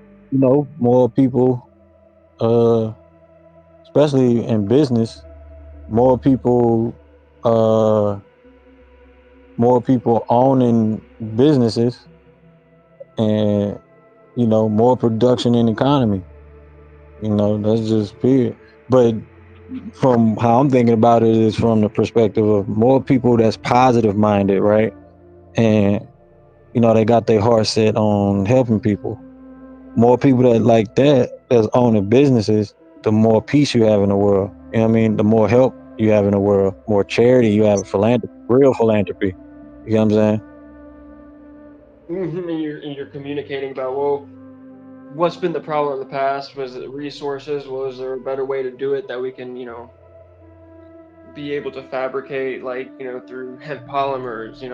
How are we able to get these hemp micro farms to be able to start producing that amount of hemp to build those type of polymers, to build the buildings, or these new type of buildings that are expressed in a way, or even underground kind of homesteads, to do things where it's more in tune with the nature rather than it just being about an urban sprawl for monetary gains, which I think is what got a lot of people into a mess, because there wasn't really a communication. There hasn't been a communication. This is kind of like the beginnings of that kind of communication.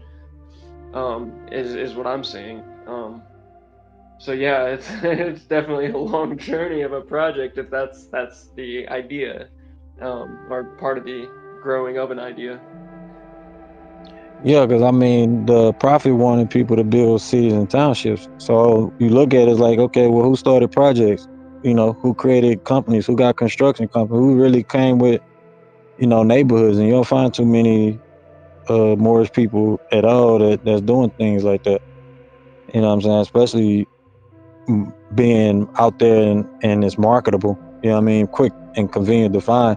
I can't just Google a Moorish construction company, that's building their own township, like you can like I can type in Jewish based construction company and something to come up quick. You get what I'm saying?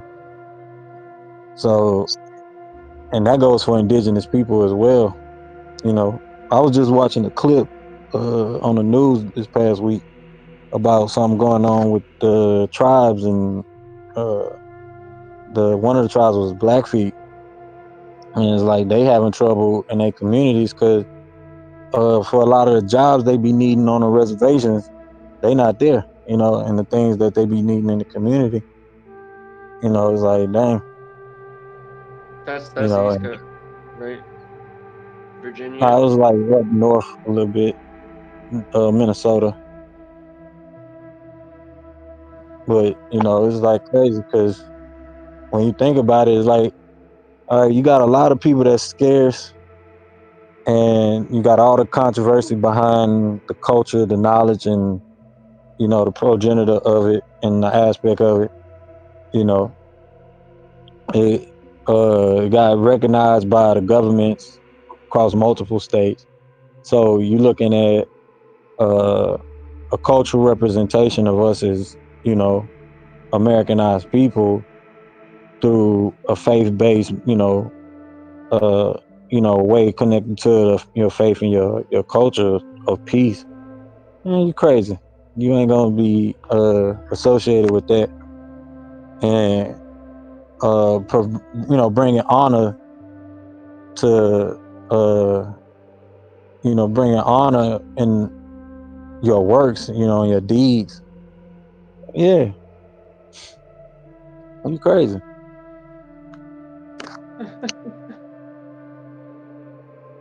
Yeah, I'm gonna be focused on doing that and being somebody that's honorable, and hey, why not? Yeah. It's like I ain't trying to be snobby, but I get the point of what true honorability, what true merit mean, not just the concept of what. it means because I have a good reason for being popular or whatever. Like, nah. Right.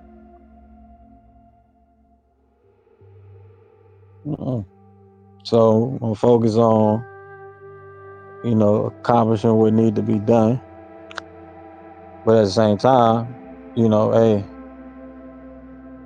if I can have access to all this and get things built for, indigenous people and do it the right way to where it's stamped in history. Oh, you crazy, man. And everybody got access to doing that. Like, man, you crazy. Why not? What are we doing? You well respected. You should be well respected automatically as a dignitary. But now we done with all this controversy with us. Like, nah, come on, man. Uh-uh. Somebody got to put on. Somebody got to step up and be, a Larry Fink in the community. Like, who gonna build the economy behind this stuff and make this stuff happen? You get what I'm saying? Yeah, I think the branding aspect, and then the communications, and then also the paying attention to where things have been heading, um, and those solar storms. I think it's that perfect storm is about to happen. So like that's um I'm I've got a bunch of ideas that I want to talk about. So we'll just let things flow, and I'll be in communication Monday, Monday through Thursday, and keep going. Yeah, let's do it, bro. I'm gonna close this out because I know we keep going in, but uh, we got access to the monetization, so I'm gonna flood you if you need ideas on just free ways you can monetize because it's income, and it's good income that it's gonna be That's moving good. in the background, whatever you need while you uh, work towards whatever it is you need to work toward, but because that's gonna bring in just the right you market to the right people. People start reaching out to you. You start working with them. Simple, plain. Uh, especially like on your blog thing, because you can do sponsorships and all that type of stuff. But Yeah, that um, whole.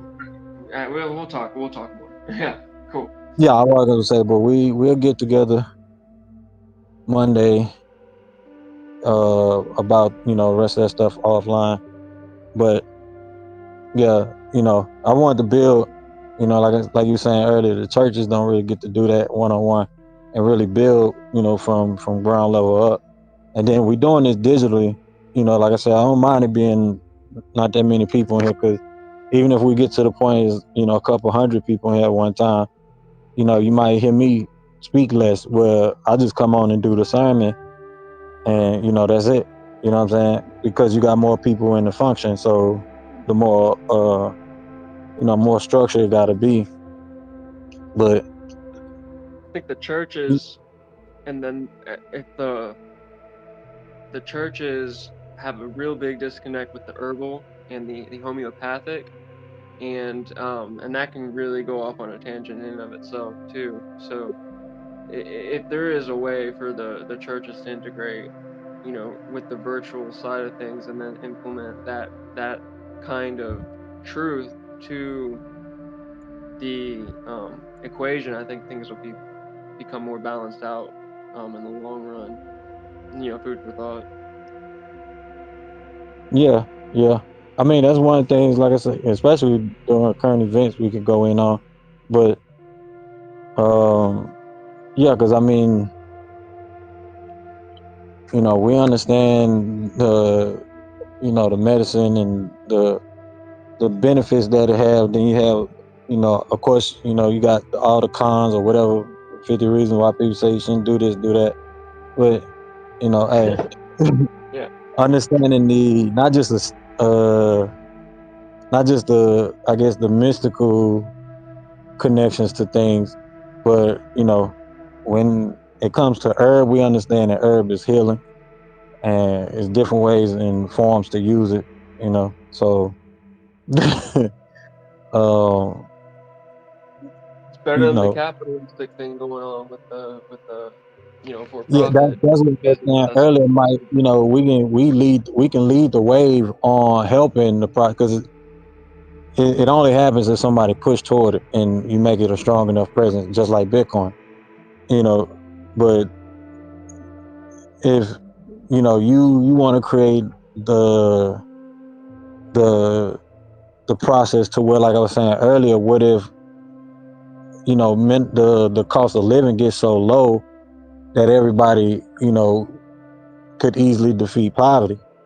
What I mean? If we working toward things like that, then these are the type of projects you want to take up, because now it don't just make you wealthy, but like I was saying, you had an honorability to it because you're doing something honorable. What I mean? And that's a real actual service to people, but you're not just servicing the people, you're servicing they uh they divine food source, they divine source. That's what I mean by like mutual symbolism and respecting the whole foundation of nature, because the whole being a blind person to life and things that actually matter, and we not being involved. That's why I was saying earlier about the whole biblical thing with the wills and the states. Same thing. you know Like, you don't have no focal point on the things that actually matter, like one your children. you know like, yeah, you gotta be connected, especially so if you blinded at the pulpit or behind a microphone and what you're speaking about. Hey man, it ain't gonna work. We got too much of that.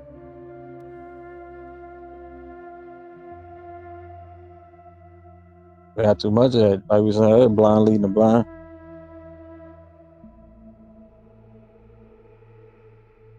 So yeah, we'll be able to build on it. I want to focus on you know the things that we can invest in, especially as a community. So that's gonna be one of the things, because we going in a certain path. I see us going in a certain direction, so I'm able to think that way, and uh put it down as a testamentary will for it to keep going forward. Because hey, you like I said, a lot of stuff, all the problems in the world, people create on their own, and the solutions, especially solutions for yourself. Some of these things we don't. You won't even be here for one lifetime to see it. So you got to be building toward a legacy thing. But there's things that you can enjoy right now, so you want to accomplish those right now. And everybody would rather go the hard route. When you have access to learning how to manage your money simple, and build up the income you want, and balance that out with whatever it is that you know you want to do. Because Got it. I'd rather choose to put my money into us, you know and of course everybody's first self first, but hey, at the same time, we want to help the world. I want to live better, so why would I want the next person to live better? Because if they live in peace, they won't bother me. Right. Yeah, Right. they ain't gonna bother you. So you know it help you ignore all the takers, the whims and woes of things in life. Because hey, if that's the case, I'm just gonna build some type of connection with the divine, and we go, figure it out. Like, nah. But the thing is, you already have that through natural, connection with your spirit, your breath, you know, and that's why the focus is connecting with self, connecting with who we are, and and, and focus on that first. and then make sure you are where you want to be. Because if you around situations you don't want to be in, then that means you around people that you really don't want to be around. Especially if you're looking for the best outcome for yourself. You get what I'm saying? Like that's like no, that's principle number one. So if I see myself successful and I make goals for myself and I figure out the plan and the ways to get it done, the steps to get it done, I'm taking it. And that requires self work. Oh yeah, it's getting done. Yeah, it's getting done. It's getting done. That's why we honor all true and divine prophets, because you got to have a center point. Everybody that came to be a messenger of the divine and do the work, you know, you got to have a center point. So that's why I like the Omniverse view. You know, we give wisdom from all backgrounds, from all walks of life. If it helps you function proper with that perspective of understanding and precept, then let's go.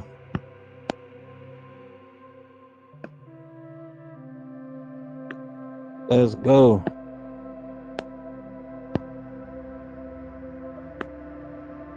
So I'm like, hey, if I get, you know, create some technologies that help people function better, like so be it. You know, heal people, bring down the cost of living and poverty, you know, for people. Yeah, let's go.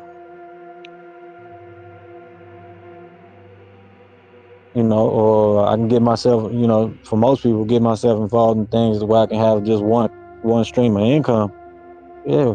And I don't have to, you know, dishonor myself or, you know, lose my dignity and anything like that. Yeah, let's come on. Reward my morale. Nah, let's go. Let's do it. Anybody that's focused on what they want to do, they're gonna get there. But we're gonna close it out. We'll go ahead and go over this last warning to be proclaimed in every temple meeting and temple service from the prophet Islam. The prophet said, "I'm glad to know that I have a few faithful Moors among you all, and I desire for them to know the truth and the divine truth. There's a host of jealousy about me and the movement now by the same people of our side of the nation that claim that I was only a joke and unreal. But now since they have found out from the government officials and the nations of the earth that this is the only sole foundation that all Asiatics must depend upon for their earthly salvation, as American citizens, they are working every scheme that they can to disqualify me so they may take charge of the situation. I have notified all these things to you long ago in the past. It is through the faithful Moors that attribute to the movement and uplifting funds. The ones that paid their divine respect to me in the movement will be remembered. That's why I'm calling upon all faithful Moors to increase their faithfulness to me, your prophet, and your divine Moorish movement. I need finance and I need it badly. Never before have I needed finance so badly as I do at present, so I can shove aside the discord that is facing the nation. It all comes through jealousy because of my fame and nobility. The nations of the world will not recognize the movement without me, the prophet, being hid. It has been proven by my works, which I have performed in the past few years. Prophet Noble Ali. So the basically the prophet is saying is, I told you this was going to happen. I told you this was going to happen. I got the divine inspiration to do so, but I need financial help to get us to the dream that we have to build communities for ourselves and our people. Anybody will want to be in real estate and provide family houses. Hey, come on. So we got to make this a real divine and national movement. Get really focused on what what our focal point is, what our center point is. That's the prophet. We on all true and divine prophets. So boom, everyone that's really connected to understanding the principle of the divine, true faith, true peace, true love, divine love, hadus, ashu, and what that's about. That's because hey, I'd rather do things that are honorable, like I was saying. So I just want to go in, like I was saying earlier, I just want to go in, have a discussion and build. We had the banking series running in connection with with the currency series, but we still need to be able to discuss these these things that come up about sovereign citizenship and all that, and hey, focus, because we got these opportunities at hand, and that's also a part of the civic pride, is being able to provide trade and all those things. So that's why I asked if y'all got any questions on civics or anything like that. We can go over it, but understanding what it means to be in the position of honorability and indigenous dignitary. And that's why I'm going in about the whole faith thing, because you gotta be able to connect with people, especially if you're going to accomplish whatever it is you want to accomplish. Whether you want to be a doctor, lawyer, you want to be a singer, rapper, you gotta promote yourself. You want to be a musician, artist, you gotta promote yourself. You want to be a doctor, you want to be a person that's in tech, you gotta be able to present yourself, be presentable, at least at much. At least that at much. And do the work, do the hard works, put the time in. It's just that simple. But we're gonna close out with the Moorish prayer. We went over, I think we've been out here since 6 o'clock. I think we almost at 6 hours, no. This is the longest one yet. Nah, I don't think so. Nah, not really. I don't know. Let me see. Yeah, because I started at 6 and it's 11:30 where I'm at. So yeah, it's about 6 hours. I'm gonna check and see. I don't think I think so. I Just think the one that I attended was like 11. I think it was long. We went to 11 once, but I don't know. Maybe yeah, that's maybe. what I said. I don't think so. I know we done 5 hours, 4 or 5 hours before. Uh, but I don't know if we done 6. I don't know. This might be the longest one. But I mean, I want to, be graceful about what I'm saying, make sure I'm being heard, and not because that, like I said, I'm not gonna run through no service and meeting, and we just running through it, and we're not leaving meats and potatoes. But being graceful and having that one-on-one, what I mean, and giving each other that grace. But Definitely. the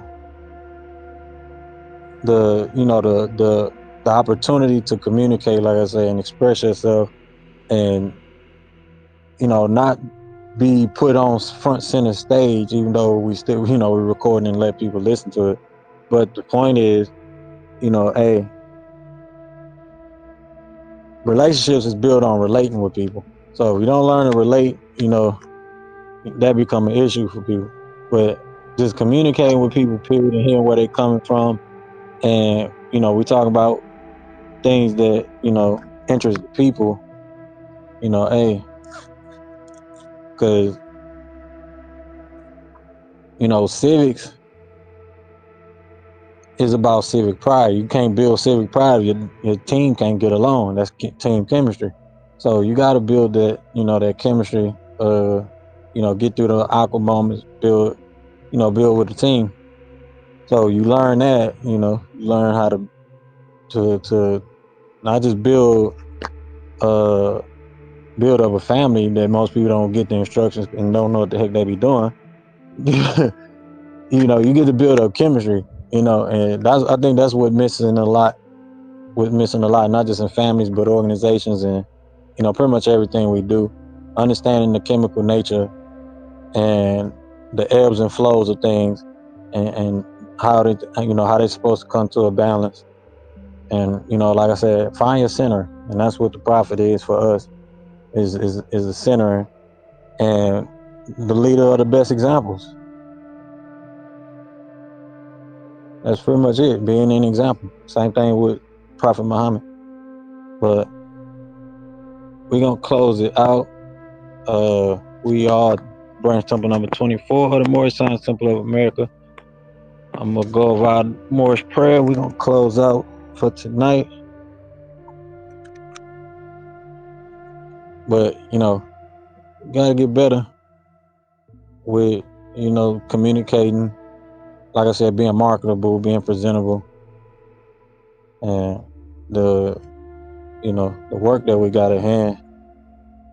Because, like I said, it's not about just because you white, you black, you this or that. No, it's because the quality of the service that you got. You know. Now, like I said, you're gonna find bad everywhere, but you also gonna find real true symbolism, symbiotism. Where you go, and is it feeds and nourishes each other. In a positive way. So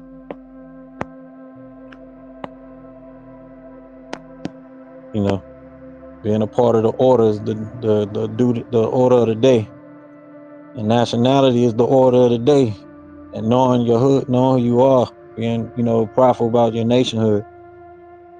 We growing, we advancing. So you're gonna have people, of course, they're gonna be doing nefarious things and just crazy outlandish things. But at the same time, you're gonna have also the other end with the direction of where things could go, especially with the opportunities that we have. Yeah, we can bring in the fifth dimensional type living, as we say.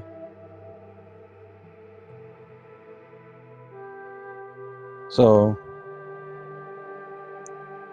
you gotta have the one-on-ones, give each other grace, communicate, and build. And like we said earlier, a lot of pastors don't really do that. Some I've seen some pastors on Clubhouse. They do spend time with their congregation a lot, but but that's where it comes down with us. So we grow together. We starting at an early age doing a lot of this, and like I said, the focal point is creating those revenues as a community, and it start with one person. Even if your community just start with you, because you got to build a network, especially for any company. That's the hardest thing about a company and sales and understanding that, you know. So, but that need to be the focus, not sovereign citizen crap, and developing that skill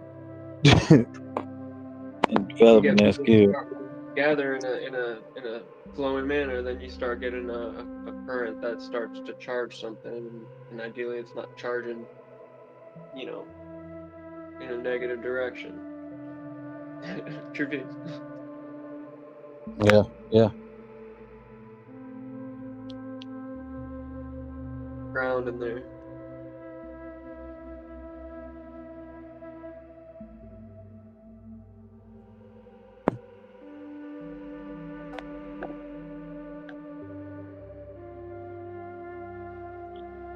All right, so I'm gonna go ahead and close us out with the prayer real quick. I know we talked their head off, but uh, you know, they're gonna be able to meditate to most of this.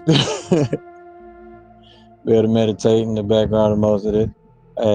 Excuse some of the language, but you know, we do have a meditative theme to our channel, especially those that be listening to this from YouTube. So,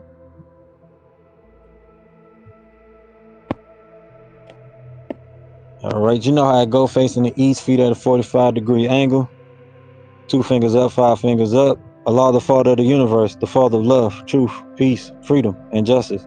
Allah is my protector, my guide, and my salvation by night and by day through His holy prophet, Ali. Amen. Islam. And you got other prayers, you got other affirmations. You know, all the people that be beefing over so-called spiritual groups and this, that, and the third, which this is why we say one temple, one prophet, because there's only one God, Allah, subhanahu wa ta'ala, one divine creator, the creator itself. So, you know, being connected and having interfaith and, being connected with people that's on that journey, especially, that's what you run into. Especially a lot of people that are focused and wealthy in life, they build disciplines, and you want to get around people that's build good disciplines, especially in the direction, you want to go in their life.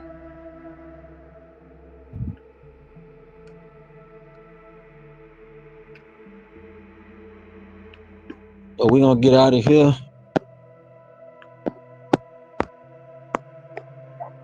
It's almost 12. We done almost went 7 hours.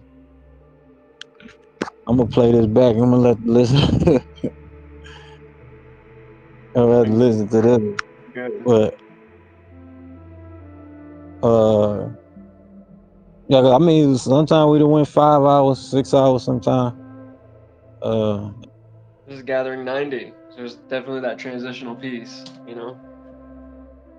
Yeah, but I mean, like I said, we also had the good news. So I just want to sit back, just just parlay on that because it's time. It's time to create and be creative. Get our good flow, and like I said, put meats and potatoes ideas on the flow, but actually give people, especially like I was saying about the civics, give people the truth, because that's what we stand on, the principles we stand on. And like I was saying earlier with the Wabu, we got to come with truth and clarity. We're not gonna hold back on anything, but we definitely gonna be presentable. Like I say earlier, you got to be presentable. So we're gonna be presentable about it, but a lot of the censoring and things like that, uh, it's a problem for people, and that create that internal battle. But this is why we talk about these divine principles, yeah. And civics is what that's about, you know. Civics is what that's about. So This ain't a movie. Say that. what'd you say? I was just saying that this ain't a movie, but a lot of people be watching movies and there's all types of dialogues in movies, but this ain't a movie.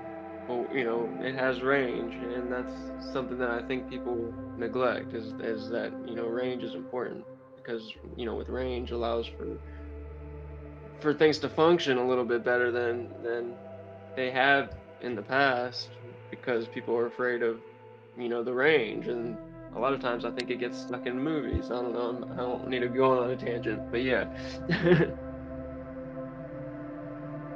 Right. Yeah. Like I said, reality. It's better to have that within, and not everybody needs it, but those who do are capable of handling that, harnessing it, or however you want to look at it, absorbing different energies and making use of them allow for less uh, violence towards ourselves and each other. I mean, it's just a lot of people have been fearing what they don't understand, um, and we're beyond a lot of that. And then at the same time, we could easily go into a completely different type of darkness because of it. The technologies and how fear operates, and those who know. Right. Yeah, yeah. Yeah, you're right. Yeah. Especially like you said, the fear of how it operate. Yeah. Yeah, but see, that's the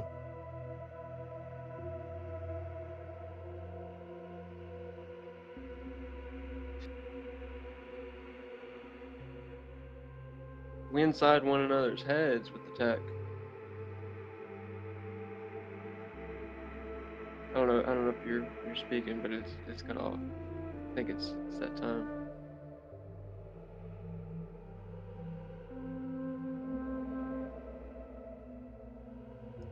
your piece. I'm gonna I'm gonna log out. I'll speak with you soon. I'm not picking up anything anymore. So thank you.